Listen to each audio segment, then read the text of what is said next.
Welcome to Harry's Cosmos, where the great what-ifs of the wizarding world come to life. Today's adventure: what if Harry and Hermione united the Potter and Black Thrones as children? If you haven't already, smash that subscribe button and ring the bell so you never miss a story. Now let's begin. Chapter 1: The Courier at the Door. In the oldest houses, magic does not live in the walls. It lives in the promises the walls were built to keep. Number 12, Grimmauld Place had been keeping its promises for 300 years, and it was tired.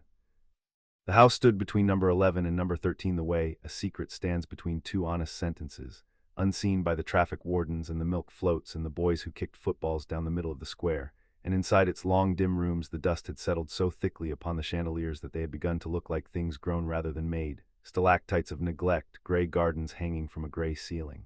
Once the promises had been fed. Once there had been a lord of the house to lay his hand upon the newel post each morning, and a lady to light the year candles at midwinter, and children to be carried across the threshold so the wards could learn the weight of them, and from all of that attention the old magic had drawn its strength the way a hearth draws breath from a room. Now there was only Creature. The elf moved through the hall below the portraits with a rag in one hand, polishing brass that no visitor would ever see. He was very old, and his skin hung on him like someone else's coat, and he spoke to himself in a continuous low mutter that was half housekeeping and half prayer. Mistress gone 6 years, Master Regulus gone 12, the other one the traitor, rotting where traitors rot, Creature polishes, Creature keeps. Above him, wound through the joists and the lintels and the marrow of the stone, the wards of House Black lay in their vast slow lattice, older than the square outside, older than the name on the deeds, thread upon thread of oath and blood and intention spun by generations who had each added their strand and gone into the dark. A ward is a promise with teeth. For 3 centuries the promises had held because there was always someone of the blood to hold them, and the house had never once in all its jealous history stood empty of an heir. It stood empty now. It had stood empty in every way the magic counted for 6 years.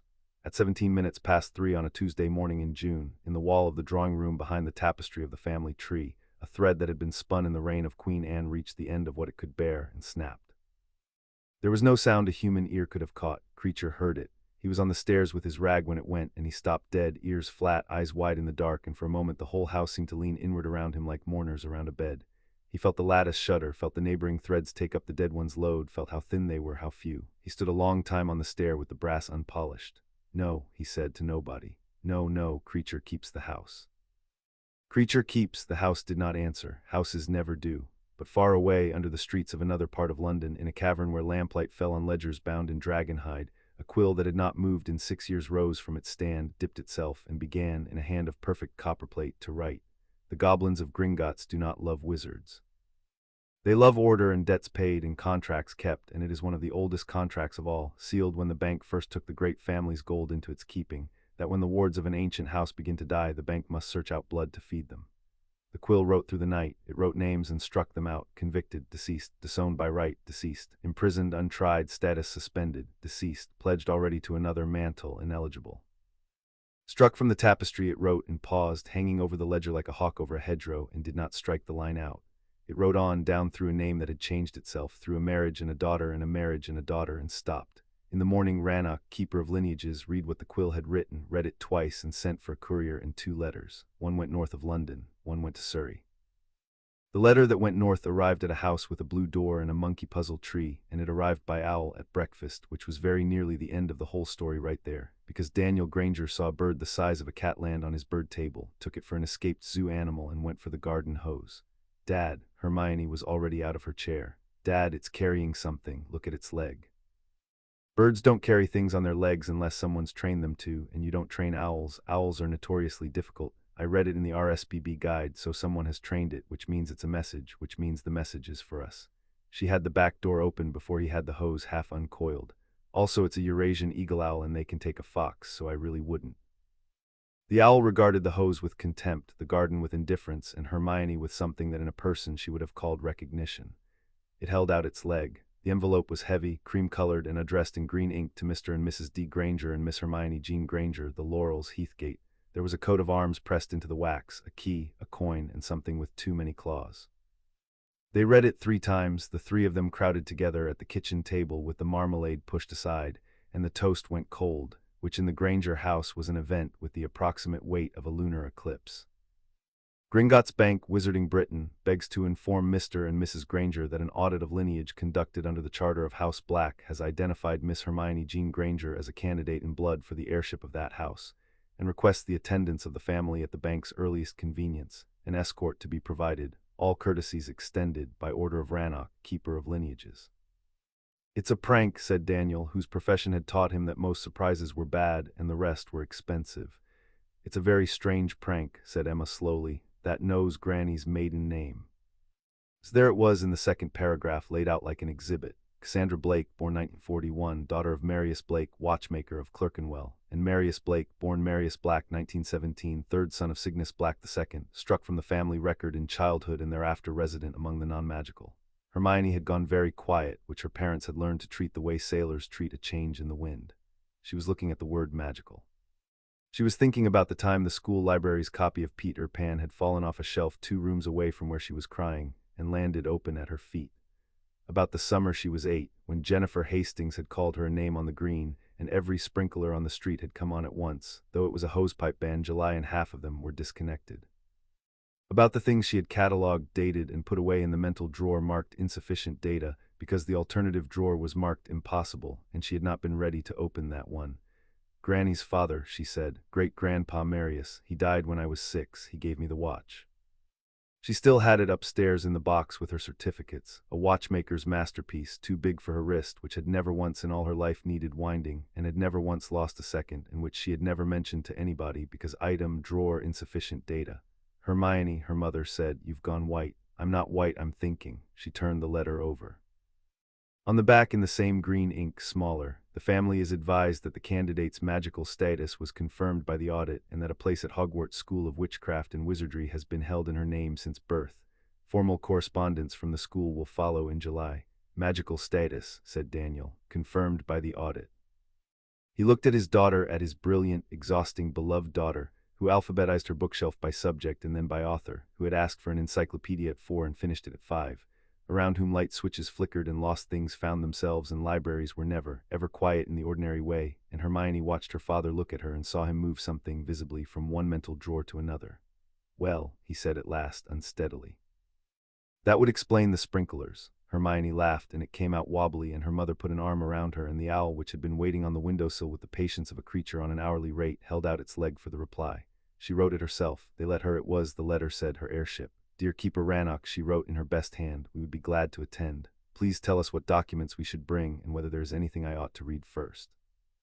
Yours sincerely, Hermione Jean Granger." Then, after a pause in which she chewed the end of the pen exactly once, "P.S. Is the watch important? It has never needed winding." The reply came by the same owl before supper time, and it consisted in its entirety of a list of 7 books, an escort appointment for Friday morning, and a single line at the bottom in a spikier hand than the first: "The watch is important. Bring it."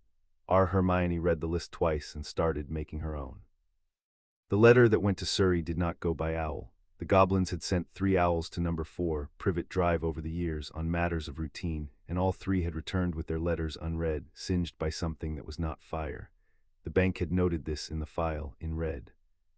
So on Friday, while the Grangers were being led through the leaky cauldron by a polite young clerk, what arrived on the doorstep of number 4 was a courier, 3 feet 6 inches of goblin in a traveling coat the color of old blood, with a document case chained to his wrist and an expression that suggested the chain was to protect the neighborhood rather than the documents. Harry was weeding the front bed when the gate opened by itself. He sat back on his heels and watched the visitor come up the path, and he was aware, in a distant way, that he ought to be surprised and wasn't. It was the same non-surprise he felt when he ended up on the school roof, or when his hair grew back overnight, or when the glass in front of a boa constrictor stopped being there.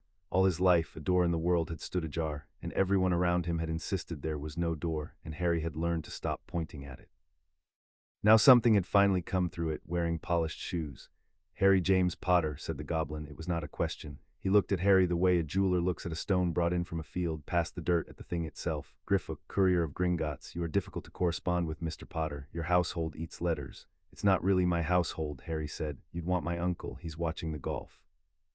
"I do not want your uncle," said Griffook with feeling, "but the law is the law. Take me to him." The next quarter of an hour was, for years afterwards, one of Harry's favorite memories, and he was a boy with few enough of those to know their worth. He stood in the doorway of the lounge and watched Uncle Vernon rise purple and roaring from the settee, and watched the roar die in his throat as Griffook, unhurried, unchained the case, produced a parchment with a seal the size of a jam jar lid, and began to read aloud in a courtroom voice that filled the little room like cold water filling a boot.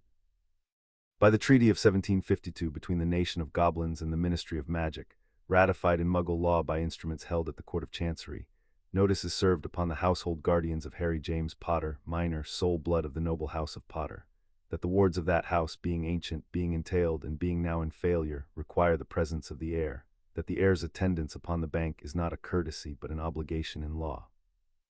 And that obstruction of this notice is actionable against the obstructor's property, person, and descendants in that order. Silence. On the television, very distantly, someone hold a putt. Descendants, said Aunt Petunia faintly from the kitchen doorway with a reflexive glance ceilingward toward the thunder of Dudley's video game. In that order, Griffook agreed. Now look here. Vernon had gone from purple to a blotched, uncertain mauve. His mustache made 2 attempts at the sentence before the rest of him joined in. We never asked for the boy, and there Harry watched a lifetime's fury bank itself behind the man's eyes and choose, for once, the shape of cunning. What's it pay? Vernon, hissed Petunia. I'm asking the gentleman a civil question. If the boy's got obligations, entails, whatnot, wards. He said the word as though it might mark him. That's upkeep, that is. 10 years we've fed him. If there's an estate, there'll be accounts, and if there's accounts, there are accounts, said Griffook, and smiled for the first time, which stopped the sentence cleanly, because a goblin's smile is a great many teeth arranged in a manner that has nothing to do with friendliness. Every nut of them entered, Mr. Dursley, these 10 years, every meal, every garment, every hour in the cupboard under your stairs. The bank's ledgers are very thorough, and they run, I promise you, in both directions. He let that sit, then he turned to Harry with the Dursleys wiped from his attention entirely, which, as far as the file was concerned, they were. Fetch what you cannot replace, Mr. Potter. You will not be returning tonight. Harry went up to Dudley's second bedroom, where he had slept for exactly 11 days since the letters had been mysteriously discussed and never explained, and looked around it, and understood that there was nothing in it he could not replace, except one thing. He went down to the cupboard under the stairs, and from the gap behind the loose skirting board he took a folded, filthy scrap of blanket, blue once, with a duck embroidered on the corner and yellow thread gone gray. It was the only thing he owned that was older than he was. He did not know it had been his mother's work, the duck sewn, crooked with love in a house at war. He only knew that when things had been very bad it had been there. He put it in his pocket. At the door, Petunia stood twisting a tea towel. She looked at her nephew, and her mouth opened, and Harry waited, giving her the chance, because he was that kind of boy even after 10 years of this house, and perhaps because of them. You'll want your school things kept, she said at last. It was not what her mouth had opened to say. They both knew it. No, Harry said, thanks.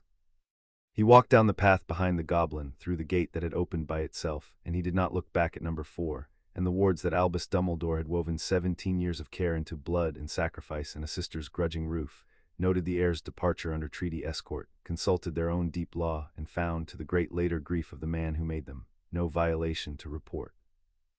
300 miles north, in a round office at the top of a tower, one instrument among many changed its note.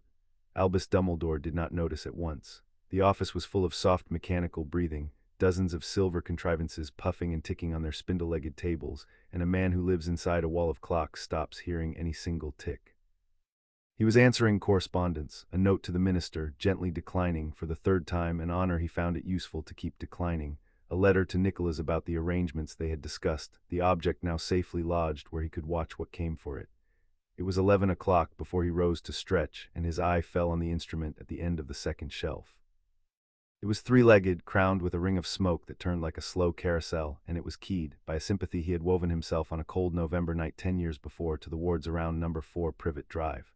For a decade its smoke had turned white and unbroken. It turned still, the wards stood, nothing had breached them, nothing had strained them. But the smoke had gone the gray of a sky deciding about rain. He questioned it, in the ways one questions such things.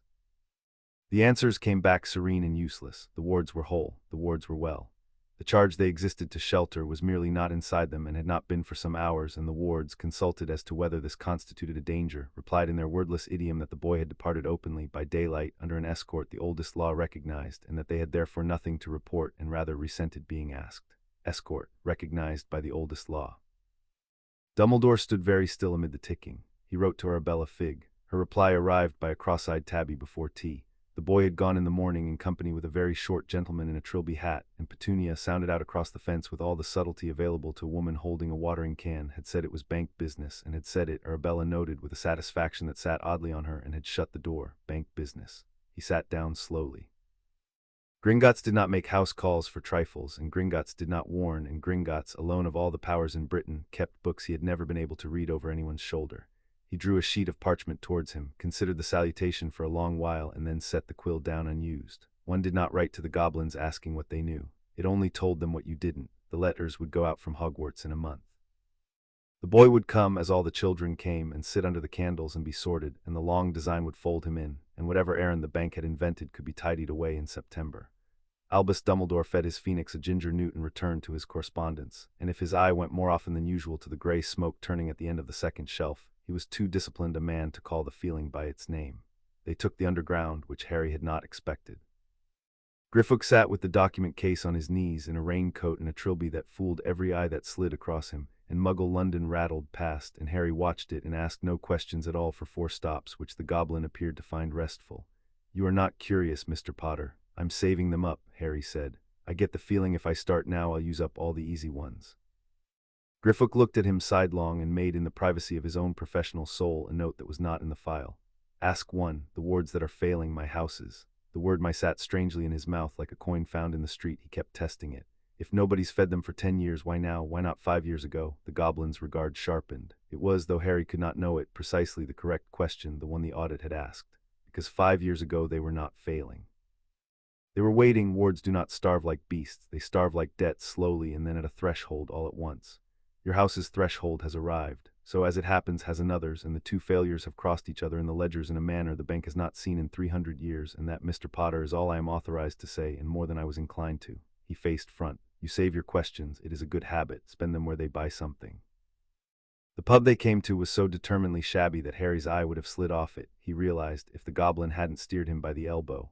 A dark little frontage between a bookshop and a record store, both of whose customers flowed past it without a glance. Inside it was brown and low-beamed and loud with lunchtime, and it smelled of pipe smoke and stew, and something under both of those, dry and green, that he would learn much later was simply the smell of magic in bulk. Griffook removed the trilby.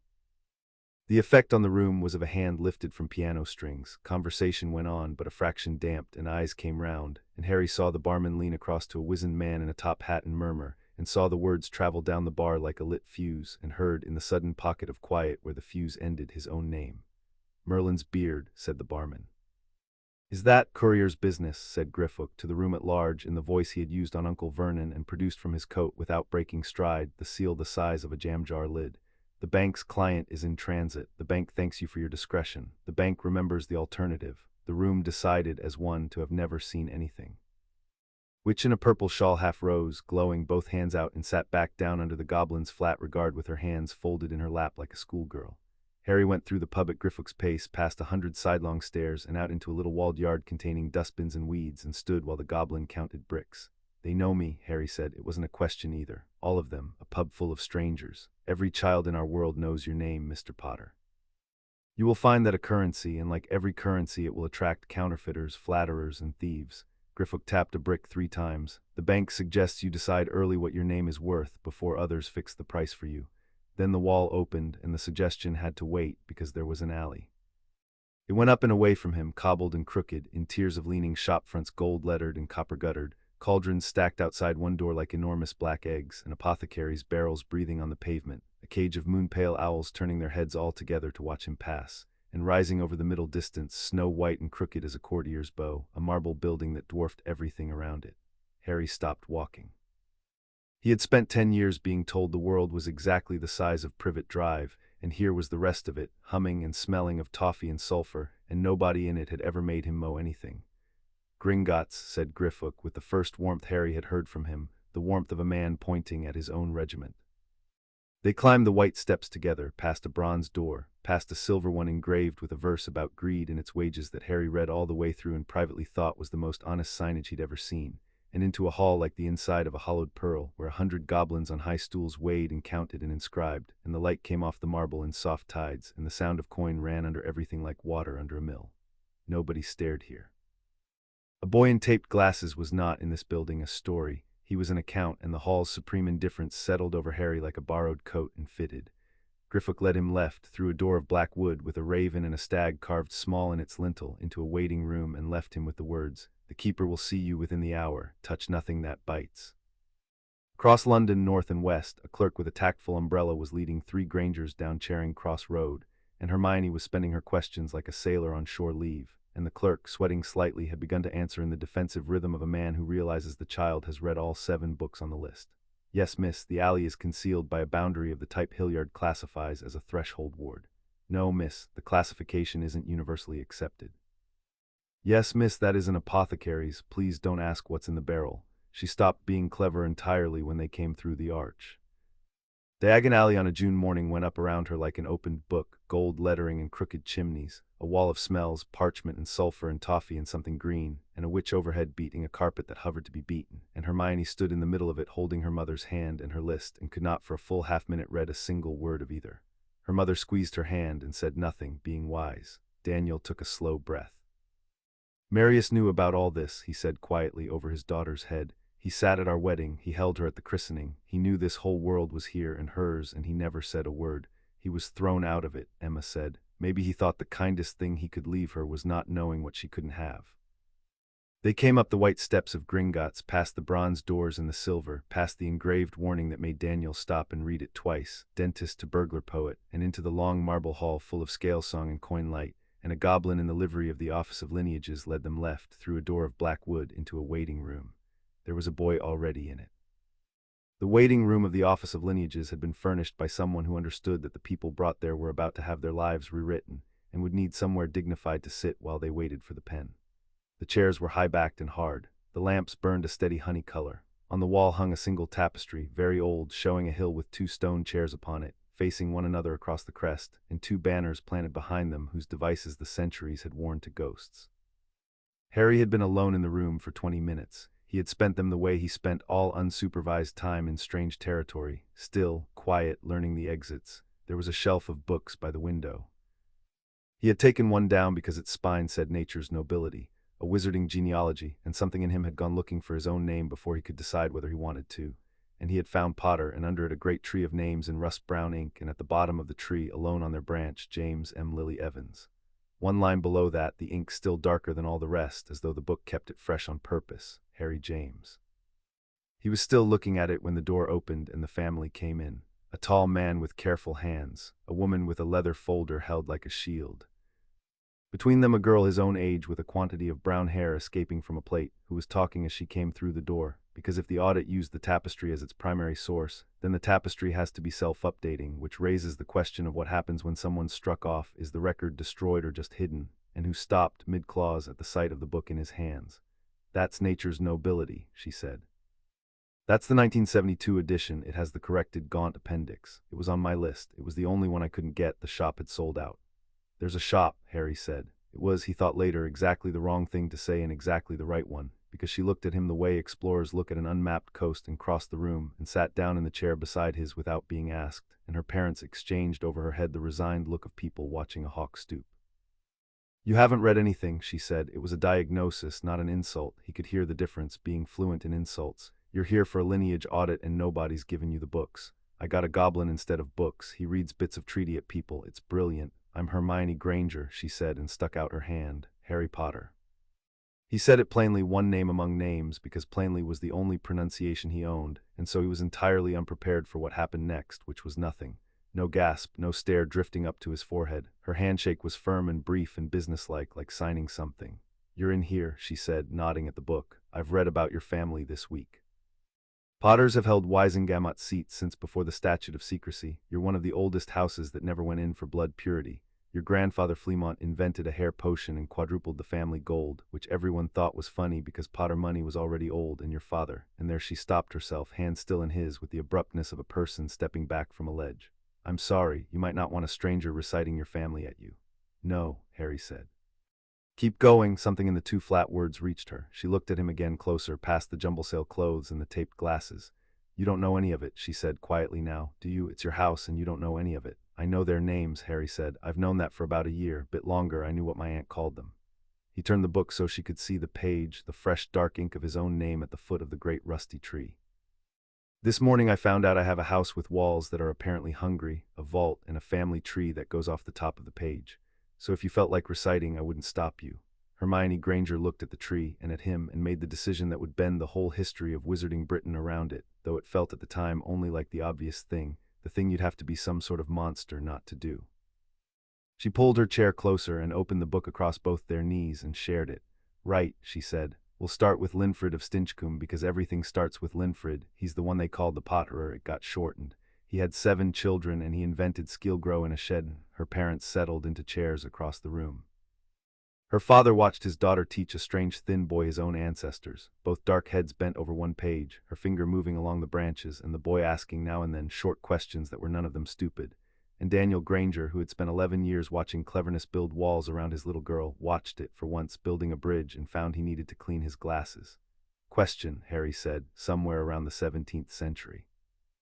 "Why do half of these marry the same 6 families? Folly, folly, bones, Longbottom, folly again. Was there nobody else at the party? Politics." Hermione flipped to the front of the book, where a map of Britain crawled with crests. "The old houses hold hereditary seats on the Wisengamot. That's their parliament. Well, parliament and high court together, which is a terrible idea, by the way. No separation of powers at all. Seats vote in blocks. Marriages are how blocks are built.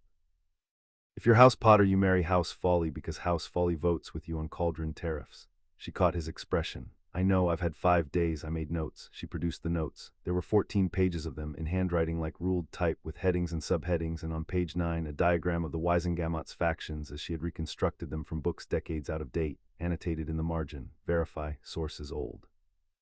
Harry turned through them with the particular respect of a boy who had done other people's homework for years and knew craftsmanship when he held it. "You made all this in 5 days. 4 really. Tuesday was mostly the goblin etiquette book." She took the notes back, squared their edges. "You should know it's rude to thank them. Gratitude implies the service was a favor instead of an obligation, and implying a goblin did you a favor suggests he wasted effort he wasn't paid for. You settle accounts instead." "It's cleaner. I quite like it." She hesitated, and then in the tone of someone confessing to a hobby, "I made you a copy of pages 1 through 6, before I knew who you'd be. The letter said House Black had business touching House Potter, so I thought whoever the Potter was ought to have the same information. It seemed only fair, and information asymmetry ruins negotiations for both sides in the long run." Harry took the copy. Nobody had ever in the whole shabby history of his life done his homework for him. He looked at her ruled-type handwriting, 6 pages of it made for a stranger on principle, and found his voice had gone somewhere and had to be brought back. "I don't have anything to trade," he said. "You will, you notice things." She nodded at the door. "You knew Griffook's rank from his coat. You counted the exits in here. I watched you do it. It took you 4 seconds. I read books, you read rooms. That trades." All the old tapestry breathed in its threads. Harry looked up at it, the worn hill, the 2 stone chairs facing each other across the crest, the ghost banners behind them. "What's that one then? It's the only thing in here worth hanging, and there's no plaque." Hermione looked at the tapestry for a long moment, and Harry watched the strangest thing happen to her face. Nothing, no answer surfacing, no citation queuing up. "I don't know," she said, and said it the way other people say words they've been dared to say. "It wasn't in any of the books." "You're pleased," Harry said, wondering. "It's the first thing in a week I haven't been able to look up." She was very nearly glowing. "Something in a goblin bank hung in the one room where they put people whose families are about to matter, and it isn't in any of the books. That's not decoration, that's a message, and I don't know what it says yet." She wrote tapestry, 2 chairs, WHOSC. At the foot of page 14, underlined it twice, and the plate finally lost its last grip on her hair, and she pushed the lot back with one hand and kept writing. They had reached Fleamont's marriage when Harry said, without planning to, "Your great-grandfather, the watchmaker, did he ever seem like he was waiting for something?" Hermione's finger stopped on the page. "He used to check me," she said slowly. "Every visit, like a doctor almost, only not. He'd hold my hands a second too long when I came in. And the year before he died, the last time, the lights in his shop came on when I laughed, all of them at once, and he cried, and he wouldn't say why." She had never told anyone that. Drawer, item, insufficient data. She looked down at her wrist, where a watch too big for her ticked without ever being wound.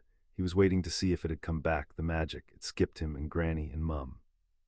He was waiting his whole life to see if it would land on someone. "It landed," Harry said. "It landed."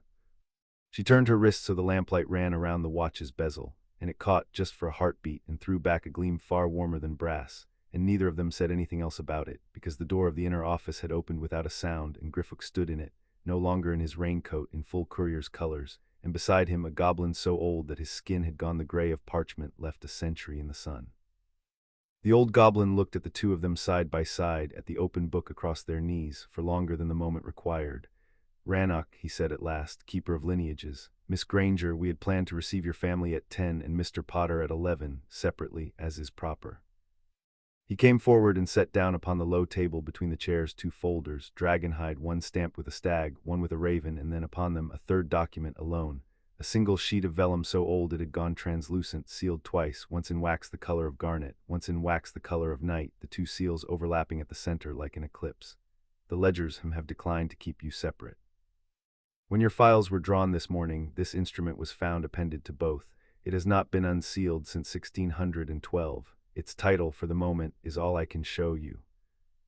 He rotated it on the table with one long finger precisely, so that it faced the 2 children squarely and neither of them more than the other, and Harry felt the girl beside him lean in at the exact moment he did, 2 shadows crossing on the old vellum and read, in a script whose ink had outlived the hands that ruled it, 7 words, the concord of the 2 banners, being a covenant between the houses of Potter and Black. Your houses have business with the bank, said Rannoch. It appears they also have business with each other. Come in together. The tapestry on the wall behind them stirred, though no window was open.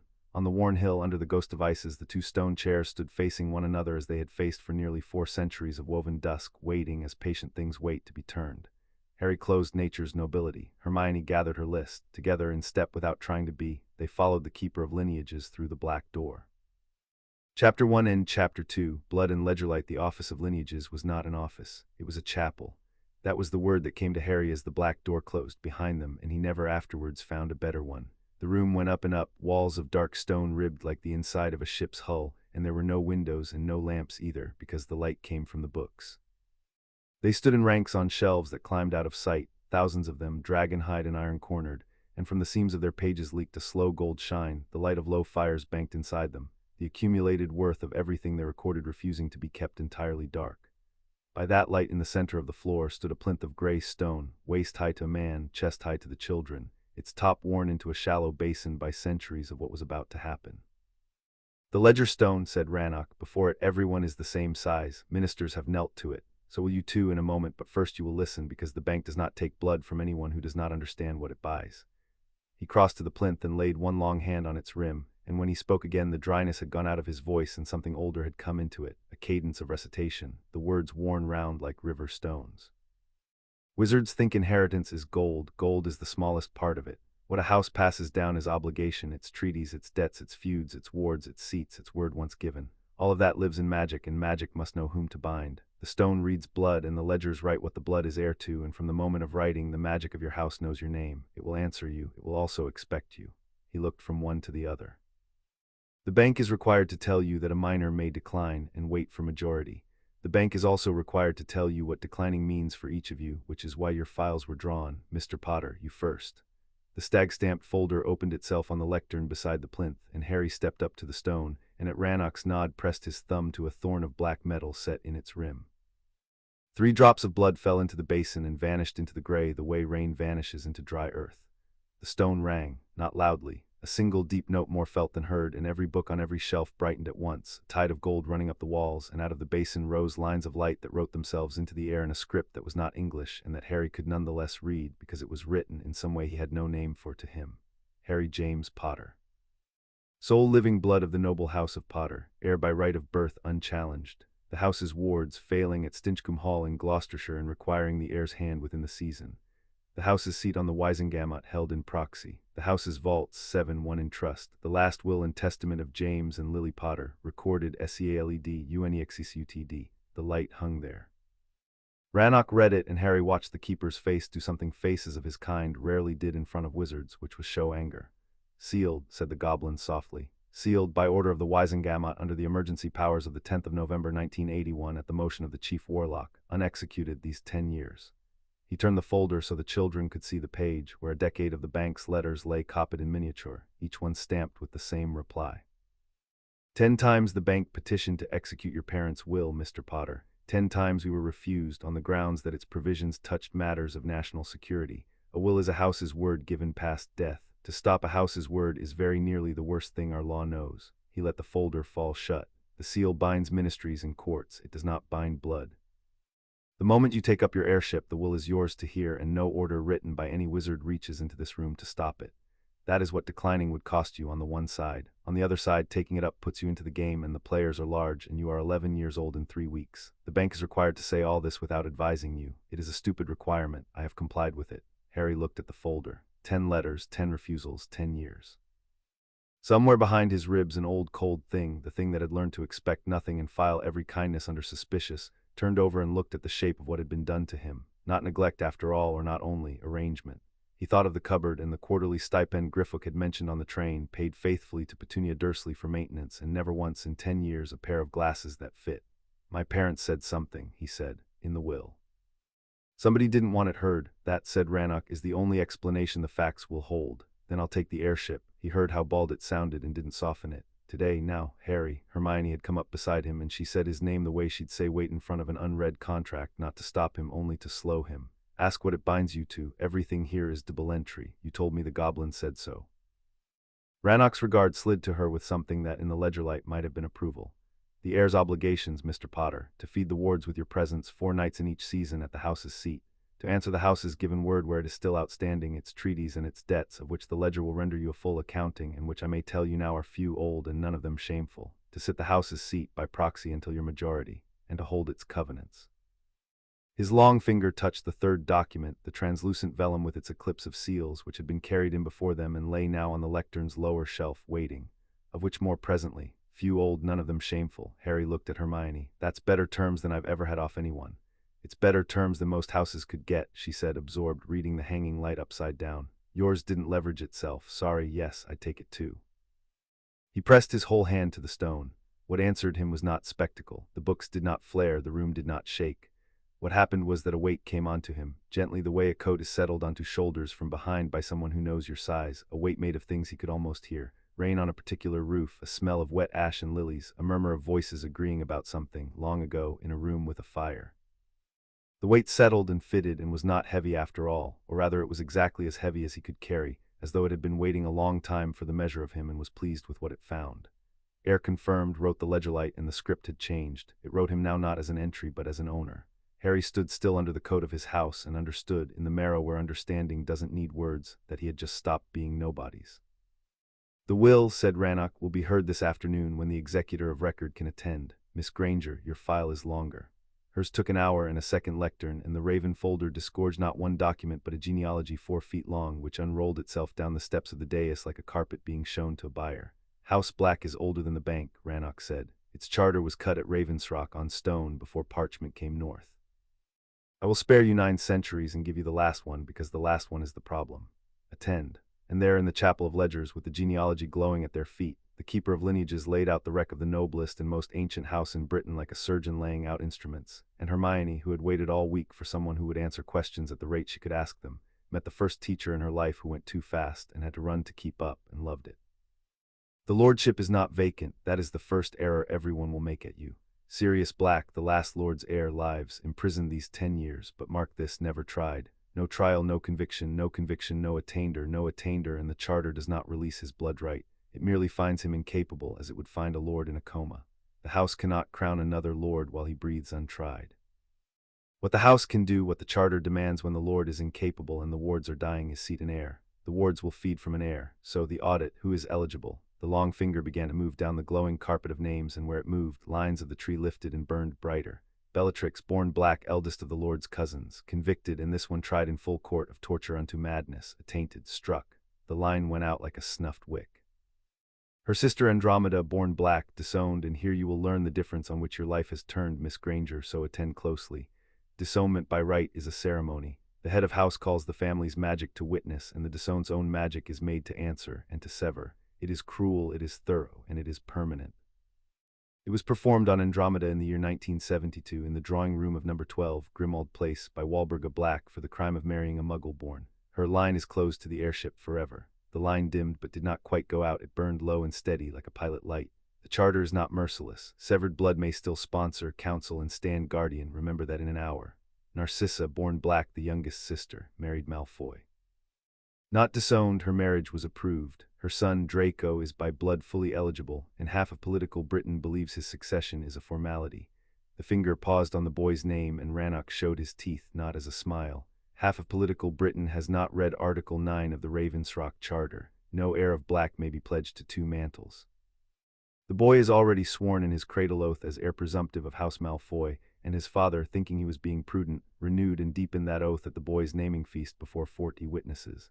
A man cannot serve as the spine of 2 houses. until and unless Draco Malfoy is released from the Malfoy succession, which would require his father to disinherit his only son, House Black may not seat him. The bank has checked, twice. The second time at the request of parties I am not required to name and will therefore enjoy not naming. And so the quill went looking further back. Regulus dead, Alpha dead, no issue, Cygnus dead, Pollux dead, and then on the third branch, Marius. The name lifted from the tree, and with it a strange thing. Where every other name burned gold, Marius Black's burned silver like moonlight remembering itself. Born 1917, no magic. In those days in that family such children were removed. He was struck from the tapestry, exiled among muggles at 11, and every genealogy in Wizarding Britain lists his line as ended. The silver light ran down from Marius through 3 more names and stopped, burning steadily at Hermione Jean. Here is what the genealogies missed and what the quill did not, because the quill reads the charter and not the gossip. Striking a name from a tapestry is embroidery. It is spite in thread. The right of disownment, the true severance, requires the subject's own magic to answer the call and be cut, and a squib's magic answers nothing. It cannot be made to attend its own execution. They threw the boy out of the family and could not in law throw the family out of the boy. Marius Black died a son of the house, and his blood right slept in his line, waiting for magic to return to it. 3 generations, then you, silence in the chapel. Hermione stood at the foot of the glowing tree, at the end of the silver thread, and Harry watched her take it in. This girl who had told him yesterday morning's self that she was probably just a clerical anomaly, and he saw exactly the moment the emotion she'd been holding at arm's length all week got through her guard, because she didn't cry and she didn't glow. She folded her hands in front of her and stood straighter, precisely the posture of a person in a lift that has begun unexpectedly to go up. He knew, she said, Marius, he was checking me for it. Every visit all those years he was checking all of us. He never stopped hoping it would come back. She turned to Rannoch, and her voice stayed level and came out fierce anyway. Did he ever ask you, the bank, did he ever come here? The keeper regarded her for a moment. Then he turned to the raven folder and drew out, from a pocket at the very back, a single sheet of cheap muggle notepaper, browned at the folds, and laid it on the lectern with a care he had not shown any parchment in the room. In 1979, he said, 2 months after your birth was registered in the parish records the bank watches for exactly this purpose. Marius Blake, watchmaker of Clerkenwell, walked into this bank for the first time in 62 years and deposited 1 item on the following terms. To be opened by the first of my blood the magic returns to, and no other on the day the house calls her home. The bank noted the pronoun, so did he. He said, and my predecessor recorded it. She laughed at my shop clocks, and every one of them chimed. It's her. Tell her the house was never all bad. Tell her we kept the good of it in the blood, walking where the tapestry couldn't reach. He turned the notepaper around. To the one the magic came back to, said the browned ink in the cramped exact hand of a man who wrote with loops. Item 1, wristwatch made by me, wound by nothing. It does not tell the time, child, it keeps it. Wind it never. When you stand where the house's stone can hear you, it will strike, and the house will know its own. Whatever they tell you about the Blacks, remember you met one, and he loved you. And Hermione put both hands over the watch on her wrist, and above them, 4 feet up the glowing tree, the silver of Marius's name burned a little longer than moonlight has any business burning. And Harry, who had received his inheritance an hour before as a coat settled on his shoulders, watched Hermione Granger receive hers as a letter from a dead man who had waited 62 years in exile with the door of his heart propped open, and Harry looked away at the shelves to give her the privacy. Her mother did not look away. Her mother crossed the chapel and held her, and the ledger light shone on the 2 of them impartially, gold on silver recording. The stone then, said Rannoch at last, gently for a goblin. Blood tells, let us hear what it says. She gave her 3 drops. The stone rang deeper than it had for Harry, a note with a floor of grief in it somewhere, 10 years of a falling house, and the light rose and wrote, Hermione Jean Granger. Blood of Black through Marius thrice removed. Magic returned. Eligibility confirmed. Senior in charter law among all the unpledged and unattainted blood. Status, heir candidate subject to acceptance by the Ravenmark at Ravensrock within the year. And then below, unbidden in the same script that had claimed Harry, the House of Black petitions. The House of Black is in need. The House of Black asks. It asks, Hermione said. Her hands were still on the watch. I read 4 books about this family. The murders, the mottos, the heads on the wall, everything they did to Andromeda, to Marius, to their own children. And it asks.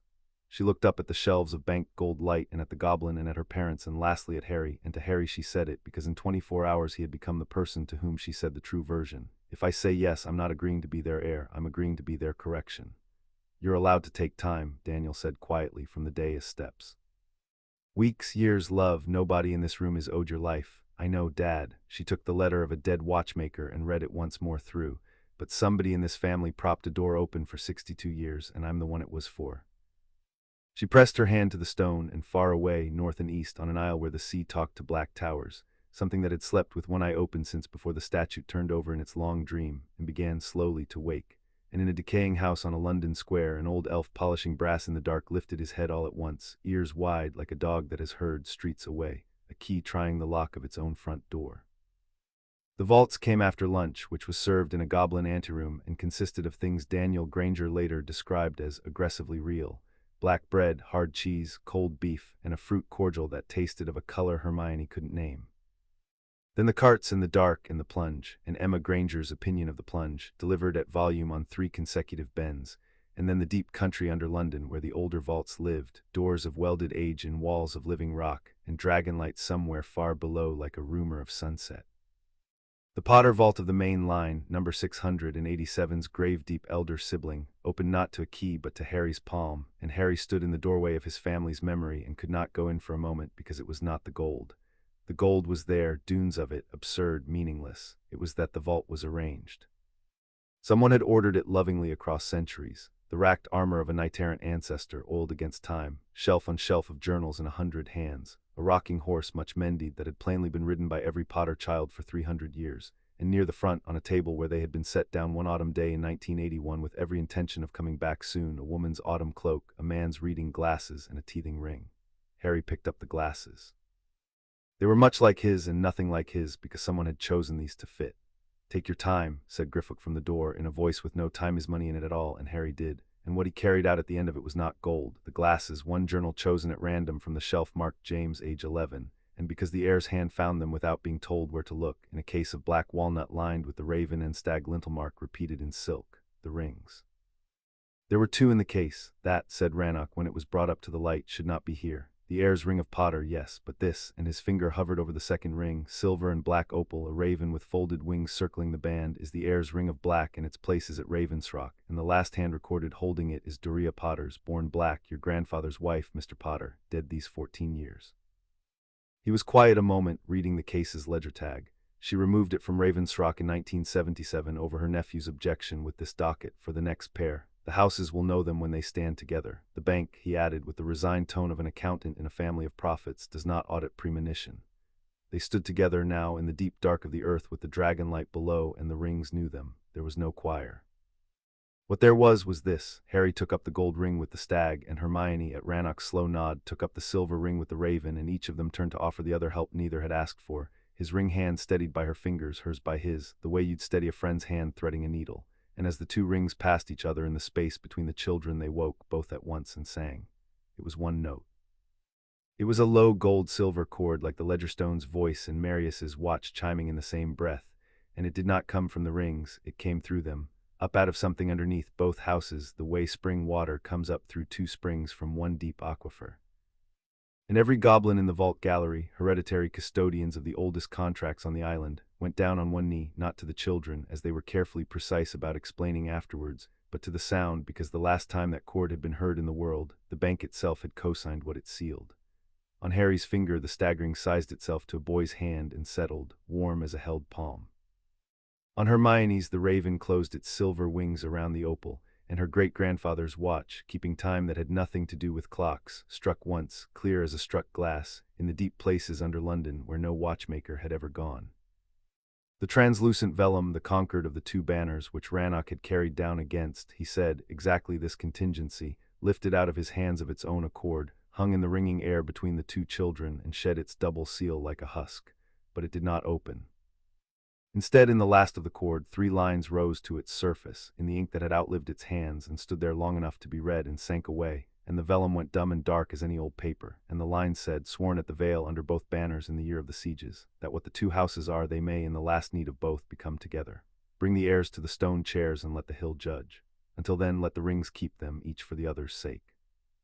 "Well," said Ted Tonks from the back of the gallery into the enormous silence, in the voice of a large, kind man who has just watched his afternoon acquire historical significance, and Andy thought the letter from Gringotts was going to be about a parking fine. The Tonkses had arrived at 2, in response to a summons that Andromeda had read standing at her kitchen table, twice, with the marmalade knife still in her hand. Harry got the story of that later in pieces and hoarded every piece. What he got at the time was this: a tall woman coming down the vault gallery with a stride that didn't hurry and didn't stop, dark-haired, hawk-boned, dressed with the exact expensive plainness of someone who had renounced a fortune and kept the taste. And the woman halting in front of Hermione, who had just become, in charter law, the presumptive future head of the family that had cut her out of itself on a spring evening in 1972. And the two of them regarding each other, the disowned witch and the muggle-born heir, across a gulf of 19 years and one identical chin.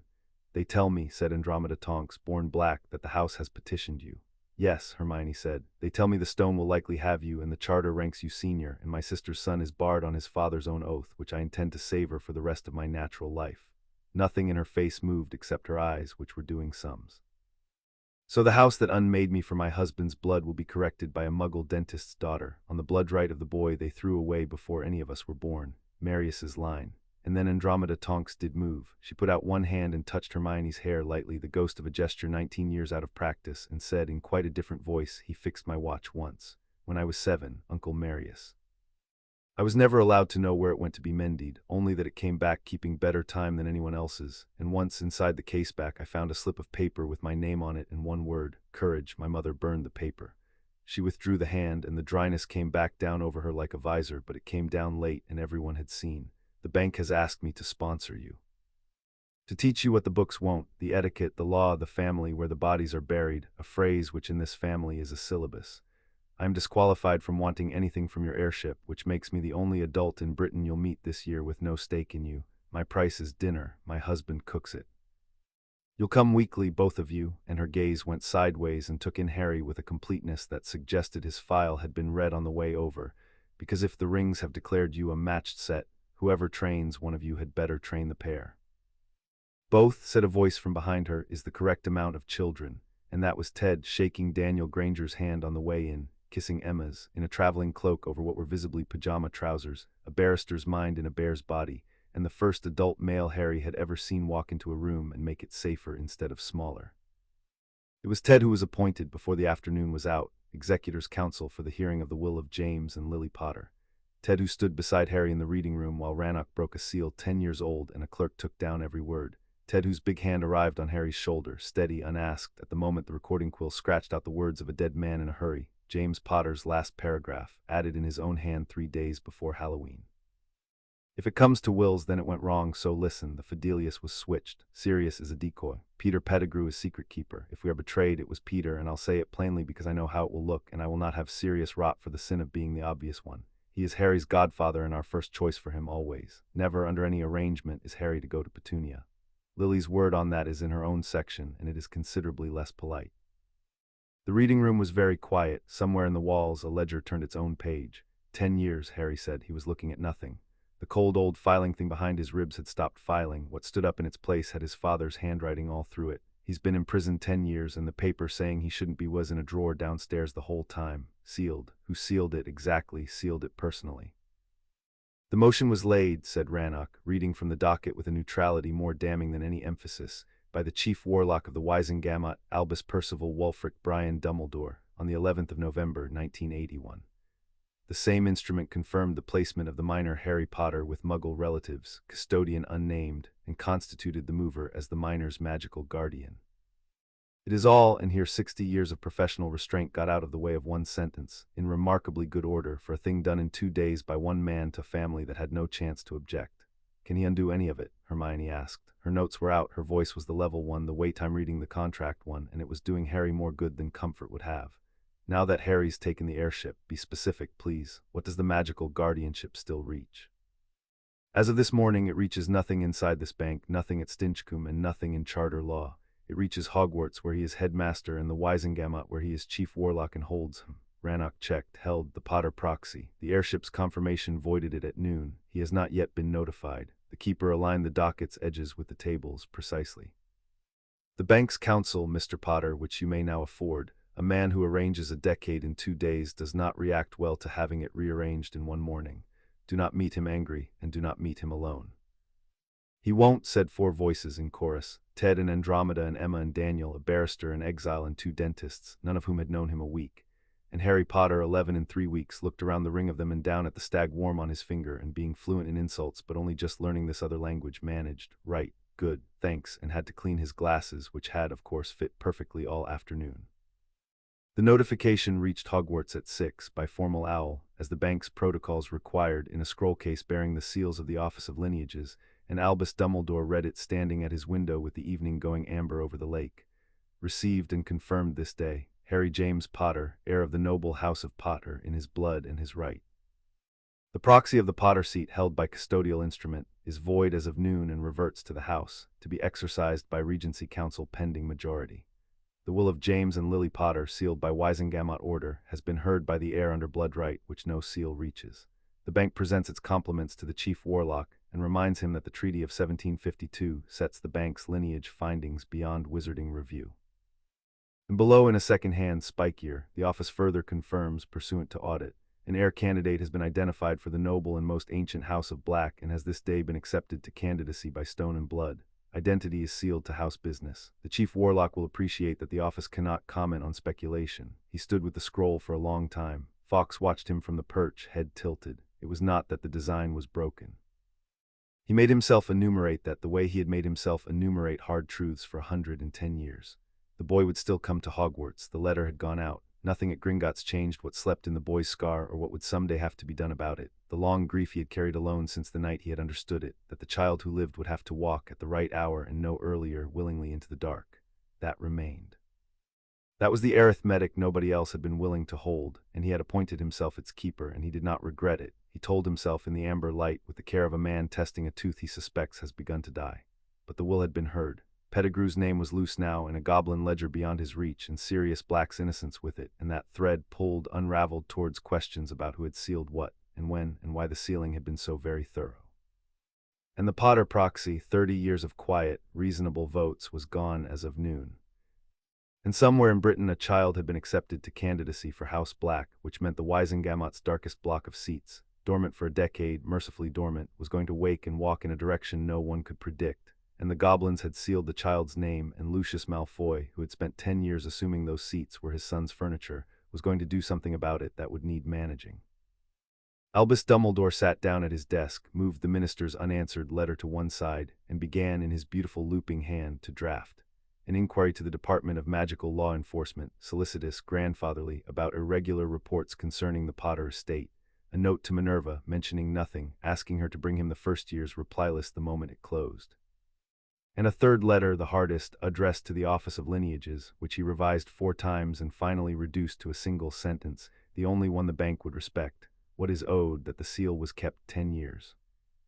Because the goblins answered debts, if not questions, and Albus Dumbledore was too old and too clever not to know what he had just read between the lines of their compliments. They had been waiting a decade for someone to make them an instrument against him, and a boy with his mother's eyes had walked in and done it before lunch. He looked at the gray smoke turning on the second shelf, and did not name the feeling, and it turned anyway. The children ended the day where they had begun it, in the waiting room with the tapestry, because Hermione refused to leave until she had checked. It has to be here. It was the one thing not in the books, and now we know why. It isn't bank decoration at all. It's covenant property. It's the Concord's look. And she stood on a chair, nose a foot from the old threads, reading the hill and the 2 stone chairs with her whole face. Harry, come and see. He came and saw. The tapestry had not changed, and would not while they watched.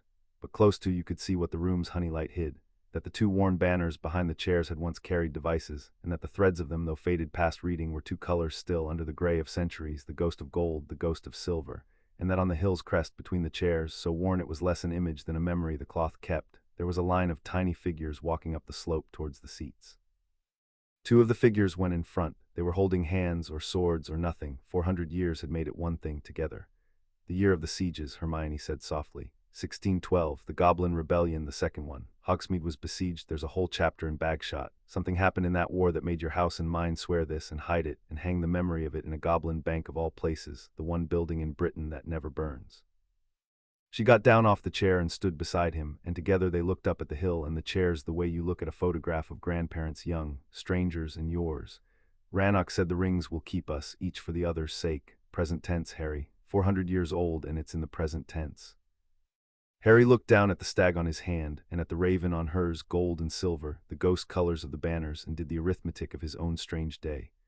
A coat that fitted, a vault that remembered, a father's handwriting closing like a hand around a lie, a kneeling gallery of goblins, and this one constant through every hour of it, a girl with ink on her fingers who kept standing next to him as though the spot were signed. When they buried whatever this is, he said, they left the lights on for us, both houses, your watchmaker, my grandmother with the rings for the next pair. Then we ought to find out what we're next for. Hermione took out page 14, crossed out WHOSC, and wrote beneath the tapestry's woven hill in her ruled-type hand a new heading and showed it to him for approval like a treaty draft. The Concord, what we know. Item 1, it's ours. Item 2, Harry said. Nobody decides the rest of it for us, not the bank, not the ministry, not the man who sealed the will. We read everything first. You teach me to read the books, and you teach me to read the rooms. She capped her pen. Deal. The adults found them there in time, all five, filling the doorway of the waiting room in a cluster of relief, and behind them came Rannoch, bearing 2 cards of engraved appointments with the air of a man delivering sentence. Mr. Potter. The wards at Stinchcombe Hall will have felt the confirmation by now, and failing wards, once they scent their heir, do not wait patiently. The bank will escort you within the fortnight, thereafter 4 nights in each season, as sworn, Miss Granger. Number 12, Grimmauld Place holds the hearthstone of the London seat, a lesser stone than Ravensrock but a true one. Your presentation to it should come soon, and I am obliged to warn you that the house has been 10 years alone with 1 elf and 1 portrait, and neither will be glad to see you. He paused. At first, creature, said Andromeda in the tone other people reserved for load-bearing walls with cracks in them. And Aunt Walburga in oils at volume, I'll be with you. I grew up on the correct forms of address, and unlike any other adult who might accompany you, I cannot be disinherited twice. And tonight, Emma asked, a mother's question cutting through charters, where does Harry sleep tonight? Because the one thing everybody in this marble palace agrees on is that he isn't going back to Surrey. There was a moment of adults exchanging the look adults exchange when the answer is being decided by seniority of kindness, and Ted Tonks won it, or perhaps had simply entered the room already holding it.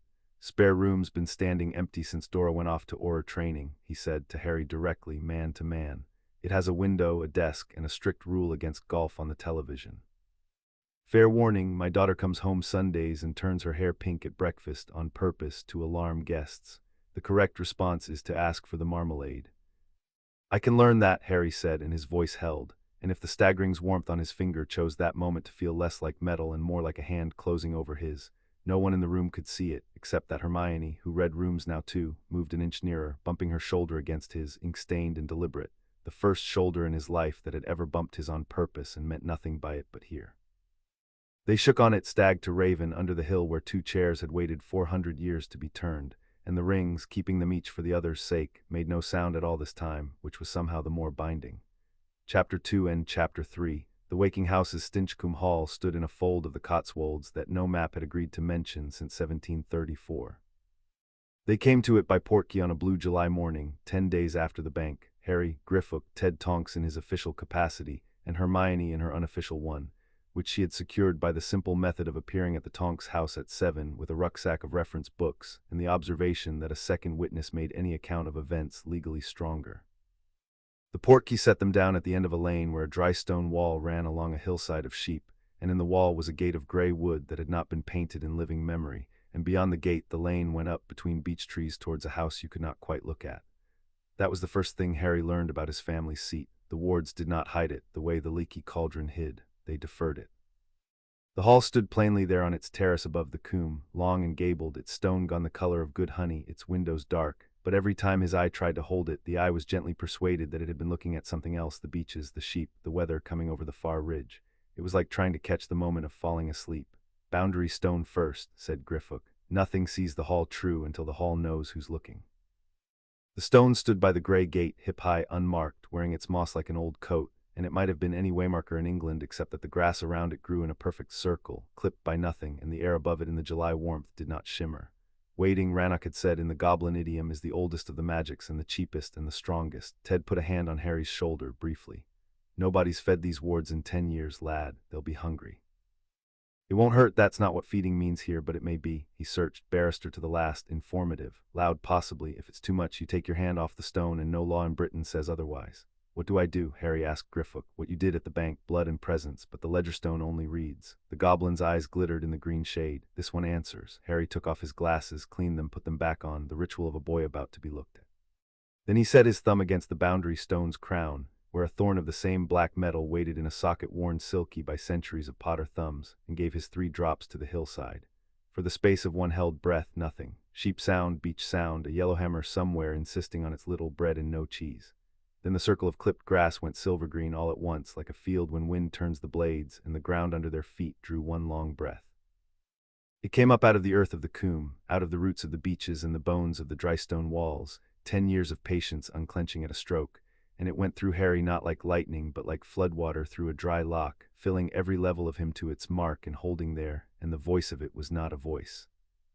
It was a great court of belonging assembled out of every homely sound the land knew, rain on slates, dogs on flagstones, 100 harvests carted, 1,000 fires lit, all of it striking through the stone into the thumb of a thin boy at a gate, and all of it saying in the wordless idiom of wards one thing only over and over, the thing the house had waited 10 years and the boy 11 to say and to hear: found, found, found.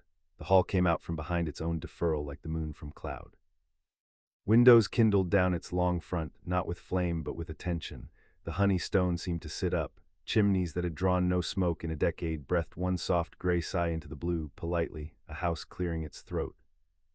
Down the lane between the beeches rolled a wave of ordinary wonders. Gates unlatching themselves ahead of the visitors, a fallen bough heaving itself off the path, the lane's ruts smoothing like a brow unknitting, and last, from the direction of the terrace, a sound that stood every hair on Harry's arms on end and then set them gently down again.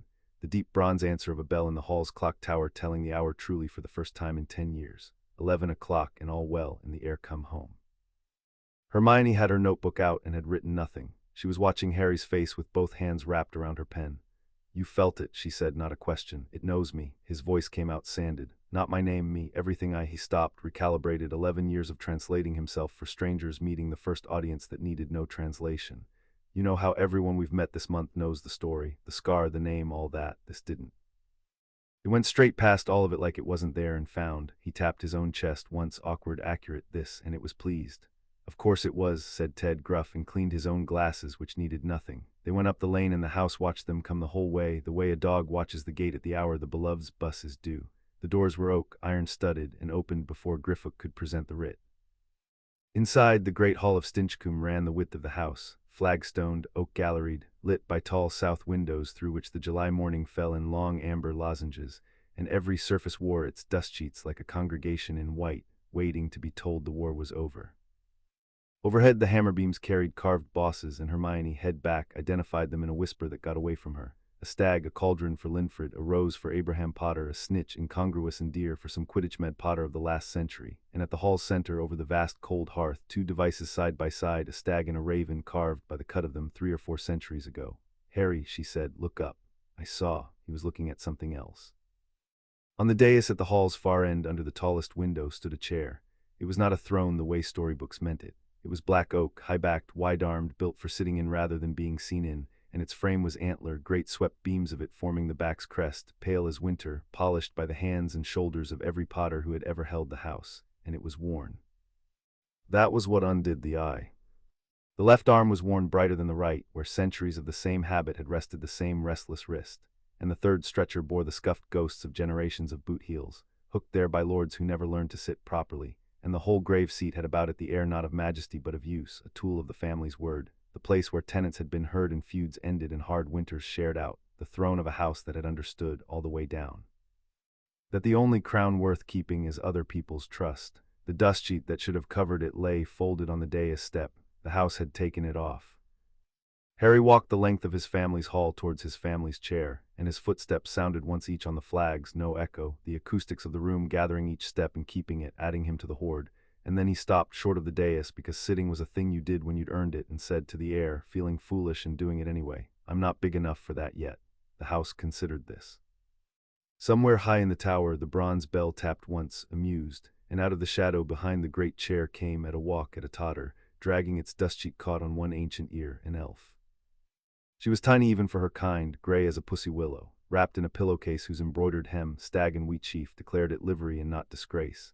And she had been asleep, the deep stasis sleep of bound elves in an empty house, for 10 years, and she came across the dais, rubbing her eyes with the backs of her hands like a child roused for school, and stood in front of Harry and looked up, and her eyes went wide and filled and shone like lamps behind rain. "Master James's boy," said Tilly the elf, in a voice rusty as a garden gate, "is exactly big enough." Tilly kept the chair dusted. Tilly kept the whole of it dusted, and the beds aired on the 1st of the month, and the clocks was let run down because a house should not have to hear time passing when it grieves. But the chair Tilly kept ready, because Mistress Euphemia said to Tilly, the last thing before she took ill, she said, Tilly, however long it stands empty, whoever finally comes, they'll come home hungry in the heart. Feed them." The elf drew herself up to her full 2 feet 11 and delivered her orders like a herald.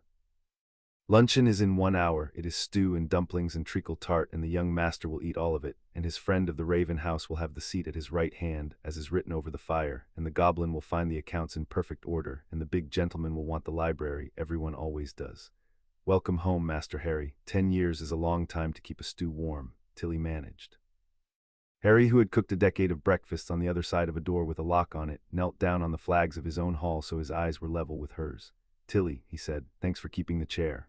"Oh," said Tilly, and lost the whole of her ancient composure into her pillowcase hem. "He kneels, mistress, he kneels to elves. Oh, he is theirs all through."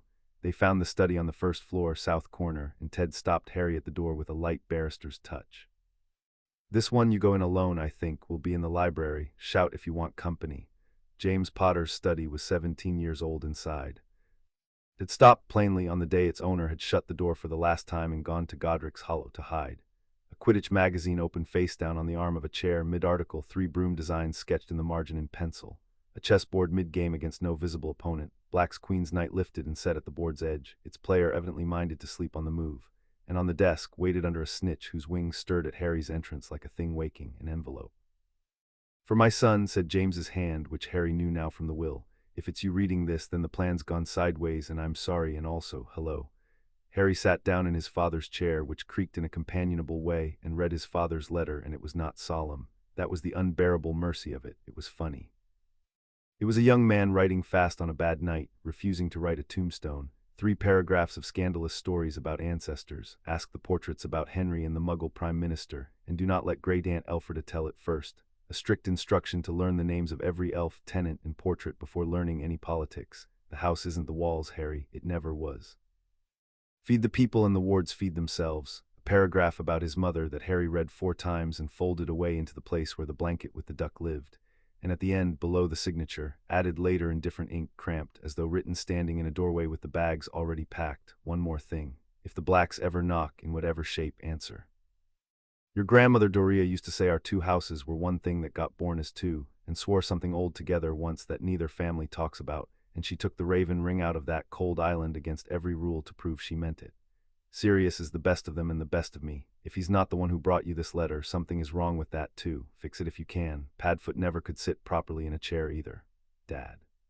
Downstairs an hour later, Tilly's stew did its patient work, and Hermione, who had watched Harry come into the dining room with the letter buttoned into his breast pocket and his face swept and garnished like a guest bedroom, did not ask a single question, which was, from her, a vocabulary. She put the treacle tart's largest slice on his plate with the businesslike air of a nurse changing a dressing, and opened her notebook to a fresh page and said, "Tilly, when you've a moment. I'm making a list of everyone the house considers family, and I need it to be complete, and I'm told nobody's records are better than an elf's." Tilly's ears came up like sails. "Nobody's is," she said, and the 2 of them fell on the project, and Harry ate his tart in the warm clatter of their cataloging, saying nothing, mending, and the house held the room the way the ring held his finger, and the bell in the tower told 2 o'clock like a gift it had been saving. He signed the Wardstone book before they left, in the cellar under the hall where the hearth-root of the old defenses slept in living rock. Harry James Potter his hand, and under it, because the book's facing page bore Doria's looping scrawl 60 years gone, he added 4 words that made Griffook's eyebrows climb and Hermione's pen stop, and guessed Hermione Granger. The Wardstone drank the ink. From that hour, for as long as the hall stood, the defenses of House Potter parted around Hermione Granger like water around a known keel, and neither child had the education yet to understand what the house had just been told, though the house understood it perfectly, and hummed. Grimmauld Place was a different school.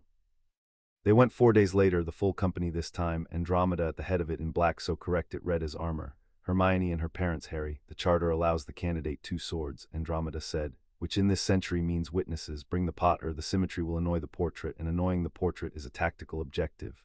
Ted with the document case, and meeting them on the pavement with the aggrieved punctuality of his kind Griffook. Number 12 came out from between 11 and 13 grudgingly, stone by soot-black stone, like a felon summoned from a cell, and Emma Granger looked up at the whole leaning, shuttered, spike-railinged height of her daughter's inheritance and said, "Well, it's not the house's fault, is it? Nobody's loved it in years," which was, though no one present could have known it, the exact truth, and the first kind sentence said about that house aloud on that pavement in half a century.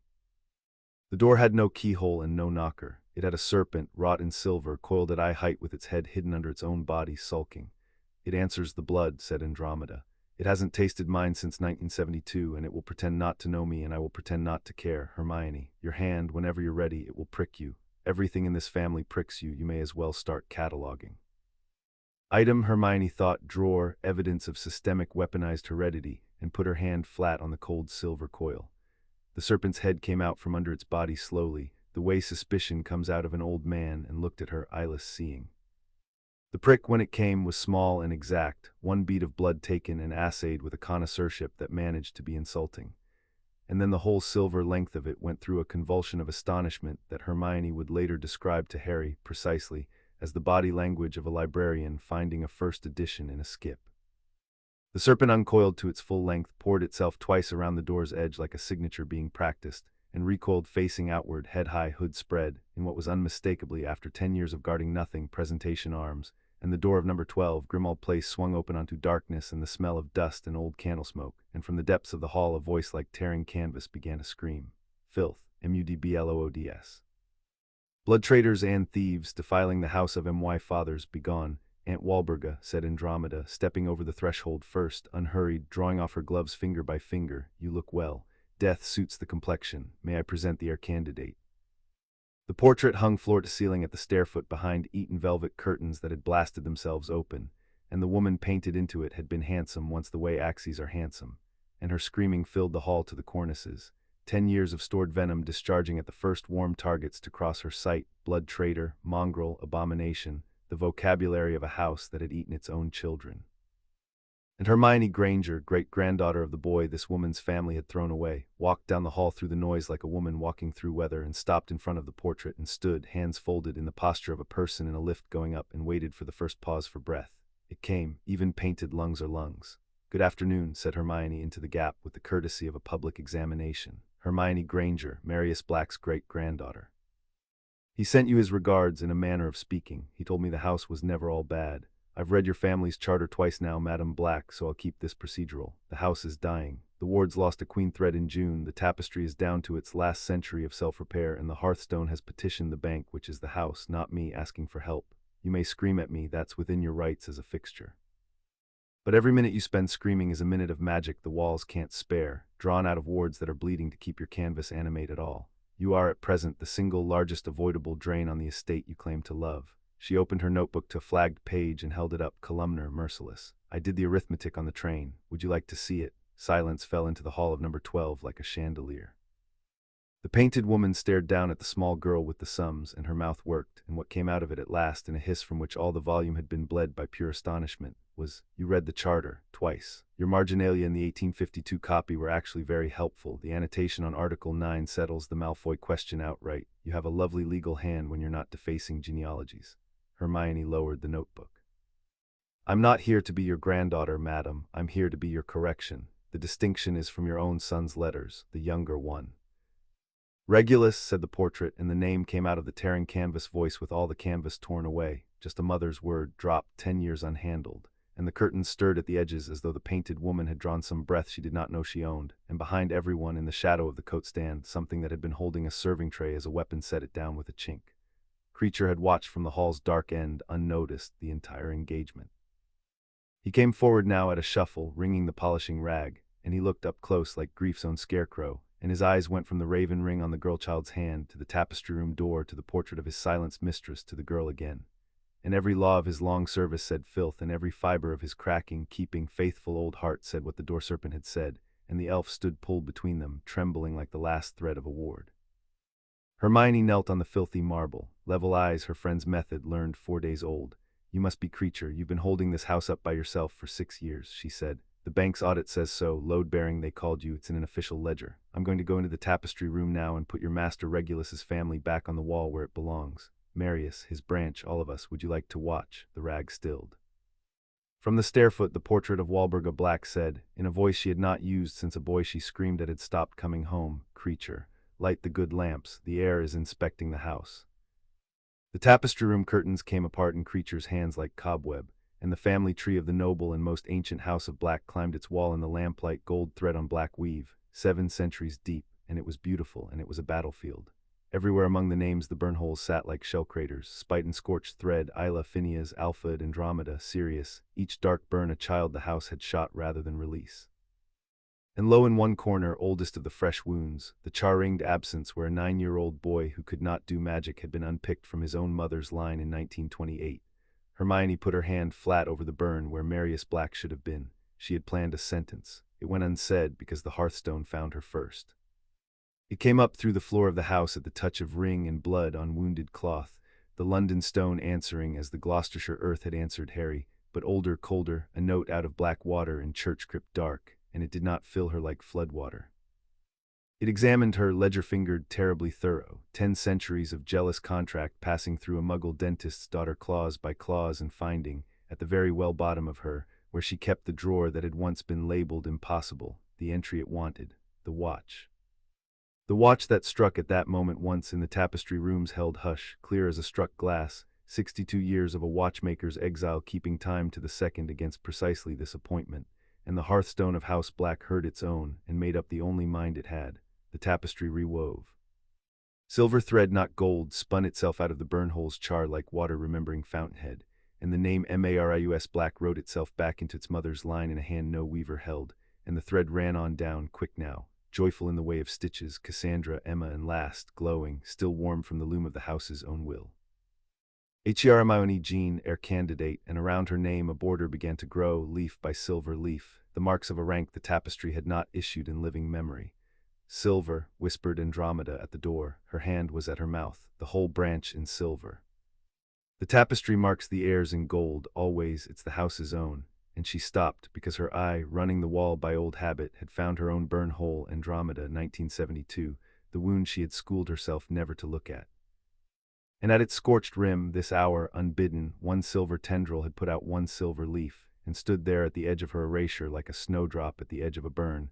The house's first syllable of an apology 70 years of screaming had never let it speak.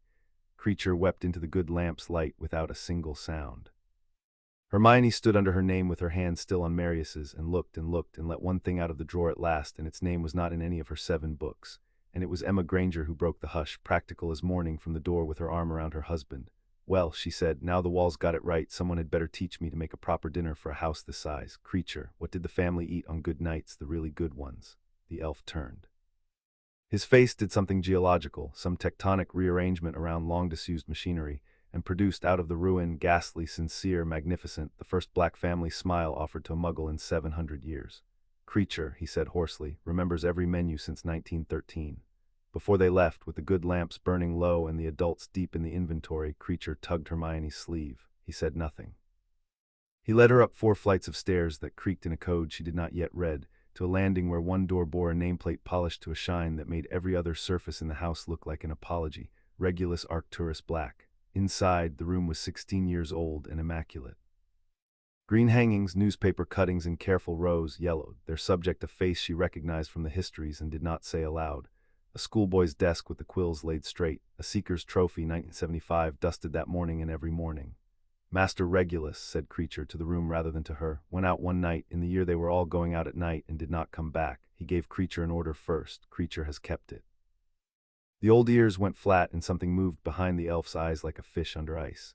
It is not an order Creature can lay down, not to the mistress on the wall, not to the heir, not to anyone. It eats, miss, some orders eat, but Creature keeps it because Master Regulus asked, and Master Regulus was the one who was kind. Hermione stood in the doorway of the dead boy's room and did not cross the threshold, which was, from her, a vocabulary. She looked at the straight quills, the rank cuttings, the whole shrine of a grief with nowhere to be taken, and she thought about doors propped open and about the kinds of debt that never make it into ledgers. Then I won't ask what it is, she said, but Creature, if there's ever a magic strong enough that the order could be finished properly, the way he meant it, not broken, would you want that? The fish moved under the ice again. The elf's answer, when it came, was almost too low to carry across the landing. Creature has wanted nothing else for 12 years. She wrote it in the project on the way downstairs in the ruled-type hand under a new heading flagged in red. K carries an order that eats him. RAB died doing something that mattered. K knows what. Do not pry. Find a magic that finishes things. Then, after consideration, she underlined finishes things twice, not knowing she had just written the first specification of the working that would one day be performed on a northern isle in midwinter, with the whole family watching, before a stone with a raven's mark. The Tonks house did Sunday dinner 5 days later, and it was small and loud and yellow-kitchened, and it changed the history of magical Britain more than the Wisengamot managed that whole year, though all that happened on the record was this. Nymphadora Tonks came home from Auror training, turned her hair pink at the breakfast-worthy hour of 6 in the evening purely to alarm the guests, and was asked for the marmalade by a skinny, bespectacled first-year-to-be without so much as a blink. Whereupon she declared him trained, which is suspicious, turned her nose into a duck's bill to up the stakes, and met Hermione's request, delivered around laughter, for the metamorphic mechanism's taxonomic classification, source please, and conceded the field to the pair of them on points. Ted carved. Andromeda, unarmored tonight in a jumper the color of red wine, drilled the children between courses lightly on address and precedence, and let it become a game, and lost the game on purpose exactly once. Daniel, Granger, and Ted found a shared past in rugby and a shared future in what Ted called the paperwork of the century. Emma and Tilly, who had been lent for the evening at her own thunderous insistence, achieved in the kitchen a treaty of mutual professional respect that outlasted every other alliance formed that decade. And at the table's end, the two children sat with their heads together over Hermione's notebook, planning the reading list for something they had begun privately to call the project, and the candles burned down, and at a certain hour when the pudding was rubble and the adults' talk had gone soft and structural, the light fell so that the staggering and the raven ring, 6 inches apart on the tabletop where 2 hands rested by 2 glasses of milk, threw their shadows across the cloth. And the shadows, which by every law of optics should have fallen parallel, fell instead toward each other, and touched and lay there quietly joined, 2 dark threads on white linen, until Nymphadora, reaching for the cream, disturbed the candle, and only Andromeda saw and said nothing, being wise, and refilled her glass with a hand that wanted watching. It was that night, on the sofa afterwards, in the milk and woodsmoke hour, that Hermione looked up from the Charter's 3rd reading with her finger in the binding and said, "Harry, listen, Article 12, the reckoning of the head." Harry, cross-legged on the hearthrug, oiling the boundary book's clasp under Tilly's postal instruction, looked up. Ted, in the armchair, came awake behind his newspaper in the specific way of barristers, which is to say without appearing to. "Where the head of the house stands incapable," Hermione read, "and the incapacity arises from the act or default of any court, crown, or ministry." Her voice took on the level contract-treating tone, and underneath it something rang: the heir or the heir candidate accepted of the stone may lay before that power a reckoning, that the house's head be brought to open trial or open release within 1 season. And no power in treaty with the goblin nation may refuse the reckoning, for the houses lent their banners at the sieges, and the debt of the banners has no date of expiry. She lowered the book. "Sirius Black has been in Azkaban for 10 years without a trial, the ministry's own act, his incapacity is their default. I'm accepted of the stone, Harry, the hearthstone took me on Thursday, Rannoch filed it Friday morning. I can invoke this, we can invoke this, 1 season. They'd have to try him in the open on the record, with your parents' will already unsealed and Pettigrew's name already in a goblin ledger they can't reach." The clasp went still in Harry's hands. Padfoot never could sit properly in a chair either. "Fix it if you can." "Ted," he said, "what would they do to her if she lays it?" "To her, nothing. The reckoning's protected speech under treaty. They can't touch the petitioner." Ted had the charter out of Hermione's hands already, reading at the speed of his profession, and what was kindling in his face had nothing soft about it. "What they'll do is scream, delay, and misfile, and then discover that every delay compounds the treaty debt at goblin rates of interest, which is the most beautiful clause I have read in 30 years of practice. Andy, come and look at what the mad old pirates wrote into Article 12. Andromeda came and read, and stood very still with her hand on her husband's shoulder, looking at nothing anyone else could see. A laughing cousin, perhaps 16 years old, on the back of a stolen motorbike, the only one of the whole doomed generation who had run the same direction she had. "He was best man at my wedding," she said. "In secret, in a muggle registry office, in a borrowed tie, the only black who came. 1 season." She looked at the 2 children on the hearthrug, the stag and the raven, 11 years old between them twice over, and her voice, when it came, was the drawing-room perfect instrument her mother had paid for, saying what her mother would have died to hear it say. "The house that unmade me is going to pull my cousin out of hell, on the word of Marius's girl, because a dentist's daughter reads footnotes. I have never been prouder of any lineage in my life. File it Monday." Monday was the 29th of July. The reckoning of House Black went in at 9, over the seals of stone and bank, witnessed by Ted Tonks, solicitor, and by Harry James Potter, heir of the Allied House. And the Ministry of Magic's Department of Magical Law Enforcement logged it at 9:04, and by 9:20 the parchment had gone up 3 floors like a lit fuse to the office of Director Amelia Bones, who read it twice, said 1 syllable her staff had never heard her use, locked her door, and began pulling every file with black S on the spine, and by noon the minister knew, and by 1 the chief warlock. The chief warlock received his copy, as protocol required, at 7 minutes past 1, and read it alone, standing at the window where he did his hardest reading. His first thought was administrative. It could not be stopped. The reckoning ran on treaty rails, older than the Weisengamot's writ, and any hand raised against it would burn publicly and to no purpose. His second thought was arithmetical, the old cold habit. A trial meant Pettigrew's name in open court, the will's contents entered into record, the sealing order exhumed and examined, its author's reasons weighed by people who had not stood in the wreckage of that November and did not know what the hour had demanded. His third thought, and he was honest enough to hate it, was that the second thought had come before any thought of Sirius.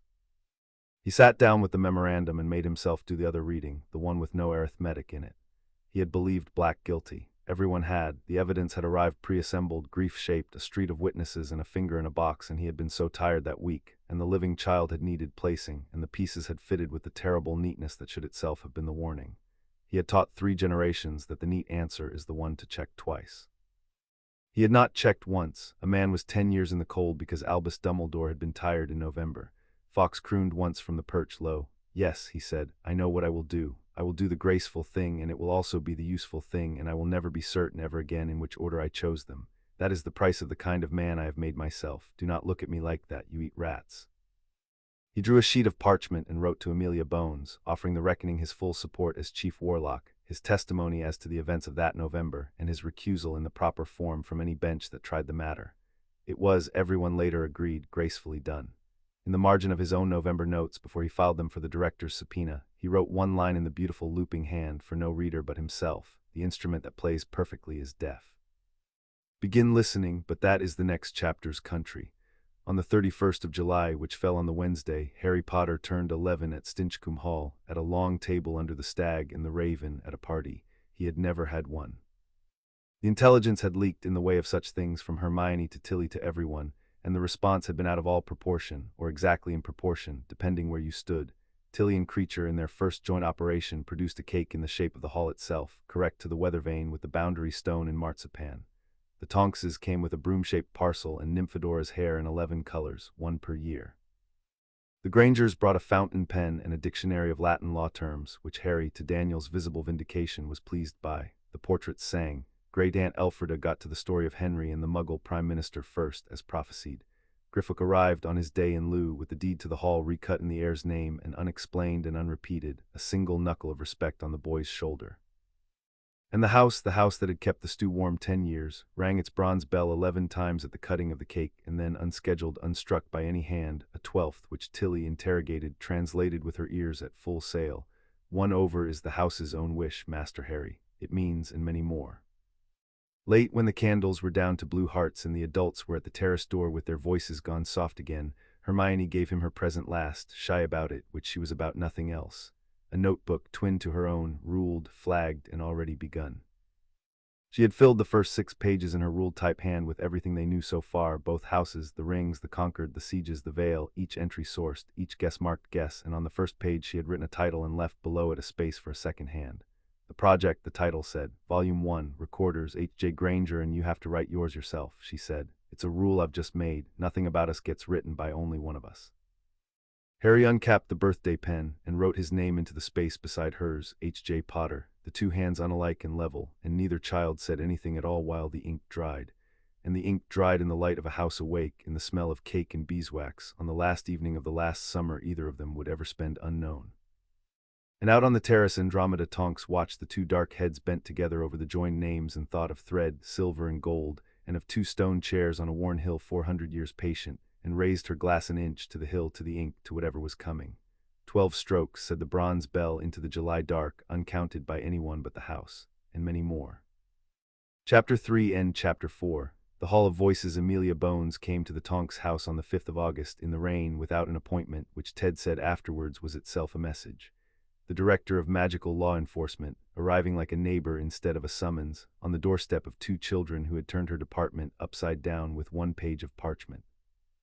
She was gray-haired and square-built, and she wore a monocle not as ornament but as a tool, and she took tea in the yellow kitchen and studied Harry and Hermione across it with the unhurried thoroughness of a woman who had interviewed 1,000 liars and found the habit hard to shed even among the honest.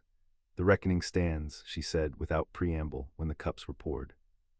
"My department's lawyers spent 9 days looking for a way around it, on instructions from above my head, and I am pleased to report they failed, since I gave those instructions a 9-day head start out of pure institutional courtesy before acting on my own view, which is that we should never have needed a treaty clause to make us try a man before burying him. The trial of Sirius Black is set for the 22nd. Full Wisengamot open court veritaserum by consent of the accused, which was obtained. A muscle moved at her jaw in 4 seconds, the fastest consent to interrogation ever recorded by my office. He asked only whether the boy would be there. The rain worked at the windows. Harry very carefully put down his cup. Will that be allowed? You are the heir of an ancient house and the principal beneficiary of the will in evidence. You have a right of presence older than the courtroom. Onacle came around to him and caught the lamplight. I reviewed your file, Mr. Potter. What exists of it? A decade of records that should exist and don't. No healer visits, no accidental magic reports, action, 2 school letters flagging neglect, both closed unread by an office that reports on paper to the boy's magical guardian. She let the silence hold a moment, deliberate as an exhibit. There will be an accounting of that too, not this month. My office does 1 earthquake at a time. But I keep a list and I never lose it, and it is longer than people think. Longer than the chief warlock thinks, Hermione asked. The question came out level, contract treating level, and Bones's monocle swung to her and considered, and something in the square face that might have been the grandmother of a smile decided against appearing on protocol grounds. I said what I said, Miss Granger, and you heard what you heard. Now. Business, because your session is before his trial, and you two are walking into the older courtroom of the two. She swept the tea things aside with one forearm and unrolled across the kitchen table a plan of a 14-sided chamber, benches rising in tiers, and at its heart, inked with the care of a document that had been recopied for 6 centuries, 4 standing stones. The moot hall of the Wisengamot. The presentation of heirs is the 11th of August. Andromeda has taught you the choreography, I'm told. My job today is to teach you the ambush. The choreography, as taught across 2 weeks of Andromeda's dining table, was this. The Wisengamot was older than the ministry that housed it, older than the statute it enforced, and at its founding the great houses had each given a moot stone, the hearth fragment on which their word was sworn, and the 4 eldest fragments had been raised as the founding pillars of the moot hall. And everything since, the benches, the plum-colored robes, the brass and the Latin, had accreted around those 4 standing stones the way a cathedral accretes around a well. A house's heir, presented in right, was walked once around the pillars, sunwise. Usually nothing happened. Usually the stones had seen the blood 100 times and merely stood. What the books recorded in the dry tone books used for things they hope are safely dead was that the pillars had been known to kindle for an heir in whom some old compact took an interest, and that the last kindling had been in 1798, faint, once around, for a Bones. The ambush won't be at the pillars, said Bones, tapping the plan. It will be at the rolls. Presentation requires the heir's line to be read from the consolidated rolls by the clerk of lineage, and objections in law may be laid at the reading and only at the reading. Malfoy has retained 3 genealogists and the second-best charter lawyer in Britain. Who has the best? Asked Harry. You do, said Bones. I checked. The goblins seconded him to Mr. Tonks on Tuesday. That was not kindness. I gather the Office of Lineages regards a certain marginal annotation of Article 9 as bank property, on the grounds that the 1852 charter copy was pledged to them against a loan in 1926, and they dislike watching their collateral argued badly. The monocle glinted. You have also, and I say this as a warning and not a compliment, become the most interesting thing to happen to that chamber in a century. Every seat will be full. Every quill will be licensed. Fudge will preside at his most invertebrate, and somewhere in the middle tiers there will be a soft-spoken motion from somebody harmless-looking, and it will sound like a courtesy and function like a cage, and that children is the Wisengamot. The pillars are honest. Nothing else in the room is required to be. Hermione was writing. She had been writing since the word rolls. What does Lucius Malfoy actually want? Rank the outcomes, please. In descending order of preference, your claim voided and Draco seated as heir of Black, your claim frozen for years in verification, with the seats dormant and the vaults locked, which suits him nearly as well since dormant Black seats have historically been counted informally toward positions he arranges. Or worst case for him, you confirmed, in which event he will want you young, isolated, biddable, and grateful to whatever guardians the ministry can be persuaded to appoint for you. She rolled up the plan with a snap. Our business on the 11th is to make the first 2 impossible and the 3rd absurd, where the rings where the stones can see them. The pillars, as I said, are the only honest thing in the room. It has been a very long time since anyone gave them something worth kindling for. Rehearsals happened at Grimmauld Place because Grimmauld Place had the only floor in their world laid out to the moot hall's measurements. The ballroom having been built, Walburga's portrait explained from the canvas creature had wheeled in on a library ladder for the purpose, by an 18th-century Black who wished to practice his procedural ambushes at home. The portrait had appointed herself drill master. Nobody had been consulted, least of all the drill master. Again, she said, the turn at the 3rd pillar. You drift, girl, a Black does not drift, a Black arrives. And you, Potter, the painted eyes tracked Harry with the flat attention of a hawk on a fence. You count the room. Good, your grandmother did the same, God rest her difficult soul. She counted my own drawing room to my face at my own wedding. Do it slower, let them see you deciding what they're worth. Madam, said Hermione mid-turn level, when Lord Malfoy objects at the rolls, he'll cite the tapestry, yours, as authority against me. Of course he will, it is the only text he thinks he owns. The portrait's smile would have soured milk at 40 paces. So you will thank him for directing the hall's attention to the family's own record, which now displays in silver the correction of its one clerical error in 7 centuries, and you will offer to have the hall's genealogists visit and inspect it. He cannot refuse the offer without impugning the tapestry, and he cannot accept it without publishing your name on my wall in my house's own thread. I spent 40 years making that wall a weapon, child. A pause, canvas settling, something old moving behind the painted patience. It may as well cut for us now as at us. Andromeda, arms folded in the doorway, watched her dead aunt coach Marius's great-granddaughter through the forms with the terrible thoroughness she remembered from her own childhood. The same voice, the same drills, aimed for the first time in anyone's memory in a direction worth marching. And she said nothing and stayed for the whole of it, and when Creature brought her tea unasked, she drank it in that house for the first time in 19 years. The moot hall on the 11th of August was full to the rafters, and the rafters were full of quills. Harry came into it the way he had come into every dangerous room of his childhood, counting exits, and gave it up at 4, because the room had been built before the invention of leaving. 14 walls, 1 door, tiers of plum-robed witches and wizards banked up into shadow, and the light falling by old cunning or old accident, so that whoever stood at the floor's center stood lit, and everyone who judged them sat dim. At the center, in a rough square older than the marble that framed them, the 4 founding pillars, granite, gritstone, basalt, and 1 pale limestone eaten by centuries, each the height of a door, each carrying near its crown a worn device. A hammer, a sheaf, a stag, a raven. Steady, murmured Ted at his shoulder in his court robes, holding the document case like a man carrying a folded weapon.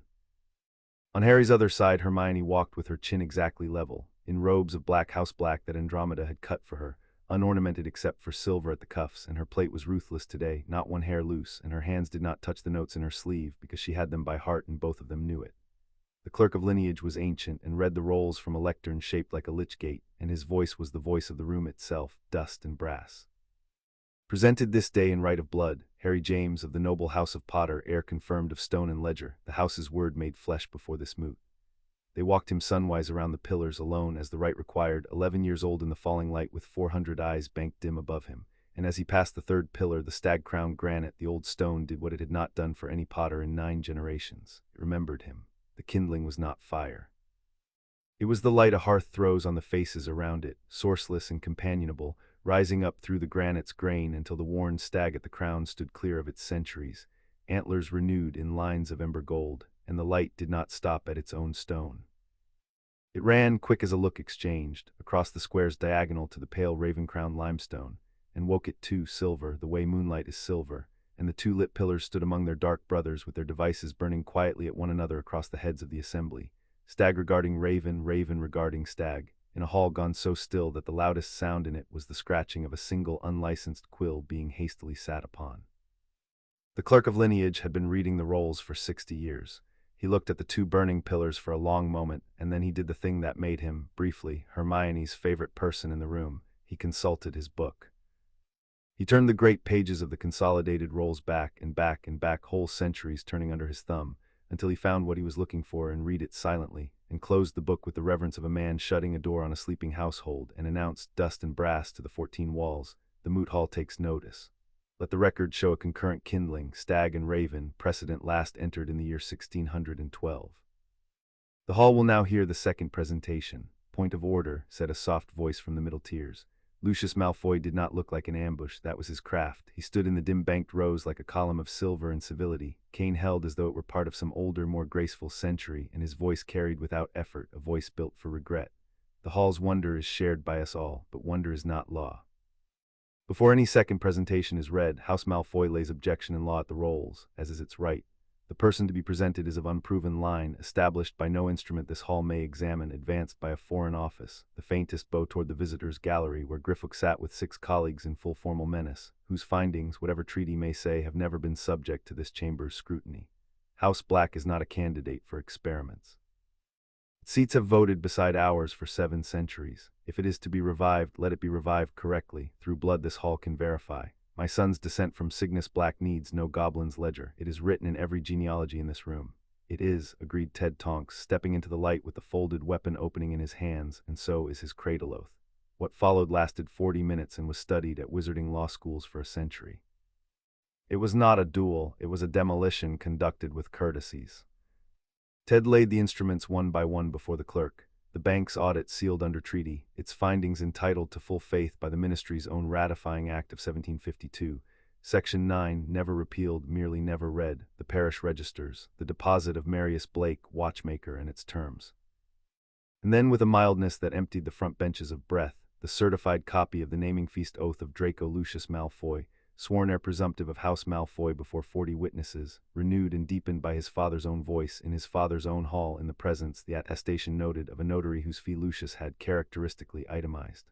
Article 9 of the Ravensrock Charter, Ted said, no heir of black shall be pledged to 2 mantles.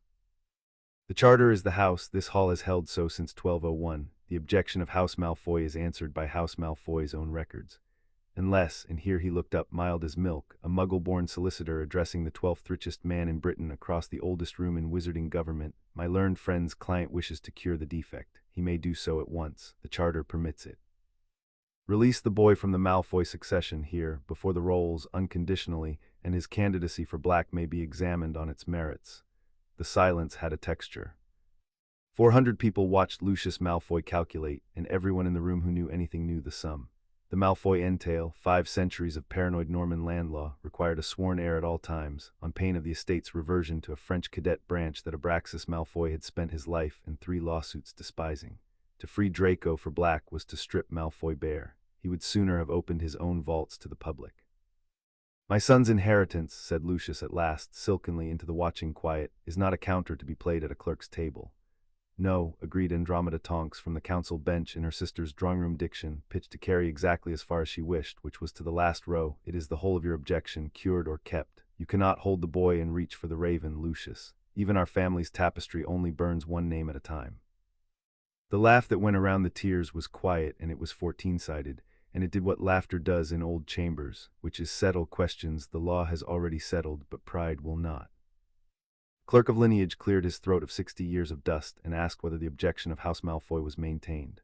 And Lucius Malfoy, who had not survived 1 Dark Lord and prospered under 3 ministers by bleeding for lost causes, gathered his silver and his civility and sat, unmaintaining, filing the debt where he filed everything, and his eyes crossed the floor to the 2 children by the pillars and priced them without heat, the way a man prices what he has decided to acquire by other means. Presented this day in right of blood, read the clerk, Hermione Jean, of the line of Marius, of the noble and most ancient house of Black, heir candidate accepted of the Hearthstone, senior of the unpledged blood, the house's word made flesh before this moot.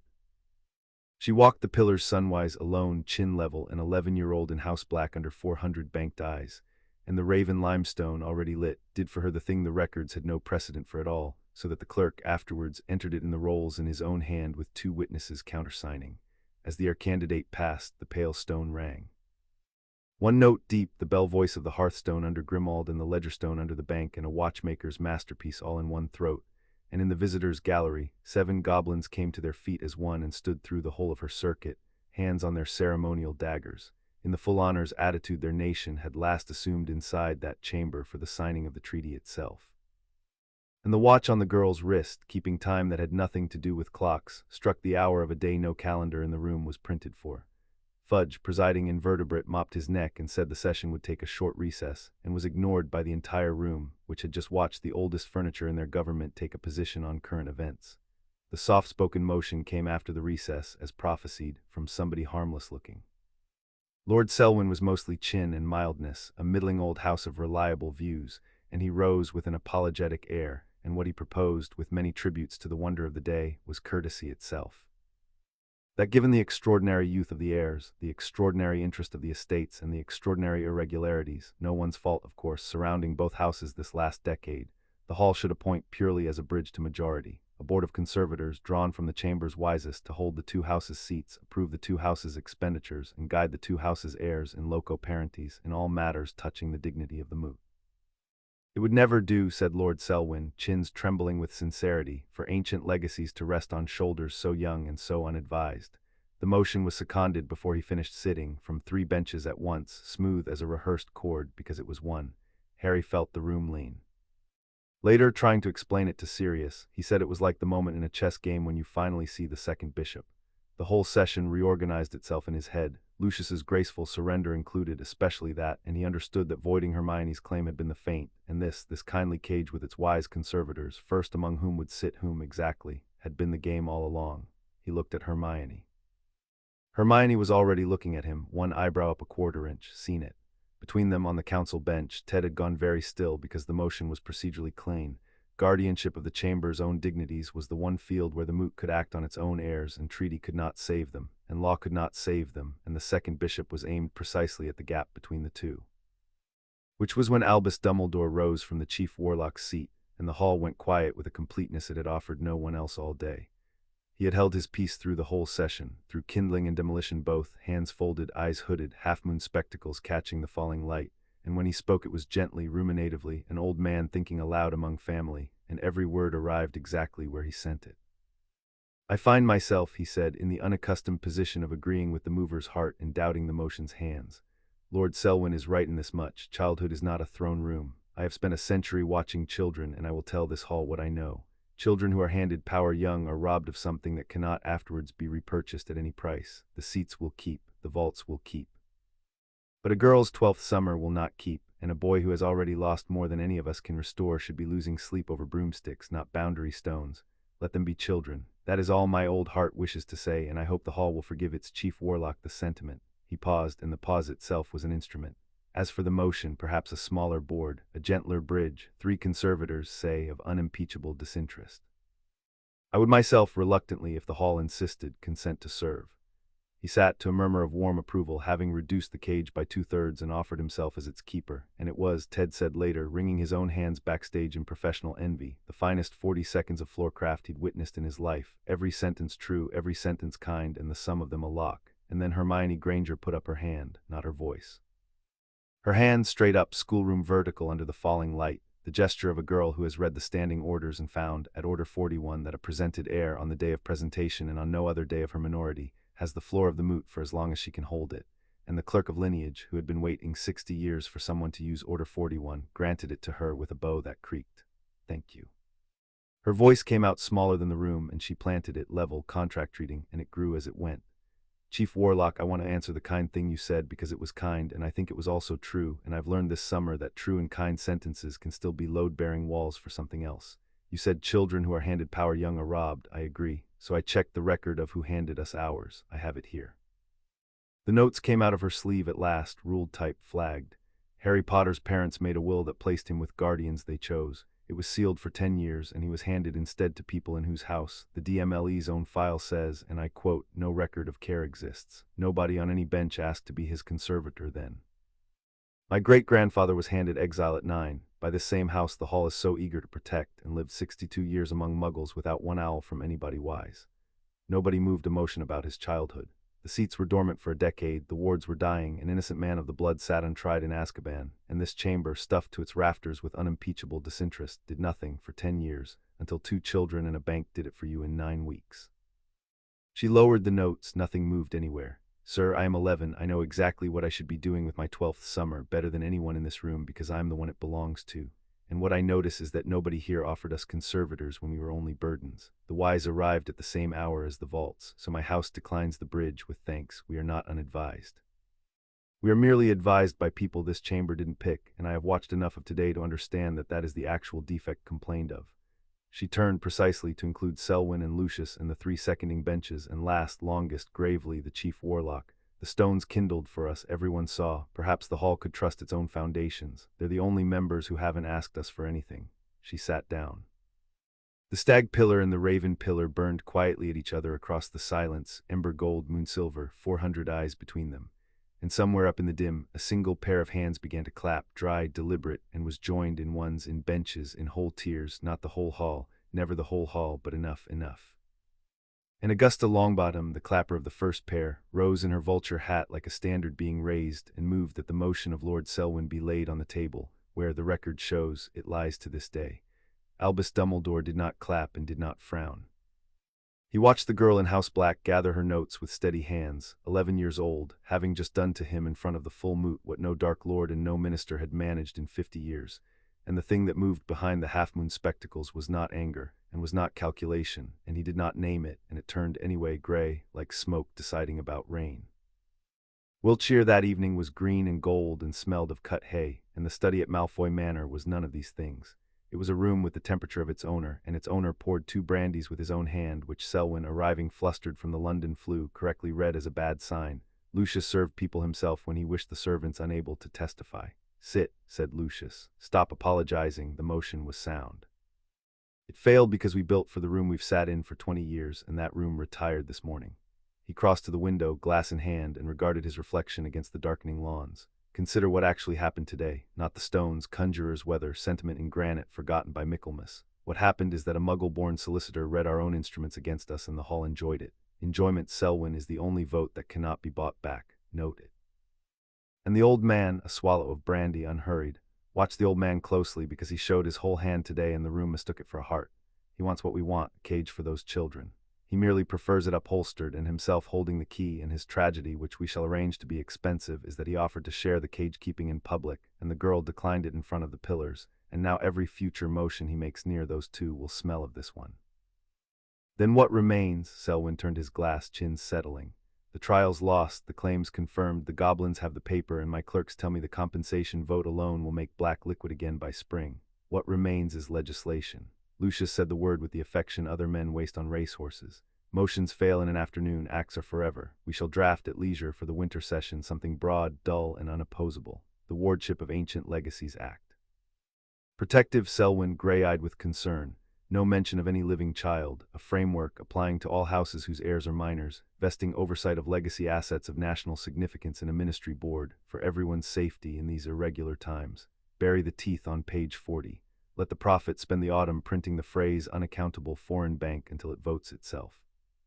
When the board exists, and it will, because I shall have Cornelius propose it himself and believe it was his own idea, then whatever those 2 children have found, the pale eyes went briefly to a shelf where the family's oldest inventory stood, ledgers of alliances and objects, one of which had mentioned in a hand 3 centuries dead, a covenant of banners he had never until this week had reason to look up, will be a legacy asset of national significance, acquired lawfully, by other means.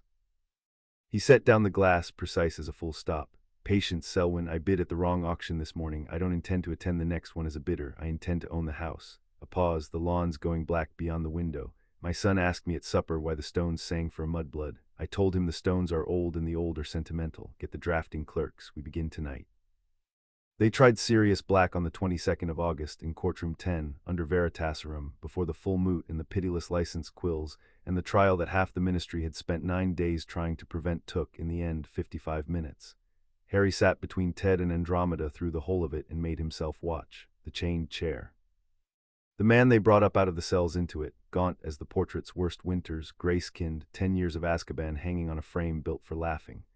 And how the man's eyes, before anything else, before the chair's chains had even settled, went around the courtroom once, searching, 2 seconds of naked, terrified hope no Dementor had managed to eat, and found the boy with his mother's eyes, and stopped. And how the ruin of that face did something then that the quills, licensed and otherwise, spent their columns failing to describe, and Harry never afterwards tried to describe at all, except once, years later, in the project, in his own uneven hand. He looked at me like the sentence was already over. 3 drops of Veritaserum. Bones herself asked, monocle blazing, "State your name." "Sirius Orion Black. Were you the secret keeper for James and Lily Potter?" "No, I was meant to be." I insisted we switch. I thought I was being clever. The serum flattened the voice to facts and could not flatten the grief out of these. It came through anyway, groundwater through stone. The clever plan, use the weak friend nobody would suspect. It was my idea. It was the worst idea any man has ever had, and both of my friends paid it, and I have had 10 years to say so to a wall. Who was the secret keeper? Peter Pettigrew. The courtroom did not gasp. It had read the lakes. What it did was worse and quieter, 400 people refiling a decade of certainty at once. Bones drove on, sworn question after sworn question, the street, the gas main, the finger, the laughing. "Why were you laughing, Mr. Black?" And the serum answered that one too, flat and terrible. Because the plan had worked. Nobody suspected Peter. I built the lie myself and I was standing in it. What else is that funny? And then the last question, the one Bones had added to the schedule in her own hand that morning. Is Peter Pettigrew alive? I don't know, I know what he is. He's a rat animagus, unregistered, missing a toe on the front left paw. If he's alive, he's hiding the way he always hid, somewhere soft, close to news of the boy. He always liked to be near whoever was going to win. One witness was called who had not been summoned. Albus Dumbledore, having recused himself from the bench, asked leave to testify from the floor, and Bones, after a pause the licensed quills all misread as procedural, granted it. He did not take Veritaserum, he was not accused. He stood in the falling light where the children had stood 10 days before and gave evidence in a voice stripped of every ornament the moot had ever heard him wear. I examined the evidence against Sirius Black in November of 1981, he said. I found it convincing. I wished the record to show what I did next, which was nothing. I did not request an interrogation. I did not ask for a trial. I, who had taught this man, who had trusted him with secrets of war, accepted in 48 hours a story whose principal virtue was that it was finished. Others share the legal fault. The hall will apportion that. The failure of doubt was mine. I have spent this decade advising this chamber that the neat answer must be checked twice. The record should show its chief warlock did not check once, and that a better man paid for my certainty. With 10 years no verdict can return. He bowed to the chained chair, to the man in it, unhurried, to the depth reserved for equals, and returned to the floor's edge. And Sirius Black watched him go with an expression the quills fought over for a week, and Harry, watching both of them, understood at once, having worn it himself. The look of a man handed an apology genuinely meant, publicly costly, and years too late, who has not yet decided what it buys. Verdict on a single show of wands, cleared of all charges unanimously, the moot rising to it, which was custom for an acquittal after wrongful imprisonment, though not one member in 20 could have said so, the custom having last been needed in 1809. And compensation voted by acclamation, and an inquiry ordered at Bones's motion, terms of reference in her own drafting, into the sealing of instruments and the placement of minors in November 1981.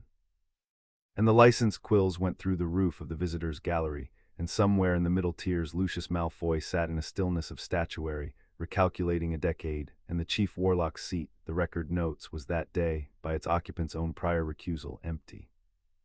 Bones held her aurors back after the chamber cleared, a dozen of them, and issued the ugliest search warrant of her career with a face that forbade comment. One rat, common brown, missing a toe, front left paw, approach as you would approach a wizard because he is one. Priority to households with children, households near children, households that get the news early. Two of the younger aurors developed expressions. Bones looked at them until the expressions resolved into professionalism, and added quietly that the rat in question had blown a street full of muggles into the walls and let a friend rot 10 years for it, and that the next smirk could hand in its badge and go guard a cauldron shop. Nobody smirked. The description went out that evening to every DMLE office in Britain, and pinned to the board of a village station in Devon. It would wait, patient as a boundary stone, for the day a clerk with red hair happened to read it twice. They gave Sirius Black his wand back in a side chamber with the Dementors withdrawn to 40 feet by court order, and his hands shook too badly to hold it, so he laid it across his knees instead. And that is where Harry found him, brought through by Bones herself, past the aurors, into the plain little room where a free man sat shaking with his wand on his knees, trying to remember how to be one. Neither of them managed any of the sentences that mattered. That too went into the project later, both hands facing pages. What happened was that Sirius Black looked up and looked at Harry, at all of him, the taped glasses gone, the new frames Tilly had bullied him into, the stag ring, the too thin shoulders under the good new cloak, and said, in a voice like a door coming off rusted hinges, "You've got James's hair." He'd be furious. He spent 7 years trying to make it do that on purpose. "It doesn't do anything else," Harry said. "No. It never does." And then carefully, the way a man handles a thing he has robbed himself of the right to touch, "I'm not going to ask you to know me all at once. 10 years is, I know what 10 years is. But I made your parents a promise the day you were born, and it kept me alive in there when nothing else was left standing. So I'm going to say it once out loud in front of the director as a witness, and then I'll shut up and earn it at whatever speed you like." The shaking hands flattened on his knees and held. "Whatever you need, however long it takes. While I breathe, you don't face anything alone. That's the whole promise. That's all of me there is currently," and the ghost of the boy who had been best man in a borrowed tie surfaced through the ruin one flicker, "but I'm told I fill back out." Harry looked at his godfather, the promise, the wreck, the flicker. Fluent in insults, 4 weeks into the other language, he reached into his pocket and did the only fully articulate thing he had done all day. He took out a letter, opened to its final page, and put it into the shaking hands, his father's cramped last-minute postscript upward. "Sirius is the best of them and the best of me. Fix it if you can. We started without you," Harry said. "There's a project. You should probably read the minutes." Sirius Black read his dead friend's handwriting through once, twice, bent over it, one thumb moving along the ink the way the blind read.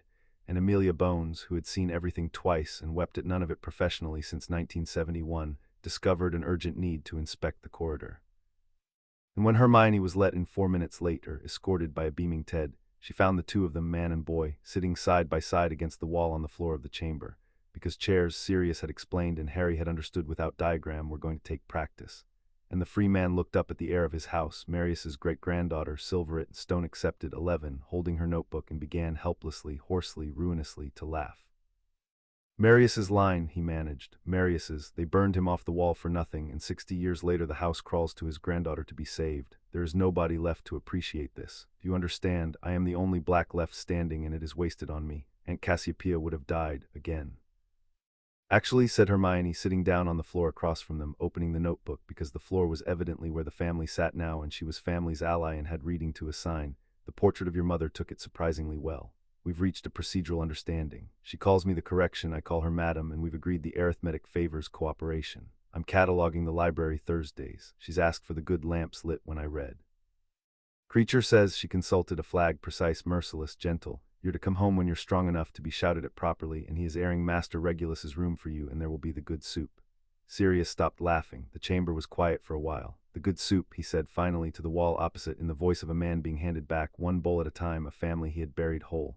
God help me, it's real then, all of it, you're real, the pair of you.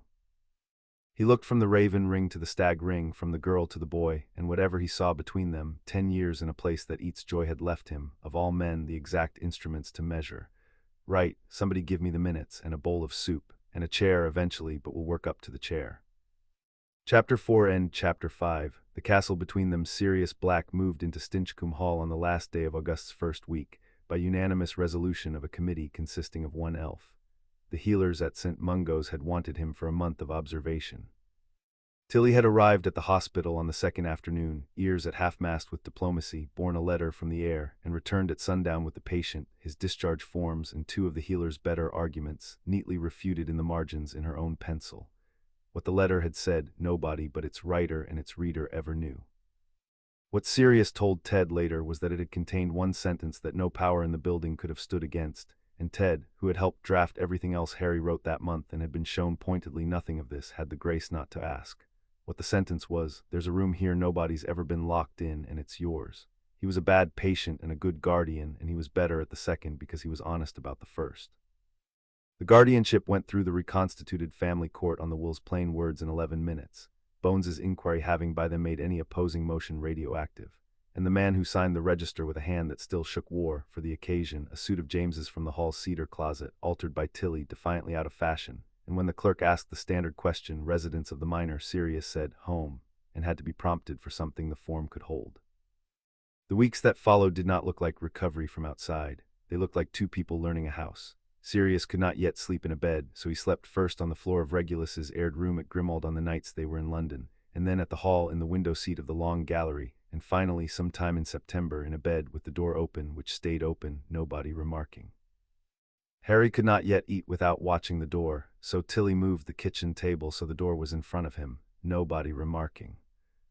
They found each other's broken places the way you find furniture in the dark, by barking against them gently, and what they built out of the wreckage was not father and son, and both were careful never to press it into that shape. It was something with more air in it, two survivors of different wars pooling rations, and it held, and every day it held it grew another ring, like a tree. He taught Harry to fly that autumn, on the sloping field behind the hall, and was speechless for 1 whole minute afterwards, and then unstoppable for an hour. He told stories at dinner that made Tilly drop things on purpose so she could stay in the room. He went gray-faced and silent for whole afternoons sometimes, and Harry learned not to fix it, only to be visibly somewhere nearby with a book, which was, though neither of them ever said so, the exact protocol Hermione had invented for Harry himself in the waiting room of the Office of Lineages, passed on now like a family recipe. There was a mind healer twice a week, a round tuffet of a wizard named Bull whom the compensation gold paid for and whose first professional act had been to tell Sirius flatly that the boy needed the appointments as much as the man. And so they went together and sat in the waiting room together beforehand like two truants outside a headmaster's office, and compared notes afterwards over chips and made between them a private language of recovery.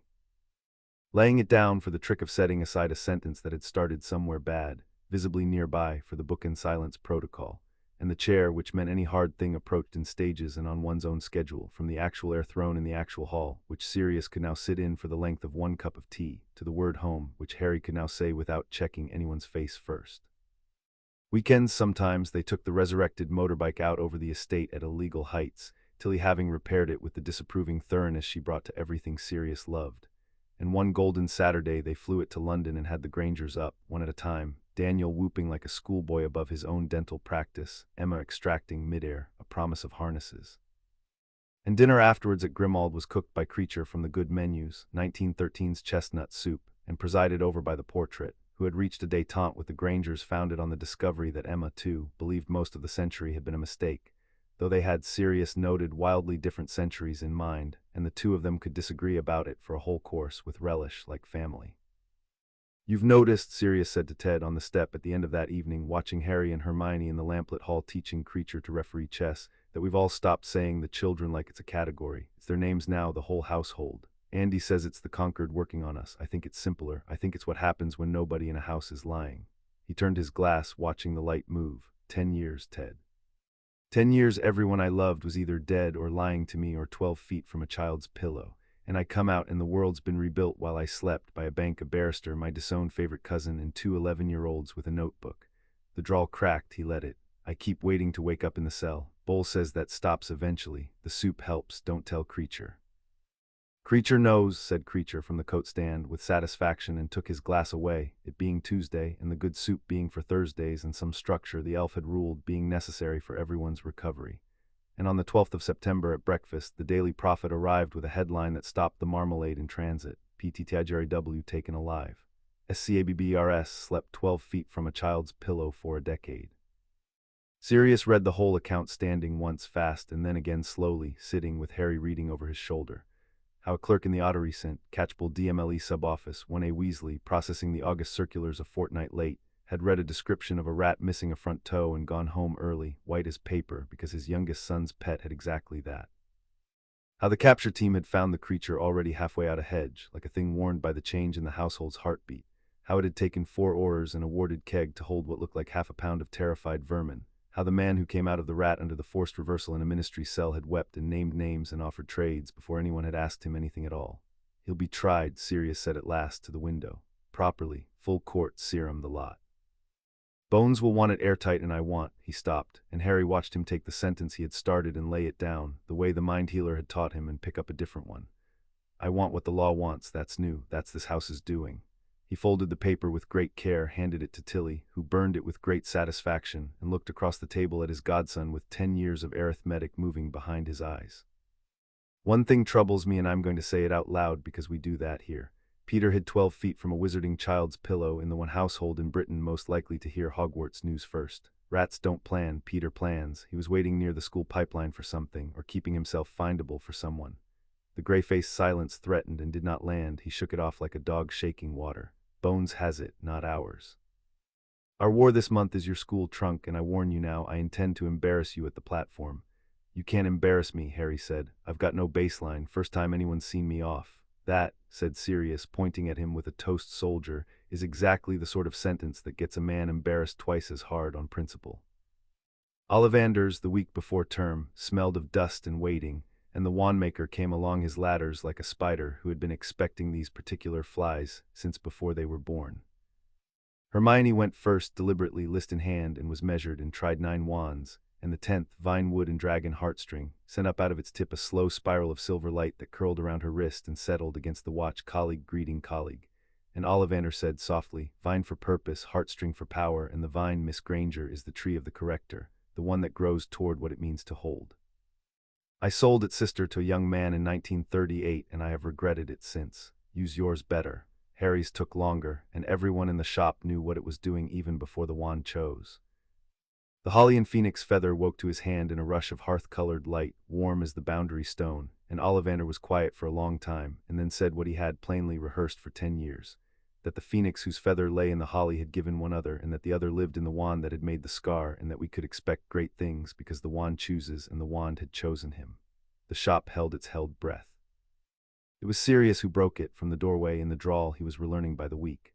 For the record, Garrick, my godson's wand is welcome to be the brother of the Bulgarian minister's toothbrush, so long as it works. He's not a prophecy, he's a first year, wrap it. Outside, in the din of the alley, Harry walked half a street before he said, "Brother Wands," heard him. Sirius steered them around a cauldron display without breaking stride. Want to know what I think it means? It means a bird molted twice. Everything else is what people decide to build on it, and people, Harry, will build on anything. I've watched them build on less all summer. You are allowed to find it interesting instead of heavy. That's a Padfoot rule. There are only 3. I'll teach you the others when you break them.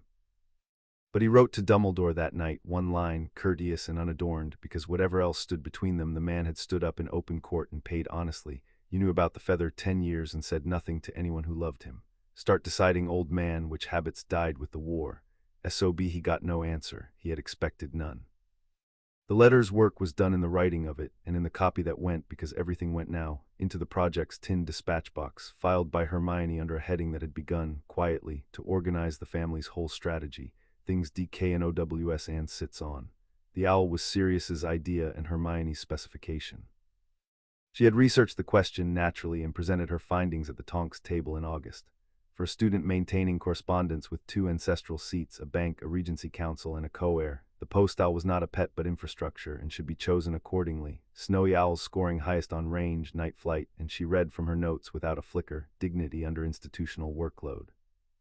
The bird who chose Harry at Eolips, white as the winter island, regarded her new household's assembled peculiarities on arrival at the hall, accepted a bacon rind from Tilly as tribute correctly rendered, and installed herself on the study's curtain rail with the air of a senior clerk taking up a long vacant post. Harry named her Hedwig out of a book Hermione had lent him, and the name, Creature reported with approval, was that of a saint who looked after orphans, which the elf considered the first evidence of strategic thinking he had seen from any Potter in his lifetime. The Hogwarts Express left at 11, scarlet and importunate, and the platform embarrassment was conducted with full military honors. Sirius wept theatrically into an enormous gray handkerchief, cried, "Write to me, my darling boy," every day, twice on Sundays in a carrying falsetto, was formally disowned by Harry on the spot, witnessed by Ted, notarized by Nymphadora with her hair in Gryffindor stripes, and could be heard laughing, actually laughing, open-throated, the whole length of the platform as the train pulled out, a sound that made a knot of watching ministry parents revise their autumn's gossip wholesale. The Grangers stood with him at the barrier's edge until the last carriage went. It was Emma who noticed the tall, thin figure far down the platform, white-bearded, half-moon spectacles, watching the train's departure from beside the tea trolley like any sentimental old Don. And it was Daniel who noticed that he had been watching, before the train, not the train, but the 2 heads in the 3rd carriage window, dark and browner dark, already bent together over an open notebook. And it was Sirius, following their eyes, who lifted his hand to the headmaster across the emptying platform in a gesture that managed to be, at once, a greeting, a thank you for the courtroom, and the precise wave a beater gives an opposing seeker before a match everyone intends to play hard and clean. Dumbledore returned it gravely, adding a small bow to the Grangers, whom he had never met, and all 4 adults stood a moment in the steam, joined by the one thing they fully shared, which was gone round the bend and gathering speed. On the train, the compartment filled by stages with the century's future, none of it aware of being any such thing. A round-faced boy searching for a toad, retrieved, detoaded, and adopted within the quarter hour, Neville Longbottom, whose grandmother had tabled Selwyn's motion, and who went scarlet when Hermione worked out the connection and thanked him for it. A red-headed boy hovering at the door with the particular awkwardness of a child whose family had spent September in the papers through no fault of their own, Ron Weasley, rat-bereaved, torn between resentment and awe, settled by Harry with the one sentence that could have done it. "Your dad's the reason my godfather sleeps at night. Get in, do you play chess?" And the 4 of them were deep in a tournament, Neville and Hermione allied against the confident, doomed, and outrageously lucky, when the door slid open on Silverblonde and flanking Muscle. Draco Malfoy had rehearsed too. You could see the rehearsal dye in his face as he took in the actual compartment. The boy who lived in a jumper Tilly had knitted, playing chess with a Weasley, the heir of Black, whom his father had forbidden him to mention at home, watching him over a night she had just declined to lose. What came out in the end of all the drafted openings was almost plaintive. "You're not what I was told." "No," Hermione agreed, not unkindly, moving the knight. "We've had that from everybody this summer. Do you play? We're running a ladder." He didn't stay. But he didn't sneer either, quite. He stood a moment in the doorway doing sums that had no answers his household stocked, 11 years old with his father's eyes and not entirely his father's ledger, and then he withdrew with his muscle and his unused drafts, and Hermione wrote in the margin of the project that evening in the ruled-type hand, DM Watch. The oath was sworn over his cradle, nobody asked him. Underneath, later in the uneven hand, Padfoot says the House of Black specializes in boys who were never asked, says it's the family's chief export, says, leave the door ajar. The castle rose out of the lake's black mirror like an argument for magic itself, all lit windows and impossible towers, and the first years went over the water in little boats, and Harry, who had a hall of his own now and loved it, looked up at this one and felt no disloyalty at all, only a widening, the way a boy with one good book discovers the word library. And beside him in the boat Hermione said, softly, cataloging stars and turrets together, Hogwarts. A history says the founders cut the foundation stones from their own family seats, all four. Its house is all the way down, Harry. Everything in this world is somebody's hearth carried. The Sorting Hat sang its song about unity, which only the two of them appeared to actually hear as advice, and took, when her turn came, 4 full minutes on Hermione Granger's head, the hall's whispers rising and rising before it spoke aloud, and what it said first was not a house's name. Well, said the hat conversationally to the rafters at large, there's a weight on this one I haven't felt since I sat on colder heads, a mantle part assumed, and there's the other one in the queue, isn't there? Marvelous. Very well, Raven's daughter, where do they keep courage that reads the footnotes? Gryffindor. And on Harry's head 1 minute, quiet, the brim barely moving, a private conversation of which the hall heard nothing, and the project later recorded this. It offered me Slytherin, said I could be great there. I asked it, is great the same as good? It laughed. It said not always, and the ones who ask are wasted on Slytherin, and then it asked me, strangest thing, it asked whether the Raven Ring's wearer had already been sorted, and when I thought yes it said, quote, then it hardly matters where I put you, the pair of you will sort the school before you're done, not the other way round, go where she is, the stones like you together, Gryffindor. At the staff table Albus Dumbledore applauded with everyone else, warmly, correctly, and watched the two of them find seats side by side under the floating candles, as though the bench had been assigned. And 3 seats along, a young teacher in a new purple turban applauded too, a half-beat behind the rest, and under the table pressed one hand hard against the other to still it, and did not know why the scarred boy's entrance had made the back of his skull sing like a struck glass, and would not know for weeks yet that the thing coiled at the base of his mind had opened its eye at the sight not of the boy at all, but of 2 rings, stag and raven, 6 inches apart on a shared bench. Gold and silver in the candlelight, school, it turned out, fitted them like the rings had, immediately, and with room left to grow. Hermione took to the coursework the way rivers take to valleys. That surprised nobody. What surprised everybody except Harry was the other thing she took to, which was command. Not loudness, never that, but the quiet dispensing of order into chaos. The study schedules that appeared, color-coded, unrequested, and mysteriously followed in the hands of homesick first-years. The manner in which a knot of frightened 11-year-olds outside Snape's dungeon reorganized itself around her presence like iron filings shone a magnet. She had spent a summer being briefed by a portrait, a barrister, an exile, and a bank. The effect on a school corridor was roughly that of a frigate among rowing boats. Flitwick on the first charms morning bowed from his book stack to the heirs of the Banner houses, an old form, forgive me.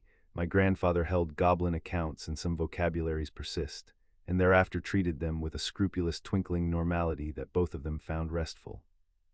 His lessons were precise and merry, and Hermione's feather was airborne first in the year, and Harry's second, and Seamus Finnegan's briefly on fire, and the world, for whole hours at a stretch, was allowed to be only a school. Flying lessons were another country. Madam Hooch's whistle, 20 brooms in ragged formation, and the discovery unlooked for that Harry Potter on a broom was what everyone had been told Harry Potter was everywhere else. Effortless, inevitable, briefly and unself-consciously happy, a boy shaped exactly like the heir wanted. When Neville's cracked remembrall slipped from a pocket at 40 feet, it was Harry who came out of the sky and took it off the grass top like a swallow drinking, and the whole class roared, and McGonagall appeared at the field's edge with her lips gone thin in the specific way that preceded either catastrophe or history. And history it was, the youngest seeker in a century, subject to guardian's consent, which Sirius returned by owl the same evening in a letter McGonagall declined to read aloud, though staffroom legend preserved its opening. Minerva, finally. Enclosed, consent, a donation to the Broom Fund and James's old arm guards, which I have been carrying from house to house for 10 years like an idiot who knew something. And Draco Malfoy, who had started that flying lesson composing a sneer about remembralls, watched the catch with his sneer half-built and forgot to finish it because he was 11 and it was magnificent and nobody from his household was watching him. and Harry, circling back over the class, caught him mid-expression, applauding 2 claps before the drilled face reassembled, and that also went in the project, filed under the door ajar. Harry's marks were good and got better, which pleased him in a hoarding, private way, having never before attended a school where doing well wasn't punished at home. But his actual education happened at the edges, exactly where Andromeda had told him it would. He read rooms. He read within a fortnight which prefects patrolled where and when, which staircases lied on Thursdays, which portraits gossiped to which, that the fat friar knew everything about the kitchens and told anyone polite, that Filch's misery was a system with inputs, that McGonagall was scrupulously, almost violently fair, and that her fairness could be relied upon like load-bearing stone. And that Professor Snape had come to the year's first potions lesson with a speech evidently long prepared, looked at Harry Potter for a strange stretched second, looked at what sat beside Harry Potter, the heir of Black, whose house's solicitor had, that same week, quietly settled a certain old life-literature question with the House of Prince through goblin intermediaries, on terms sealed but rumored generous, and had put the speech away unspoken, and taught the lesson, coldly, brilliantly, to everyone alike. Things DK and OWS and sits on acquired a sibling page that autumn in 2 hands, THINGSS carries and say. Item 1, the uneven hand, he looked at my eyes like they were a debt. Item 2, ruled type, he teaches us as though the potion matters more than we do, which, examine it, is the first fully honest treatment we've had from any adult stranger in this castle. They did their real work Tuesdays and Sundays, in a corner of the library that Madame Pince had ceded to them with the wordless freemasonry of the book-loving, 2 tables pushed together, the project school volume open between them, and the letters spread out, Sirius's twice weekly, scurrilous, load-bearing, Tilly's monthly, majestic, the hall is well. The bell rung 13 at your sorting, which is the house's own arithmetic, and Tilly does not question it. Andromeda's law lessons by correspondence with exercises, and the thin gray envelopes from Gringotts addressed to them jointly now, heirs of the banner houses, which was not a phrase either of them had taught the bank, and which neither of them had yet found in any book in this castle either, though they had worked through 400 years of shelving toward it, Tuesday by Tuesday, closing in. It's here, Hermione said one October Sunday quietly into the lamplight, whatever the conquered actually is. The sieges were here, Harry 1612, the Goblin War's northern front, Hogsmeade was the refuge, the school held the valley. Bagshot puts both our houses in the garrison, and then listen. Of the ending of the Hogsmeade siege the records of the school say only that it ended, the pages for that Michaelmas being lost. She looked up. Lost, in this library. Where nothing has been successfully lost since the founding, per Madame Pince's personal communication this morning, delivered while actually polishing the restricted section's chains. Pages don't get lost here, Harry agreed slowly. They get put somewhere. He looked out the high window north, where the first snow was trying the hills above Hogsmeade. Above the valley their houses had once held side by side against a war nobody would now name. Everything about this thing is put somewhere, have you noticed? The tapestry in the one fireproof building in Britain, the rings in my vault instead of yours, the stone chairs in the middle of a moor. Somebody spent 400 years hiding the conquered in plain pieces from everybody and leaving every piece where only the 2 of us together would be handed it. He tapped the rings page in the project, kept, each for the other's sake. It's not a treaty, Hermione, it's a fire drill. Somebody knew a night was coming when both houses would be down to 1 child each, and they built the whole thing to find us. The lamp fluttered, neither of them had touched it. On their hands, 6 inches apart on the shared table, Stag and Raven sat warm as banked coals, and had been warm, they compared notes afterwards, since the paragraph about the missing pages. And up at the castle's far end, in a corridor on the 3rd floor that students were forbidden to enter, something enormous shifted its 3 heads in its sleep, and in an office full of ticking a gray ring of smoke turned, and under a purple turban in a locked staff room a coiled thing tasted the castle's air and found it changed, and could not say how, and hated not knowing with an old, patient, drinking hatred, and set itself to find out. It found out on Halloween. The feast was loud and golden, 1,000 pumpkins, bats in weather systems under the enchanted ceiling. And Hermione was not at it, and neither was Harry, because Neville's toad had gone missing again, actually missing this time, and the 3 of them, Ron holding the map of likely toad refuges he'd drawn with surprising draftsmanship, had run it to ground in the disused girls' bathroom on the 1st floor, where Trevor had achieved the cistern. And so it was that the 4 most protected children in Britain were together, off the feast's map, in a tiled room with 1 door, when Quirinus Quirrell burst into the great hall 2 floors below and screamed about a troll. What the troll's leash holder had planned, the inquiry never fully established. What is established is this: the troll did not wander to the 1st floor. It was sent along a route cleared of portraits by person unknown, while its arrival was announced in the one room where every teacher stood assembled, and counting heads by table was impossible. And the head it was sent to find, the plan's authors being reliant on a decade of intelligence in which the boy who lived was always alone, was Harry Potter's alone, and every particular of that intelligence was 11 weeks out of date. The rings knew before the smell arrived. Both at once, Stag and Raven went from bank coal warm to stove iron hot, a heat that did not burn but insisted, and Harry was moving before he had reasons, grabbing Neville's collar. Out now, all of us now, and they were 4 steps from the door when the doorway filled. 12 feet of mountain troll does not fit a bathroom.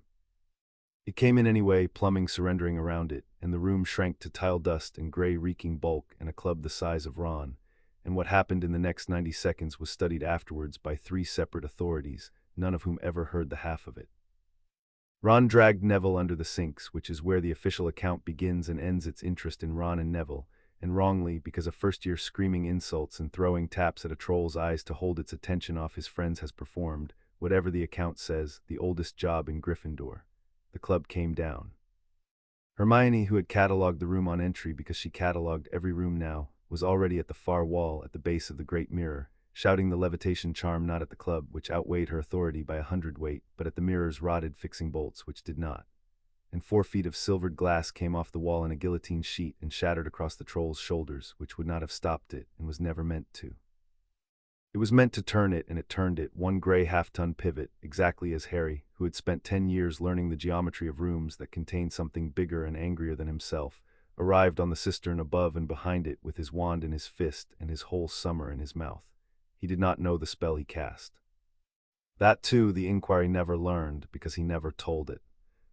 The word that came was not schoolroom Latin at all, but something the boundary stone had said to him in June, in the wordless idiom underneath words, and what came out of the brother of a murderer's wand was hearthlight, a fist of it, home-forged gold with 1 thread of raven silver braided through that had no business being there and was, and it took the troll not like a weapon but like an eviction, the full authority of 2 ancient hearths pronouncing this creature outside the peace, and the troll sat down. Through the floor, into the corridor below, which was fortunately structural, and lay there in the rubble not dead, the inquiry established, merely profoundly elsewhere, its furious walnut of a mind wiped smooth of every instruction it had carried in with it. And in the ringing tile-dust silence above, 4 children looked at each other across the wreck of the plumbing, and Neville said from under the sinks in a voice of wondering accountancy, "Trevor's still in the cistern," and that was the sentence that was still making all 4 of them laugh, unstoppably, hiccupingly, the laughter of the just alive, when the staff arrived at the door in a wall of wands and found them. McGonagall's fury was magnificent, and her arithmetic was better. She took in the door, the route, the timing, the feast, and went very still and very Scottish. Snape arrived limping, which Harry read and pocketed. And behind them all, unhurried, grave, twinkling at nobody, came the headmaster, who looked at the sat-down troll in the corridor below, and at the scorch of gold and silver light printed across its hide like a brand, a heraldry any scholar of the old magics would need 1 look to read, and then at the 2 ringed children in the doorway. And Harry, watching the old man's face with a summer's training behind him, saw the exact moment the headmaster stopped seeing a school incident and started seeing a peace move that was not his, and his scar, for the first time since June, whispered, not pain, pressure.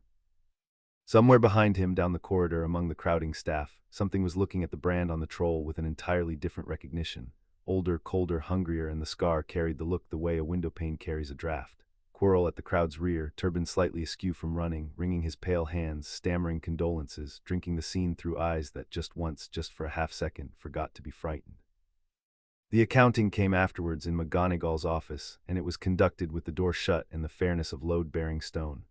Points were awarded for cool heads in defense of others, and deducted fewer for being off the feast's map, and the deduction was restored a week later, quietly, when the inquiry's route map confirmed what off the map had spared them. Questions were asked about the spell that had sat a troll through a floor, and Harry answered them truthfully, which is to say uselessly, "I don't know what it was, Professor, it came out of the summer," and McGonagall studied him over her spectacle rims for a long moment, a woman who had taught the father and buried the mother, and wrote on the incident form in a firm Scottish hand, heirloom magic, familial, unreplicable, which had the advantage of being true and the further advantage of closing the form. Snape's limp lasted a week. Harry compiled its schedule the way he compiled everything now, and cross-referenced it with the third-floor corridor's locked door, out of bounds on pain of painful death, no reason ever offered to the school, and with the fact learned from the fat friar in exchange for nothing but courtesy, that a delivery from Gringotts had come to the castle in August under armed escort. The same week Vault 713 had been emptied hours before someone tried to rob it. He laid the whole file in front of Hermione on the 2nd Sunday of November and watched her read it and watched her arrive, 4 minutes and 1 page of workings later, exactly where he had. The headmaster is keeping something here that somebody else wants, she said. In a school. Behind a door a first year's Alohomora would open. We checked the lock's class in the catalog. It's practically an invitation. He's moved a target into a building full of children and dressed it as a secret, and on Halloween somebody sent its guard dog a diversion, and the diversion was also aimed at you. She squared the file's edges, and the squaring had the finality of a verdict. At Stinchcombe the wards ask who's looking. At Grimald the door tastes blood before it opens. That's what protection looks like when it's honest, Harry. We've stood inside it. This isn't protection. This is bait deciding it's allowed to be curious about the fish. They did not go through the door. That, more than anything, was the summer's work showing. 2 11-year-olds in a castle built of secrets, holding a map of one, and choosing deliberately minuted in the project in both hands not to walk into it. We are not the ones who have to open strange doors anymore, the rule-type hand wrote. We have our own. Let ours do the answering. The file acquired its final November entry at the first Quidditch match of the season, Gryffindor and Slytherin, under a sky like scrubbed pewter. Harry flew it as he flew everything, better than the broom deserved, and the school, which had spent 2 months not quite knowing what to do with its most famous first year, discovered a use for him it could roar about honestly. For 50 minutes it was only a game, the best 50 minutes of the term. Then his broom tried to kill him. It began with a twitch and became a bucking, wrenching, climbing malice, 500 feet of November air below and the clean sweep answering no hand at all. And the crowd's roar curdled to a single indrawn gasp, and Neville was crushing Ron's hand white, and up in the teacher's stand 2 figures had gone as still as the rest had gone frantic, both muttering, both unblinking, eyes locked on the boy. Severus Snape, black-wrapped, lips moving in a steady counter-cadence. And 3 rows behind him, where only someone looking for him would look queer in his quarrel, Hermione was looking for him. She had been looking for him at every public gathering since Halloween, on a rote as she and Harry had drawn up in the project, and she found him now, sightline clean, jinx rhythm running through his lips like a man saying a rosary backwards, and the summer rose up in her not as fear as procedure. She did not run for the stands. She did not set fire to anything.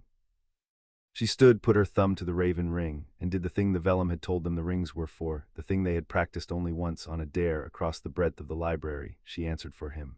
Keep him, she asked it, the other's sake being the whole clause, and the raven woke.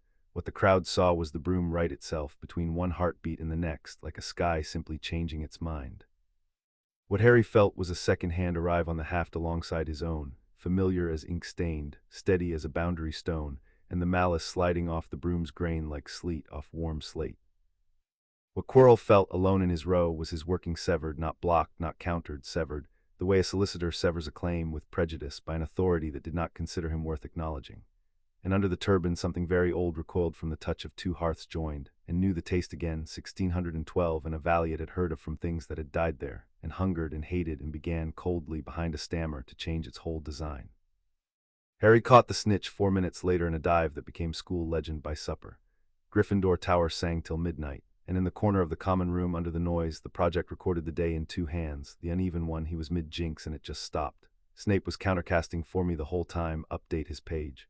And when the broom came back I wasn't scared, which was strange because I knew you'd done it, and knowing that felt like the wards at home. Filed under what the rings are actually for. The rule type one beneath, correction for the record, I didn't do it, I asked, and the Conquered answered. Distinction matters, see draft glossary. 2 conclusions follow. 1. The promise in the vellum is operational at range already unpledged. 2. Whoever aimed the troll was in the teacher's stand today, 3rd row back, and now knows conclusion 1 as well as we do. Recommend we stop calling Yule a decision and start calling it a deadline. Sirius's letter, when the whole file reached him by the fast owl, came back within the day, and the drawl was nowhere in it. Good. You're learning the only lesson the old magic actually teaches, which is where to stand. Andy's been to the bank. Rannoch confirms Ravensrock will receive the family at Yule, all of it, Granger's included. The Charter's hospitality clause covers sworn allies, and the stone will want to look at everyone anyway. Bring the project, bring the rings. Bring nothing you'd mind the ancestors seeing, they will be, I'm told, looking. P.S. Creature has begun polishing things that were never dull. He knows something about that island he isn't ordered to tell and can't decide to. Don't pry. Whatever it is, it's heavy, and he's carried it 12 years. Let the stone do the asking. Item Harry wrote that night in the project, uneven hand steady. Drawer, no more drawers. We tell each other everything from tonight. Agreed and countersigned. The troll was aimed. The turban looked at our light like he'd been hungry for it for 100 years, and my scar felt him do it. Rule type beneath, agreed and countersigned. Additional, D watched us instead of the troll. Everyone in this castle is reading the same page of us and nobody will say its name. Proposal, Yule at Ravensrock. We stop being a page other people read. We invoke the first right. Padfoot's already half-guessed. See his last letter, postscript. Whatever you two are circling, circle it under our own wards at our own hearth with the family watching. That's what the old magic is for. Beneath that uneven, seconded, motion carries. Two hands, one line each, and under both names, drawn in rule-type ink but in nobody's handwriting at all, fine as a hair and unmistakable. A device had printed itself into the page while the ink of their signatures dried. A stag and a raven, side by side, facing the same way. The project had been countersigned. Chapter 5 and Chapter 6, Winter's Gambit. You could not apparate to Ravensrock, or flew to it, or fly. The island permitted one road, and the road was a boat, and the boat crossed only for the blood. It waited for them on the winter solstice's eve at a shingle cove on the Northumbrian coast, below a Muggle village whose name meant Raven's Ferry in a language nobody in it spoke any more. A black clinker-built craft with no oars, no sail, and no boatman, riding the gray swell at the end of a stone jetty glazed with ice. The family came down the cliff path in the last of the light, all of them. The whole strange household the year had assembled, Sirius and Harry, Hermione between her parents, Andromeda and Ted, Nymphadora on leave, Tilly and Creature in matching oilskins that Tilly had sewn and Creature had, astoundingly, consented to wear.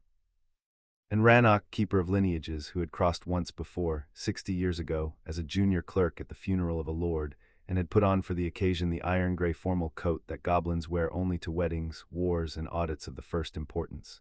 The boat knew Sirius first. It came about at his step on the jetty like a dog too old to run to the gate but determined to stand. And the Lord of Black, who had sworn on the crossing down from Scotland that he was fine, entirely fine, put one hand on the cold black stem post and stood with it a while, sea light moving on his ruined young face, and said at last to nobody in particular, "My grandfather brought me across when I was 6, before it all went wrong. He told me the island doesn't care what the family says about itself, it keeps its own ledger." He looked back up the jetty at the improbable company, the dentists, the disowned, the muggle-born solicitor, the pink-haired Auror, the 2 elves, the goblin, the boy with the stag on his hand, the girl the stone had summoned home. Let's go see what it makes of the correction. The crossing took the time between dusk and dark. No one steered and nothing rowed, and the sea, which was running 6 feet everywhere else in the North Sea that evening, went to glass a boat's length around them the whole way, and Ravensrock came up out of the last light like the argument the sea had been having with the land since the ice went. A black basalt stack a quarter-mile long, columned like organ pipes, streaked white where 10,000 generations of ravens had homed, and crowned all along its spine with towers, not ruins. That was what stopped every conversation in the boat. 7 towers of the same black columned stone, dry-built, mortarless, older than the charter cut at their feet, and every window dark and every wall whole, kept through 9 centuries of salt gale by something that was not masonry. The ravens rose to meet the boat 100 yards out. There were thousands, the island's whole nation, lifting off the stacks in a spiral that caught the afterglow like a turning of black pages, and they did not scream, which ravens always scream. They came down the wind in silence and took station around the little boat, wingtip to wingtip, a moving roof of birds, and escorted it in. And Creature stood up in the bows, oilskin flapping, tears streaming sideways in the wind, and cried out in a cracked voice, in a tongue that had not been spoken aloud in that water for 60 years, the elf hail of the House of Black coming home. And the whole escort answered once all together, one syllable of raven thunder, and Hermione's watch struck, and did not stop striking until the keel touched the island's black sand 12 times, like a year turning over in its sleep, like a heart restarting. Midnight, said the watch of Marius the exile into the winter dark, though it was not midnight anywhere else in Britain. The island kept its own time, and its time had stopped 62 years ago on the day the boy was rowed away, and now, with all debts assembling on its shore at once, it wound itself and ran. They climbed to the weather court by a stair cut in the living columns, 1,000 steps under the silent circling nation, and came out at last on the island's crown into a round hall with no roof and no need of one, the winter stars wheeling in its rafters, the aurora standing off the northern sea rim in green banners, and there at the center of the court, in a floor of basalt polished black by 1,000 years of oaths, stood the raven mark. It was not a throne and not a pillar. It was a stone the height of a standing man, unworked, uncut, exactly as the island had made it, save that on its seaward face, worn shallow by weather and wonder, a raven had been carved with folded wings by the first hand of the house, and around its foot, in a spiral going out across the whole floor of the court, the charter. Cut in stone in the old tongue, clause by clause, 9 centuries of law spiraling out from the mark like ripples from a dropped truth, and the outermost ring still blank, still waiting room left by the founders for what the house had not yet learned. Rannoch read the court with a professional's awe and bowed to the blank ring specifically, which Hermione noted and understood and never forgot. The goblin bowed to the room the law had left for correction. "Herr candidate," said the keeper, formal, iron-gray, the sea speaking under everything, "you were accepted of the hearthstone in London, a lesser stone, a household echo. The raven mark is the house. It does not read blood, it reads the whole account, a Approach it with everything you are, because it will find anything you leave outside. Hermione Granger crossed the weather court of Ravensrock alone, under the wheeling stars, past the spiral of the law, her family at the court's rim and her breath standing silver in the air, and set her small ink-stained hand flat against the folded wings of the first raven, and the island read her. It took, by the watches at the rim, 4 minutes. What it took by her own reckoning she never fully rendered, even in the project, even to Harry. What she set down was the shape of it. That the stone had opened her like the honest ledger she had spent 11 years becoming, and read every page without hurry and without mercy, the sprinklers, the drawers marked impossible, the waiting room decision to share a book with a thin stranger, the arithmetic shown to a screaming portrait, page after page, all the way to the last written line. And that at the end, at the bottom of her, it had found the thing she had half hidden even from herself. The fear that she was, finally, a visitor here, a clever tourist in someone else's story, mudblood written under everything in a hand she pretended not to recognize. And the stone had paused on that page a long time, the way her father paused at her door some nights, and then it had done the thing she wrote down in the project in letters that shook. It showed me its own page. The same fear. In its own first hand, 900 years old, cut where the spiral starts, under the raven where nobody can read it but the stone itself. They came here as exiles, Harry, the first blacks, thrown out of somewhere else for what they were. The whole terrible family, 900 years of pride and purity and burning names off walls, all of it was built on top of one sentence of being afraid they'd be sent away again, and the stone has been waiting all this time for someone to come home who knew the fear from inside and didn't build the wall. It read me, then it let me read it, then it wrote. The raven mark rang, the true stone at last, the note the limestone pillar in London had only remembered, the note the hearthstone had only echoed. It rang the way mountains would ring if grief and relief were geology, one vast bronze-black tolling that went down through the island's roots and out under the sea, and every ward on every black holding in Britain, from Grimald's serpent to the humblest boundary hex on a Welsh orchard, stood up in the dark of the winter's longest night and answered it. And on the seaward face of the stone, beneath the folded-wing raven, new letters cut themselves into 900 years of blank basalt, the spiral's outermost ring beginning at last, and the letters spelled in the old tongue and the new, plain as daylight, permanent as law, heir of the house, Hermione, of the line of Marius, who kept the time. And under it, smaller, in a different cutting, quicker, warmer, like a note added in a margin by a hand that could not help itself, the exile ends, light the towers, the 7 towers of Ravensrock lit. All of them base to crown, every dark window kindling at once with the sourceless hearthlight the moot pillars had worn, gold-shot silver, visible. The Muggle Coast Guard's log recorded, matter-of-factly, unexplained to this day, from 11 miles of the Northumbrian coast. And on the crown of the island the family stood in the roofless court under the green banners of the Aurora and the black banners of the circling nation, and wept variously, without embarrassment, dentists and lords and aurors and elves. And Sirius Black actually knelt, laughing and wrecked, and kissed his new heir's ink-stained hand like a knight in a story, and said, "Welcome home, God help you, welcome home." The pledging itself, the thing they had crossed a winter sea to do, took 10 minutes, and the stone did not let them do it alone. Rannoch had prepared them on the boat. The rite was the conquered's own, recovered from the twin covenant chests, and it was, as the oldest rites are, mostly listening. The heirs of the 2 houses stood before the mark, side by side, and declared their intent plainly in their own words. No Latin required, the old magic having no patience with borrowed tongues, and the stone would weigh the intent and echo it to the veil, to the 2 waiting chairs, and the veil would answer or not. And if it answered, the house's wards would exchange, that night, their first threads, and the full union, if the heirs still chose it at midsummer, would have a foundation to stand on. They had written nothing down. They had agreed on the crossing that written intent was somebody else's intent, and they would say what was true when the stone asked, and trust the summer's whole education. And so it is in the island's own record, cut in the spiral's new ring, exactly as 2 11-year-olds said it into the winter air of the weather court, the shortest treaty text in the Charter's 9 centuries. The heir of Potter, his hand on the staggering, his voice steady in the enormous listening dark. She was the first person who ever shared a book with me. Everything since is just the same thing, bigger. Where I hold, she holds. That's already true. I'm asking the houses to make it load-bearing.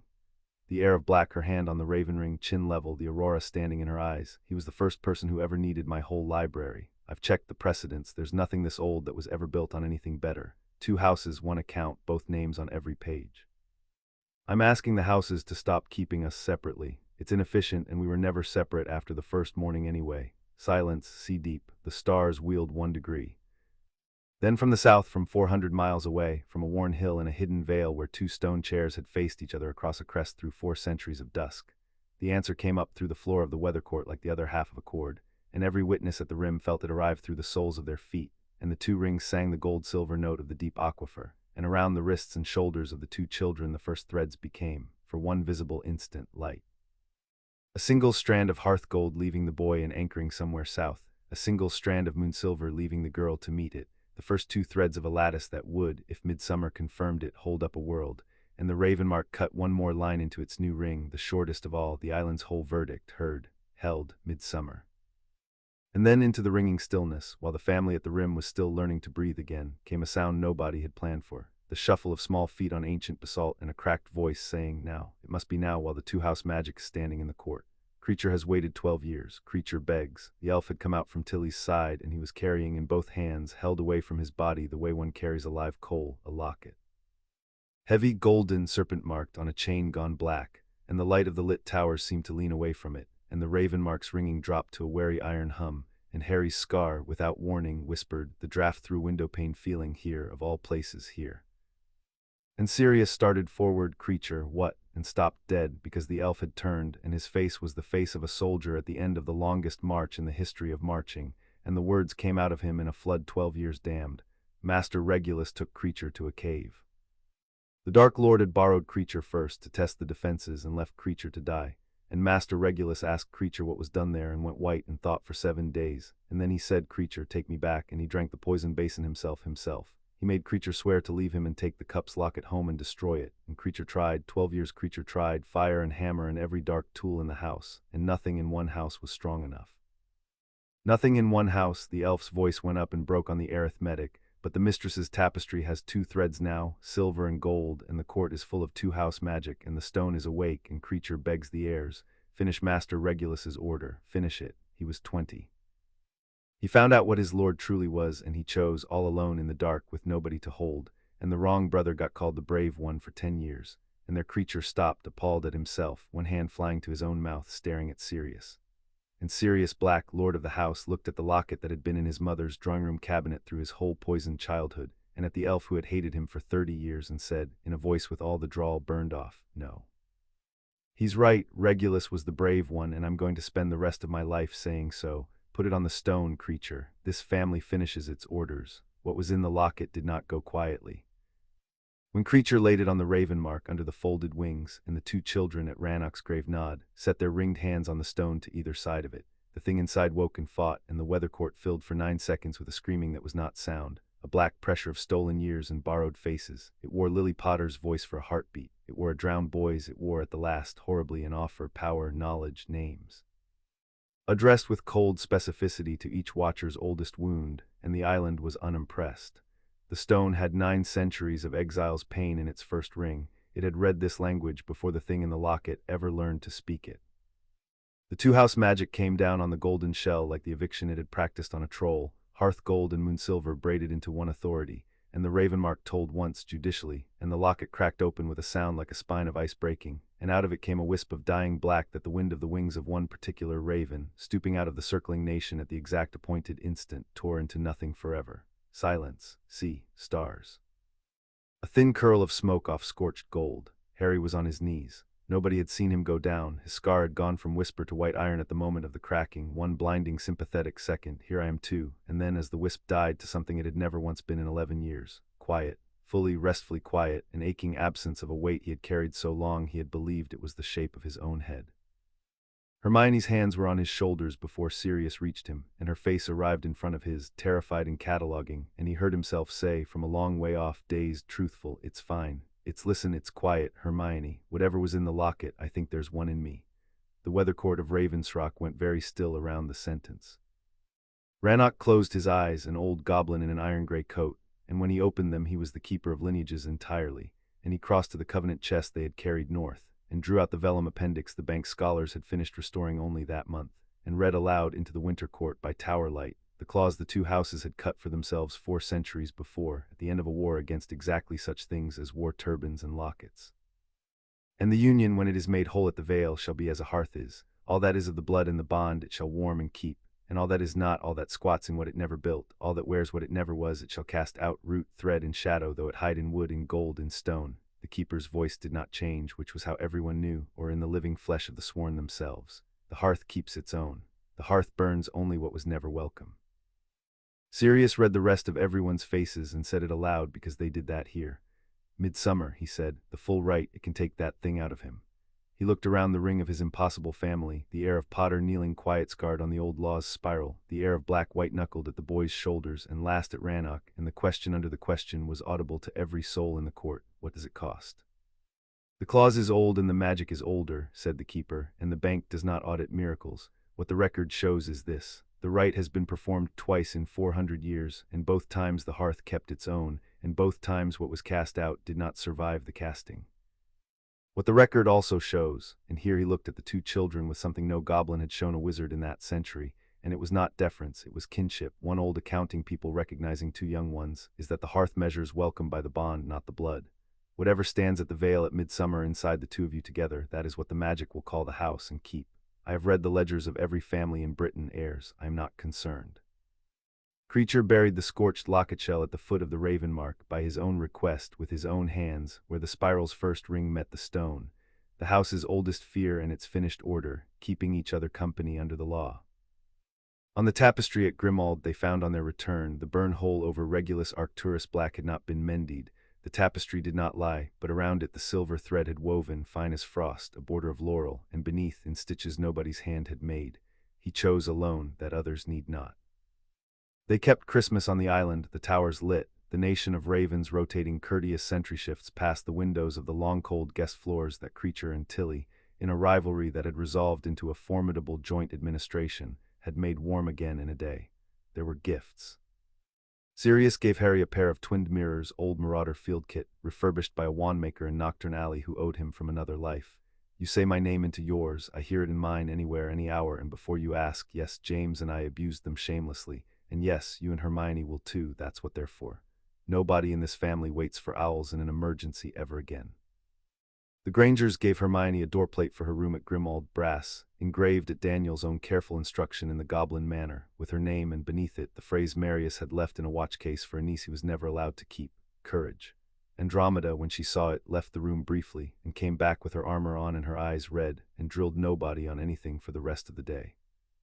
Creature's gift arrived at table unannounced. The good soup, the 1913 chestnut, served on the feast service of the House of Black for the first time since the year of the siege's tercentenary, and at the heir's right hand, in the seat the carved fire lintel at Stinchcombe would have assigned him, the heir of Potter.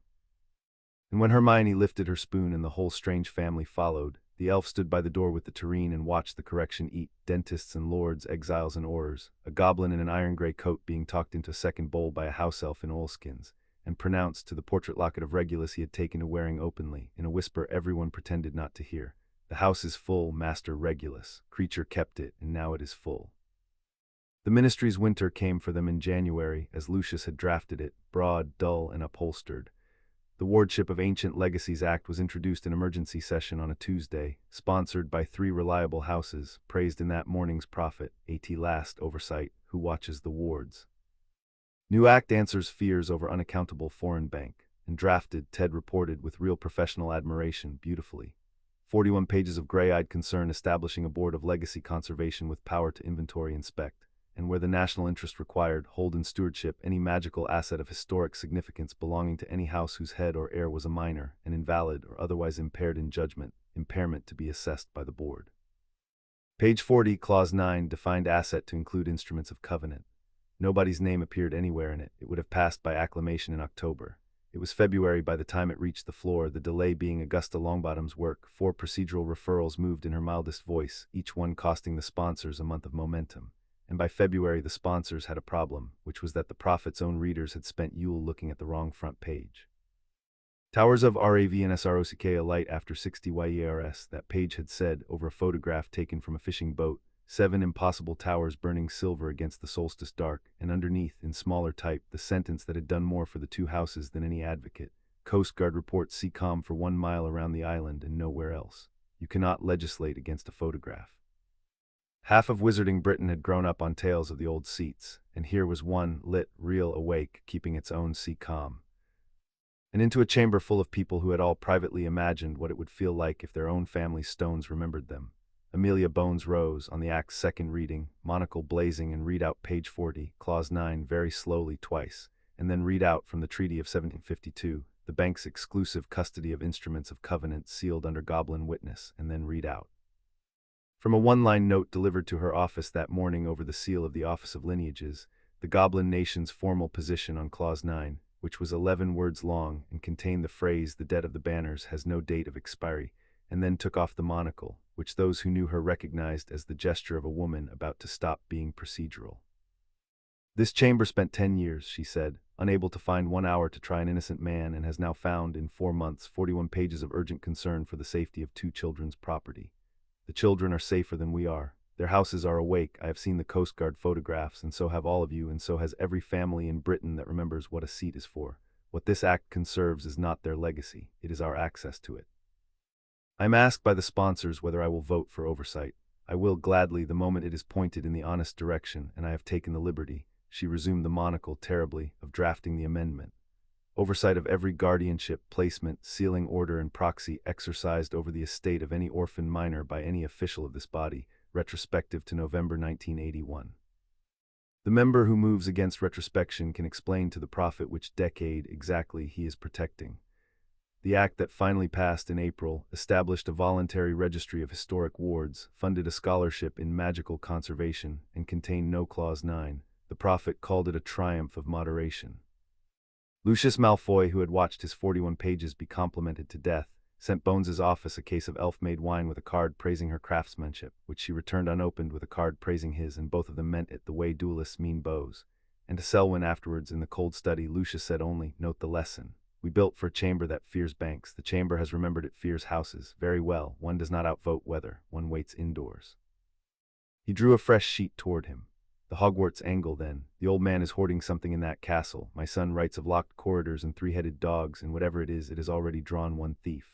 Let us make certain, when whatever is coming to that school arrives, that it finds the front gate unlatched and the blame pre-addressed. If the summer must belong to the children's houses, the spring can still belong to chaos, and chaos, Selwyn, has always voted with us."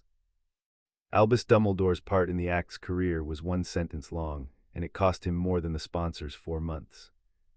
On the second reading after Bones into a chamber waiting for its chief warlock to bury the thing cleanly, he had risen and said gently that he hoped some middle way might preserve the act's protective spirit, for the times were not kind, and treasure wherever housed drew wolves, and he had watched the words land not as wisdom but as appetite, one more wise hand reaching for the same 2 children, and had sat down into a silence with a new temperature in it. And that evening, alone amid the ticking, he wrote in the private book he kept for arguments with himself, "They have made the boy unreachable behind love and law, which is precisely what I would have built had I believed I had the right. I supported the act because a hearth that can cast out a soul shard can kill its bearer in the casting, and I cannot say that aloud without saying the rest, and I cannot say the rest. The gray smoke turns. I have become a man whose true reasons are unspeakable and whose speakable reasons are false. Note, without self-pity, this is the correct description of a liar. The question of the year is whether it is still the correct description of a shepherd." Harry was summoned to the headmaster's office on the first Monday of March, alone, by a note on cream card that said in a beautiful looping hand that it was high time they discussed his future, and that he was partial, should Harry care for some, to sherbet lemons. He went because the project's council, convened by Mirror Sirius's Yule gift, twinned mirrors, one in Gryffindor Tower, one at the Hall, had voted 4-0 that he should, and he went escorted because the same council had voted 4-0 that he should not go alone, and the escort was the one adult in the castle whose presence at that particular meeting no rule could question and no design had predicted. Minerva McGonagall, deputy headmistress, informed by Owl from the Lord of House Black, under the parental notification bylaws she herself enforced like scripture, that his ward's guardians wished her present at any meeting touching the boy's future, and that they had chosen her specifically, the letter said, because in 11 years of watching this school, she is the only authority in it that has never once operated by exception. Dumbledore took in the 2 of them at his door, the boy and the colleague, the design and its flaw, and something behind the half-moon spectacles conceded the move like a chess player tapping his king once in salute before playing on. It was a strange, cold, courteous hour. It began with Sherbet Lemons and Fawkes, who crossed the office to Harry's shoulder immediately, uninvited, and stayed there, which visibly rearranged something in the old man's opening remarks. It proceeded through the future. The headmaster spoke gently of the dangers that came with Harry's name, of enemies who were, he must be frank, not all gone, of the value in dark times of trusted counsel and old heads, and of his hope that the summers, he searched for the word delicately, enthusiasms, would not close doors that a grown Harry might one day wish he had kept open. It was all true and all kind, and Harry, trained by a portrait, a barrister in exile in a bank, heard the load-bearing wall behind it as clearly as a knock come back into reach. "Sir," he said when the sherbet lemon tin came around the second time, "can I ask you the real question? I should be disappointed in the summer's tutors if you couldn't. On Halloween, when I was 1 and my parents were dead, you had my mum and dad's will sealed by tea time the next day, and me at my aunt's by midnight, and you wrote yourself down as my guardian, and you held my house's proxy for 10 years. Harry said it the way Hermione read contracts, level, unhurried, each clause in its place, and the office's little instruments ticked on into the quiet, and McGonagall had gone as still as the moot pillars because she was hearing the inventory for the first time. You did all that in 2 days, which means you can move faster than anybody in Britain when you decide it matters. So the real question is, in the 10 years after, when I was sleeping in a cupboard with a lock on it, and the school letters went to the office that answered to you, and Mrs. Fig with the cats watched me walk past her window in Dudley's old shirts every day and wrote to somebody, because she was watching for somebody you knew and you could move that fast. He let the arithmetic finish itself, 11 years old, his father's hair, his mother's eyes, Fox's claw warm and heavy on his shoulder like a hand, and I stayed in the cupboard. So it wasn't that you didn't know, and it wasn't that you couldn't. It's that where I was where your plan wanted me. And what I need to understand, sir, before I decide anything about doors and open ones is what the plan needs me for at the end. Because people who store something carefully are usually planning to spend it. The instruments ticked. Fox crooned one low note into the boy's hair, and it was not comfort. Everyone in the room could hear that. It was corroboration. Albus Dumbledore looked at the child he had stored, and the child looked back, warded, allied, loved, unreachable, quiet scarred since Yule in a way the old man's own instruments had registered and could not explain to him.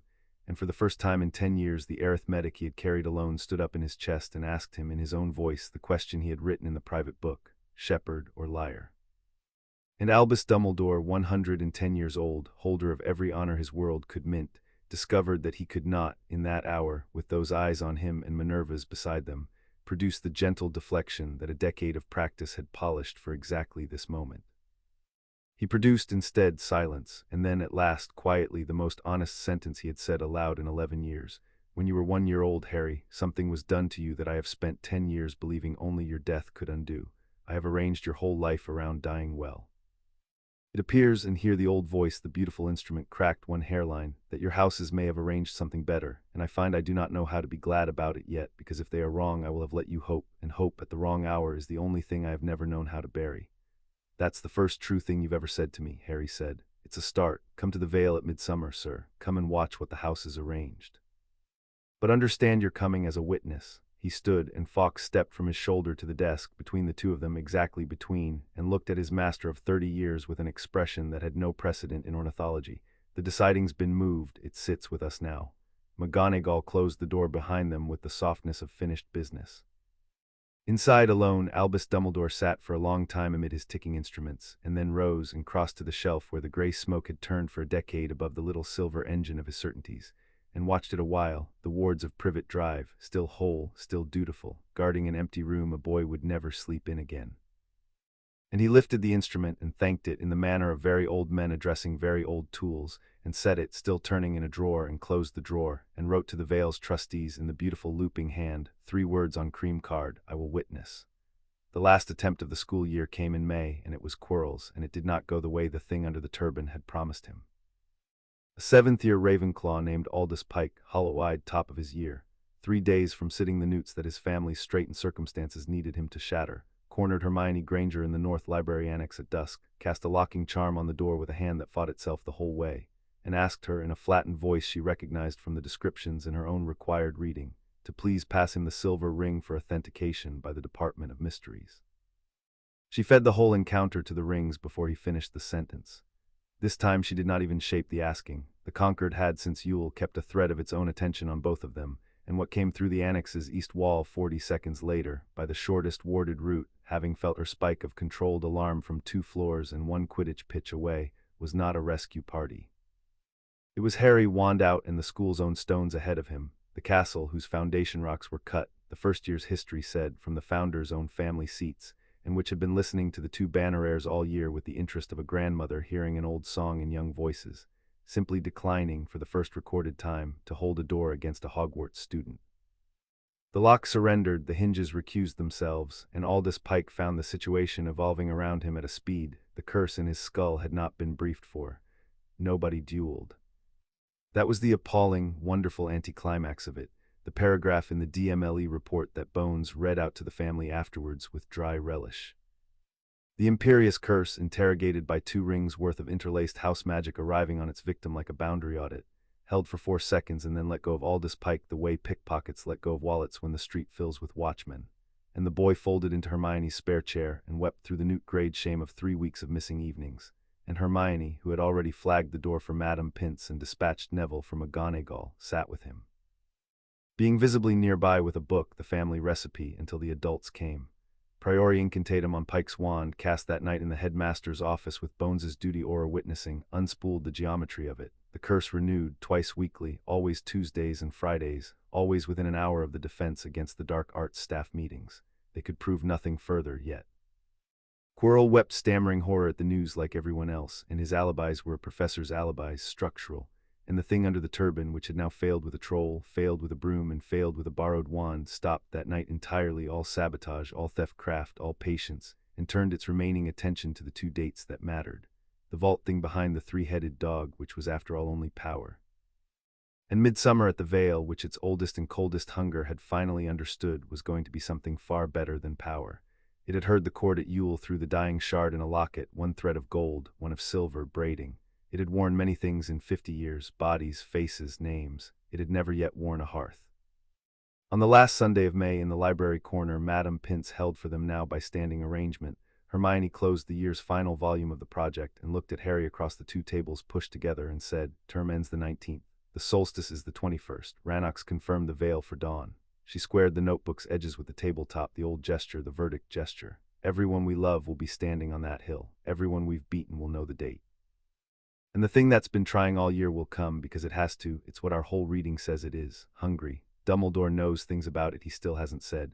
Padfoot would take the watch off my wrist to keep us home if he thought home would stay safe by itself. It won't. There's no version where it won't be dangerous, and there's no version where waiting makes it less. There's only our ground, our stones, our people, our terms. On the record, Cora to Cora. She uncapped the pen and set it between them level like a wand offered hilt first. "State your intent for the minutes." Harry looked at the pen and at the year in stacked volumes on the table, and at the girl who had shared a book with a stranger in a waiting room because information asymmetry was unfair, and he picked up the pen and wrote 1 line in the uneven hand under all the ruled-type precedents and signed it, and turned it around for her countersignature, and the line said, "Midsummer." The Vale, both banners, we finish what the first pair started. Chapter 6 and Chapter 7. The Vale of the 2 banners. The Vale was above Hogsmeade all along. That was the last secret, and when the rings finally gave it up, on the map they drew in fire lines across the project's end papers on the night term ended, Hermione laughed until she had to sit down. 400 years of hiding, 7 repositories, 2 vaults, 1 fireproof bank, and the place itself lay 2 miles north of the school library where they had spent a year looking for it. Folded into the hills like a page the valley had declined to publish, unplottable, unowned, unnamed on any survey since the statute. The ground the 2 houses had held in 1612, kept ever since by the simplest of all concealments, which is that nobody could want to go there without knowing what it was, and nobody could know what it was without the rings. They walked in at dawn on the 21st of June, the whole household, up the old drove road out of the sleeping village with the mist still folded in the hollows, and the first light coming level and gold across the tops. And the rings opened the valley the way a key opens a house you have been paying for all your life and never entered. One moment the path ran up into ordinary bracken and gray scree. The next, without any threshold anyone could afterwards report feeling, the company stood at the mouth of a high green vale, cupped in the hills like water in joined hands, and the mist drew off it as they watched, deliberately in the manner of a sheet being drawn from kept furniture. And there, on the crest of the low hill at the valley's heart, exactly as a tapestry in a goblin waiting room had promised, stood the 2 chairs. They were basalt and they were granite, 1 black, 1 gray gold, island stone and Cotswold stone, carried here, the Concord's appendix said, on the shoulders of the 2 households in the year of the sieges, 100 miles and 400 miles, because a covenant sworn on borrowed ground binds only borrowed things. 4 centuries of weather had rounded their edges and upholstered them in lichen, gold on the black chair, silver gray on the golden one, the valley's small joke, and they faced one another across the crest, 2 spear lengths apart, patient as the argument they had been built to finish.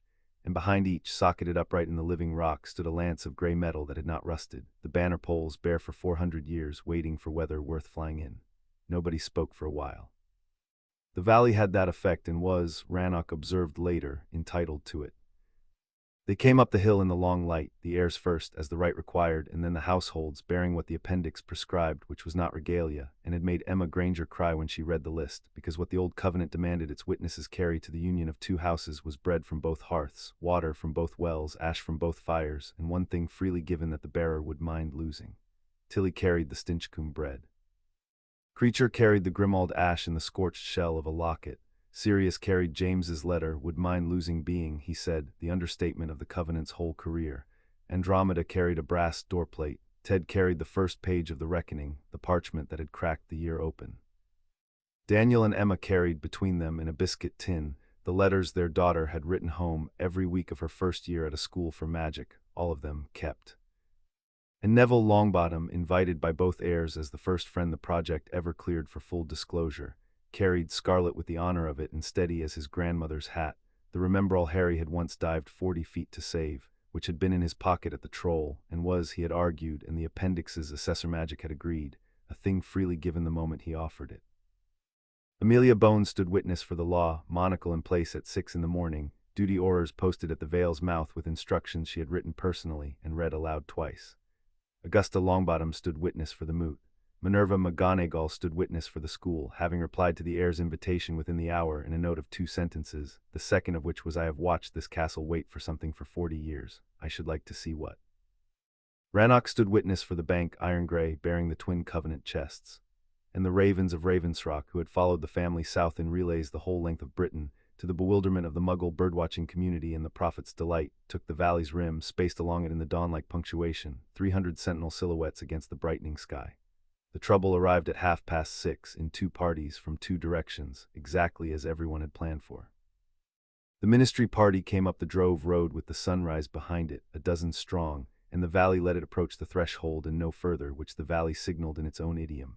The Drove Road simply ran out for them. The path that had carried the households through now delivered the undersecretary's delegation, stride after stride, back to the same 3 yards of bracken, gently, remorselessly, like a tide returning a bottle. Lucius Malfoy had dressed for the occasion in black and had brought, in ascending order of use, Lord Selwyn, 4 ministry functionaries, a squad of hired wands from a firm that asked no questions, and Dolar's Jane Umbridge, senior undersecretary, pink under a traveling cloak, bearing the writ. It was a good writ. Ted, who was handed it through the Boundary's soft refusal by a functionary who could not follow it, read it with professional appreciation and passed it to Bones. An emergency instrument of the minister's office, signed by Fudge at some hour of the night Lucius had owned him, declaring the unregistered ritual site a hazard of national significance, its pending right an unassessed magical event of mass consequence, and its juvenile principals wards of the ministry for their own protection, effective immediately. All pursuant to powers that a careful reader would notice had been gutted from the Wardship Act in April and reassembled overnight in the writ's own preamble like a stolen engine in a new chassis. "Hem, hem," said Umbridge at the Boundary sweetly, to the assembled majesty of 2 ancient houses, 1 director, 1 dowager, 1 deputy headmistress, and 300 ravens. "You will produce the children, please. The ministry has determined that this gathering is unsafe." "The ministry is correct," said Amelia Bones from inside the veil with the terrible cordiality she reserved for colleagues. "For you, Dolars, I am going to say this once as the senior law enforcement officer present. On the record, my orders are keeping at the valley mouth. The instrument you carry cites protective powers this Springs Act does not contain. I know because I amended it, personally, twice.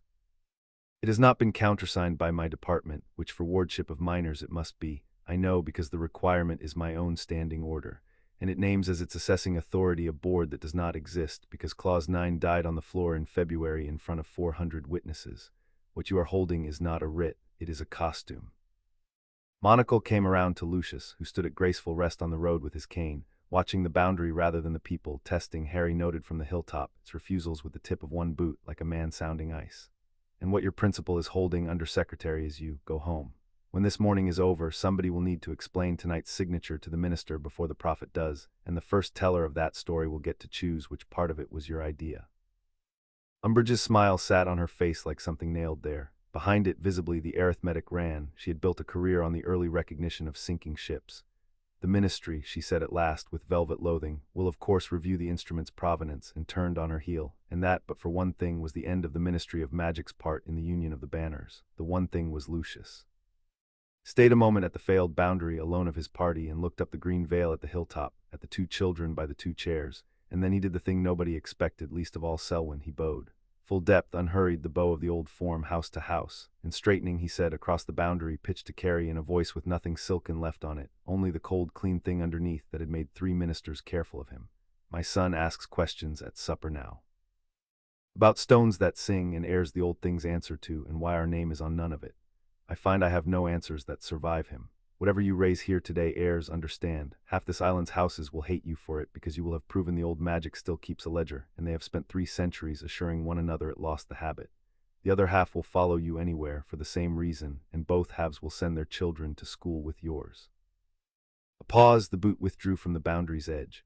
House Malfoy notes the weather and goes indoors. It will be watching from indoors for a very long time. Come, Selwyn, we are trespassing on a working hearth. He left, and Hermione on the hilltop wrote nothing down because the project was sealed for the right, but said quietly to Harry, watching the black figure diminish down the drove road with the morning sun on the bracken all around it, the door ajar. It runs in that family too. Draco first, though, the father's only following the son. Albus Dumbledore came over the western ridge on foot alone at 7 in traveling clothes the color of dust, and the valley let him in. Everyone marked it. The boundary that had returned a ministry writ to its bearers 3 times parted around the chief warlock like grass, and Rannoch, consulted by a look from Sirius, answered the look aloud, dry, precise. The veil bars intent, not persons. The writ came to take. He has come, the old goblin studied the descending figure a moment, to lose something by the walk of him. The hill has always had a courtesy for that. They met him at the foot of the crest, the 2 heirs, alone, by their own instruction, the households 10 paces back, and Sirius's knuckles white the whole time on nothing. Seen close in the flat, truthful light of early morning, Albus Dumbledore looked his age, which none of them had ever seen him do. A very old man who had walked up a mountain because some appointments you keep on foot, or not at all. I have not come to stop you, he said without greeting, which was itself a kind of honesty.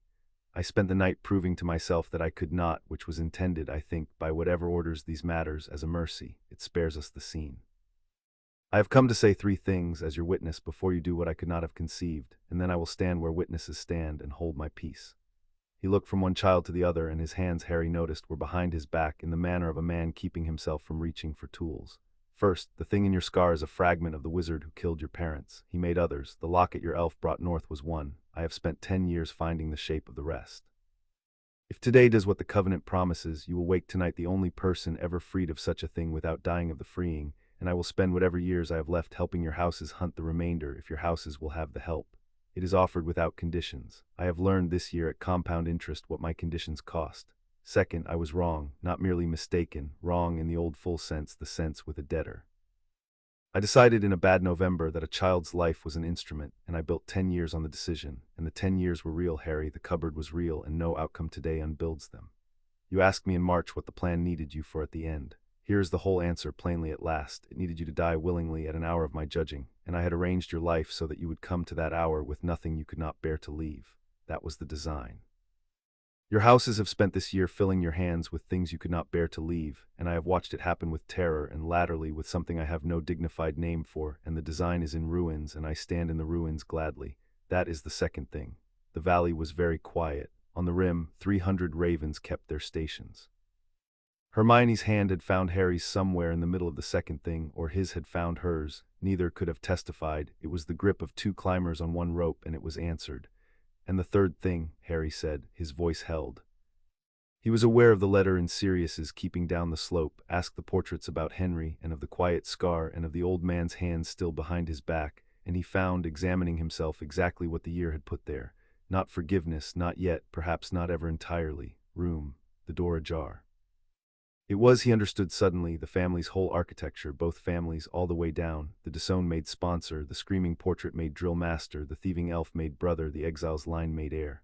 The correction, not the burning. He straightened and asked it again and meant it. The third thing, sir. Albus Dumbledore brought his hands out from behind his back. In them, flat, wrapped in plain cloth, was a book. Not a grimoire, a school exercise book, muggle, cheap, its cover gone soft with handling, and on the cover, in a girl's round, hopeful hand, 30 years old, Lily Evans, her book of wonders. She left it at the school, he said. Her first year, confiscated by a caretaker, recovered to my office, never returned, the oversight of a busy man, and I have run out of years in which to pretend my oversights are accidents. It is her accounting of her first magic.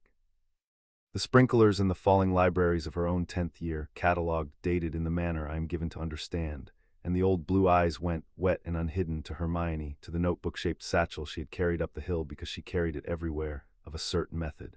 It seemed to me that it should be present this morning. Witnesses carry what they would mind losing. He put James's son's mother's first notebook into James's son's hands, and bowed to both of them to the depth reserved for equals, and went, before either child could assemble a sentence, down the slope to the witness line, and took his place at its end, past the goblins, past the elves, the last and lowest station, and stood there in his dust-colored clothes with his hands folded, 110 years old, present, corrected, keeping at long last someone else's hour.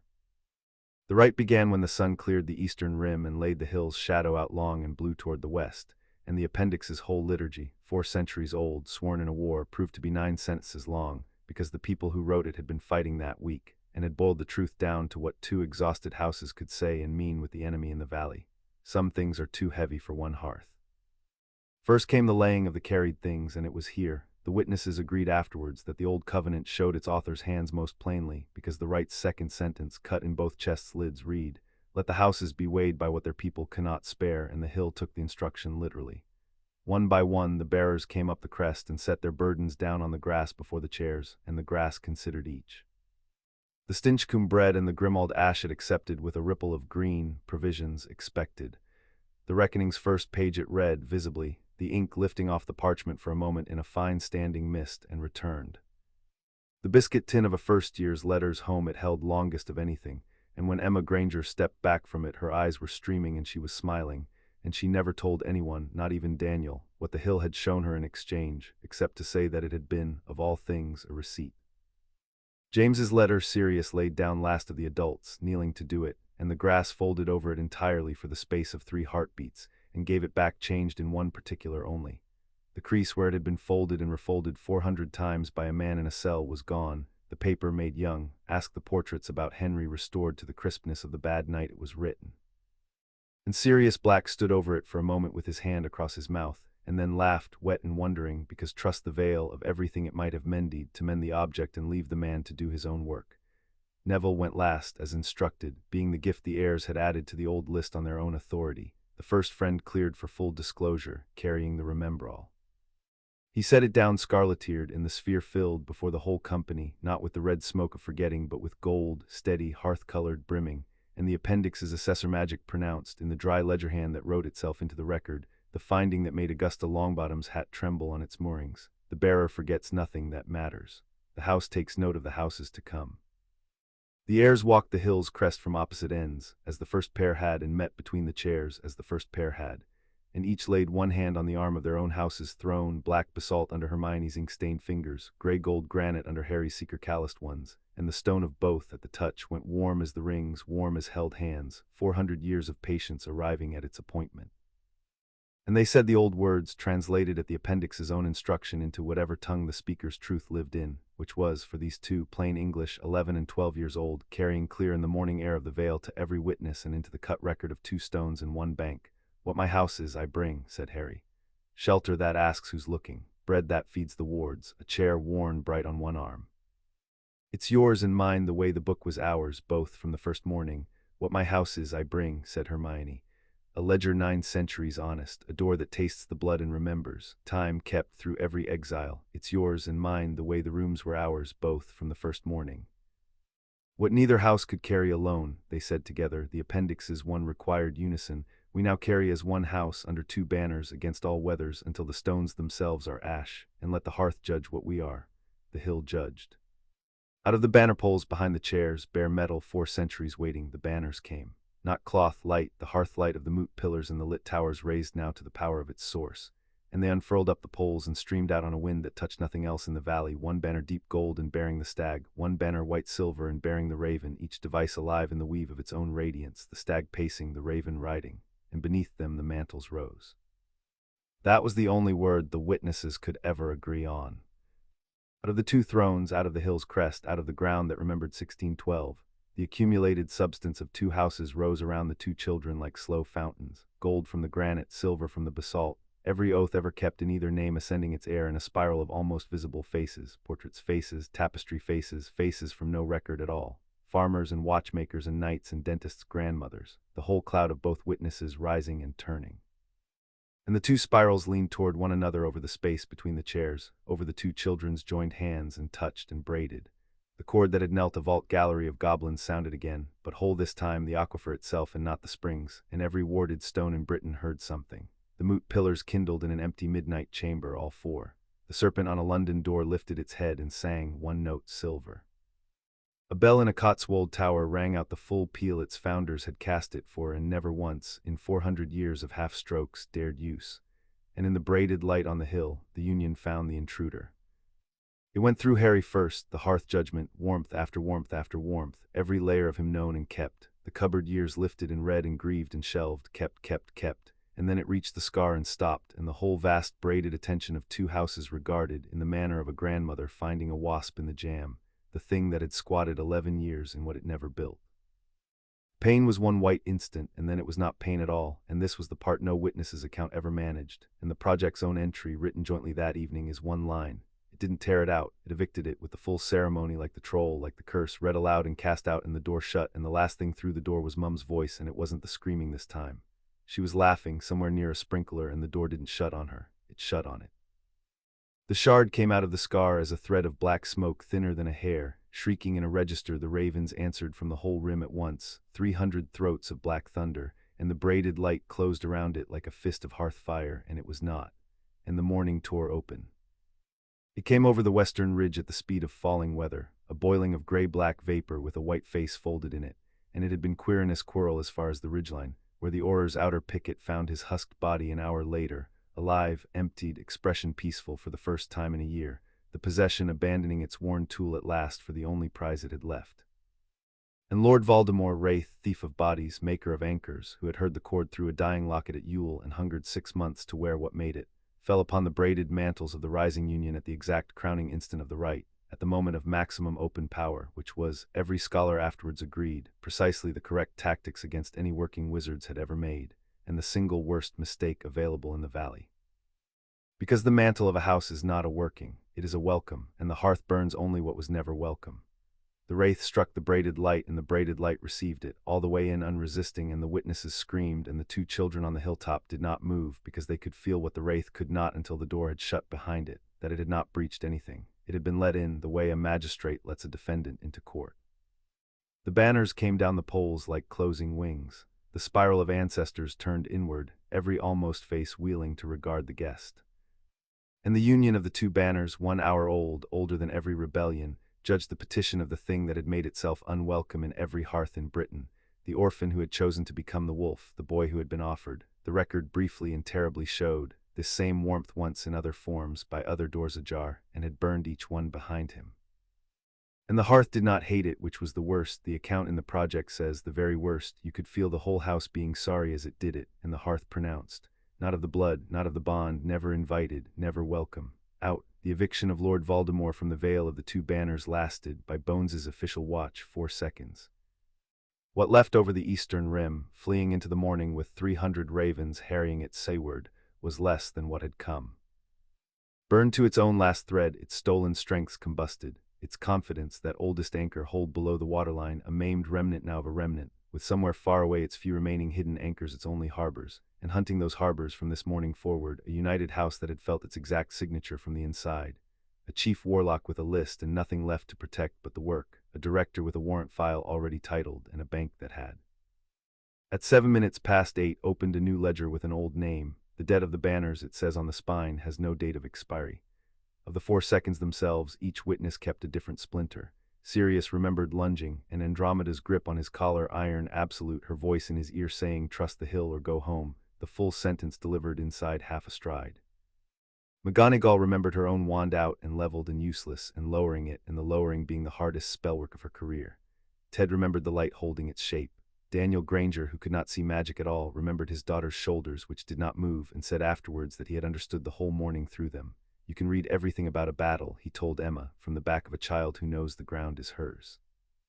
And Neville Longbottom remembered and testified, scarlet and unbudging, before the Wisengamot's inquiry that September, that at the precise moment the screaming dark went into the light, both heirs had, and the record may make of it what it likes, laughed, one short breath of it, together, the laugh of 2 people watching a pickpocket choose, out of every coat in the station, the Aurors. On the hill, in the enormous ringing quiet, the 2 thrones moved. stone should not move so. It did not grind, it did not shudder. It turned the way the year turns, with the slow, unanswerable courtesy of orbit, black basalt and gray gold granite pivoting on the crest, until the two chairs that had faced each other across 4 centuries of argument stood side by side, arm by arm, facing east together into the risen sun, into the whole spread green of the morning valley and the country beyond it. And between them, where the space had been, there was no space, the two nearest arms having met, and in some seam no mason ever found, joined. The mantles settled. The banners stilled and stood, gold and silver, stag and raven, flying together over one hill for the first time since 1612. And Harry Potter and Hermione Granger, 11 and 12 years old, heirs and now, in every record that mattered, joint keepers of the united house of the two banners, stood between the joined thrones with their hands still clasped and their house's whole weight settled warm about their shoulders, coats cut at last to the size of both together, and looked out east over the valley with the sun on their faces and did not sit down. There would be years for sitting. They were young, and the chairs now could wait together. Sirius reached them first, at a dead run up the crest with all decorum abandoned, and stopped himself 2 paces short with visible violence, hands out, checking, the mind healer's whole year in the gesture. Are you, is it, can I? And Harry, who had spent 11 years flinching from faster movements than that, closed the 2 paces himself and was gathered in, broom callus and dog smell and shaking arms, and over his godson's head Sirius looked at the joined thrones, and at his heir standing in the settled silver of her mantle, and said hoarsely, "Both of you, come here." House meeting, and made it true by enclosure, 1 arm each, the Lord of Black kneeling on the Covenant Hill hugging the united house of the two banners hard enough to creak, until Hermione protested, muffled, that the record should show the Regency Council was compressing its principles, and the record, which was still writing, showed it. The healers came up then, 3 of them, St. Mungo seniors retained by the bank and sworn to the mourning, and did their work on the hilltop with the family standing off a respectful 6 feet and pretending not to strain. The scar examined under 4 kinds of light and 1 kind of listening, the old cursed signature hunted through every layer it had stained, and found, the senior healer said, and had to stop and start again, found nowhere, gone, not scarred over but paid out like a debt. The mark itself remained and would remain, but it was only a scar now, 11 years old, shaped like lightning, the last thing his mother's love had written, and nothing else his signature at all. Amelia Bones took the deposition on the spot, monocle up, voice steady, and if she wrote rather more slowly than usual, the record does not show it. At the witness line's far end, Albus Dumbledore listened to the healer's finding with his eyes closed and his face turned east into the sun, and said nothing at any point, and made no movement, except that when the senior healer said the word paid, his folded hands tightened on one another, once, the grip of a man at a graveside hearing that the dead had been, at the last hour after everything, spared. And Fawkes, who had arrived over the ridge at some unmarked moment and taken station on the Black Throne's high corner as though 4 centuries of stone had been carved for exactly that purpose, sang 3 notes. The whole valley kept them. Nobody who stood on the hill that morning ever described the 3 notes to anybody who hadn't, and everybody who had never needed them described. Quirrell they carried down at 9, sleeping, husked, guarded, pitied. His file thereafter is sealed, save for 1 line Bones released to the family on her own authority, that in his single hour of lucidity at St. Mungo's he had asked, before anything else, before water, whether the children were unhurt, and been told yes, and wept and said, then it got nothing. Write that down. It got nothing at all, and slept again, and the healer's prognosis, guarded in every other particular, records that he slept from that hour without nightmares. And on the hilltop, while the valley reassembled itself into an ordinary perfect June morning below them, Hermione Granger stood before the joined thrones and read the hill's last writing. It had cut itself into the seam where the 2 stone arms had met and joined, fine as the tapestry's silver, final as the charter's spiral, and it was the covenant's own closing clause, 400 years deferred, executed at last, and she read it aloud to the family and the witnesses and the ravens and the record, and her voice went the whole way level and broke precisely on the final word, which everyone present agreed was the correct place. Here 2 houses laid down what one could not carry and were not diminished, and the banners fly together, and the account is kept. What happened afterwards happened the way the year had taught them to expect, loudly in the prophet and quietly where it counted. The ministry presented with an accomplished union, a healed scar certified by 3 healers and a goblin assay, a husked professor, and a chief warlock's sworn deposition as to what had fled the valley and what it meant, did what ministries do, which was hold 17 meetings and arrive, gasping, at the position the children had started from. The house of the 2 banners was recognized, its joined seats seated, its Regency Council, Sirius, Andromeda, Ted, with McGonagall holding the proxy of last resort, confirmed without a vote called. because Augusta Longbottom stood up with her hat and asked whether any member wished, on the record, to be the first wizard in 4 centuries to vote against the weather. The stone went back to Nicholas Flamel, hand-carried by Dumbledore, who returned from that visit an ounce lighter, in some way visible to everyone and discussed by no one. The Hunt Ledger opened its accounts, a diary, a cup, a diadem, a ring, patient entries in an iron-gray hand, each awaiting its morning, and the first of them settled before the leaves turned, but those are other chapters' countries.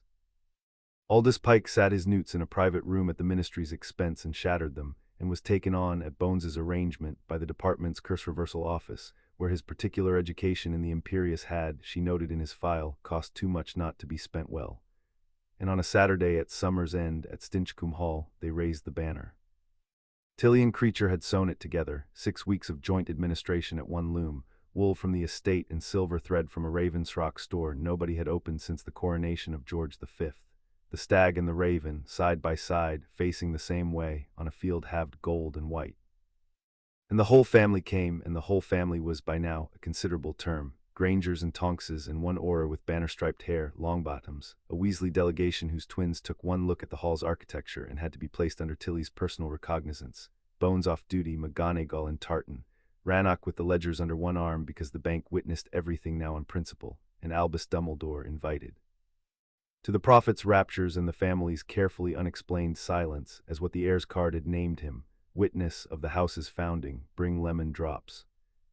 Ron Weasley, surveying the lawns with a strategist's eye and a plate of everything, delivered the visiting delegation's consensus to the hosts directly, it being, he explained, only fair warning, that the whole school had spent the summer being told by their parents what the lit towers and the flying banners meant, with the result that the House of the Two Banners would be returning in September to a castle in which half the students wanted to duel them, or be adopted by them. That the twins were already selling commemorative flags, and that he personally intended to trade on the connection shamelessly for the rest of his natural life, starting with an introduction to the goblin, because anybody who could make his mum send a thank-you letter to a bank deserved studying. Neville beside him said nothing, being occupied with the Remembrall, which had not gone red since June, and which he had taken to carrying the way other wizards carried watches, not to be reminded of what he'd forgotten, but of what he hadn't. The banner went up the hall's flagstaff into a blue evening while the bronze bell rang changes, and the wards of 2 ancient houses, one lattice now from the Cotswolds to the northern sea, took its shadow as their signature, and there was cake. Much later, when the lawns had gone gold and long-shadowed, and the adults' talk had softened into that structural murmur that children learn to read before they learn to read, the two of them slipped the party by the old kitchen door and walked up the sloping field behind the hall, Harry with his broom over his shoulder, Hermione with a book under her arm, because some architecture never changes, it only gets bigger rooms. From the top of the field you could see the whole of it, the hall golden in its coombe with every window lit, the banner turning lazily above it, the party on the lawns, Sirius's laugh carrying all the way up the hill, Creature and Tilly processing along the terrace with trays like a 2-elf triumph, and away over the hedgerows over England north, where an island kept its own time and a valley kept 2 chairs now touching that no one would ever again need to choose between. One letter had reached them that morning before the party in a thin gray envelope with the bank's seal, and Hermione had it still in the book she carried, doing duty as a bookmark, because it was the sort of letter you keep where you can check it. It was from Rannoch, keeper of lineages, and it was, for the office, effusive, which is to say it ran to 4 sentences. The first 3 concerned scheduling. The fourth read, the office confirms that the tapestry in the waiting room of the Office of Lineages was found on the morning of the 22nd of June to have completed itself. The 2 figures upon the hill's crest, walking these 4 centuries, are walking no longer but seated side by side beneath both devices, which are now legible. The office has moved the tapestry to the entrance hall, where those who wait to learn what their families were may see, first of anything in this bank, what families are for. Harry lay back in the grass with the broom across his knees. Hermione opened the book, found her place, and did not read it. She looked at the banner instead, and then at him, and delivered in the rule-type voice the findings she had evidently been drafting all day. For the record, we were supposed to get a wardrobe or a rabbit hole or a letter. That's how it's done. Children get a door into somebody else's kingdom and they have adventures and then they come home and it fades. That's the whole literature. I've read it, and instead somebody left us 2 kingdoms in the lost property office, she said, with our names sewn in the collars. She closed the book on her finger, and the evening light caught the raven and the stag, silver and gold, 6 inches apart in the deep grass, warm as bank coals, keeping them, each for the other's sake, on their own hill, on their own terms, at the start of everything. Well, we're keeping them, obviously. But I want it minuted, co-keeper, before the next impossible thing gets here, and there will be a next one. I've seen the ledger. Of every treasure in both our vaults, the entire inheritance, thrones included. And she bumped her shoulder against his, ink-stained and deliberate. Here, the piece I'd have crossed the winter sea for was the boy in the waiting room who said keep going. The bell in the tower rang the hour and then, unstruck, uncounted by anyone but the house and many more, and the first star came out over the two banners of Stinchcombe as though it had been assigned. And far to the north, on a worn green hill above a sleeping village, the two stone chairs sat side by side in the last of the light, arm joined to arm, facing the morning country together, waiting as patient things wait for the children to grow into them. They would. There was at last no hurry. The house was full, the watch was wound, the door stood open, and the hearth kept its own. Chapter 7 End.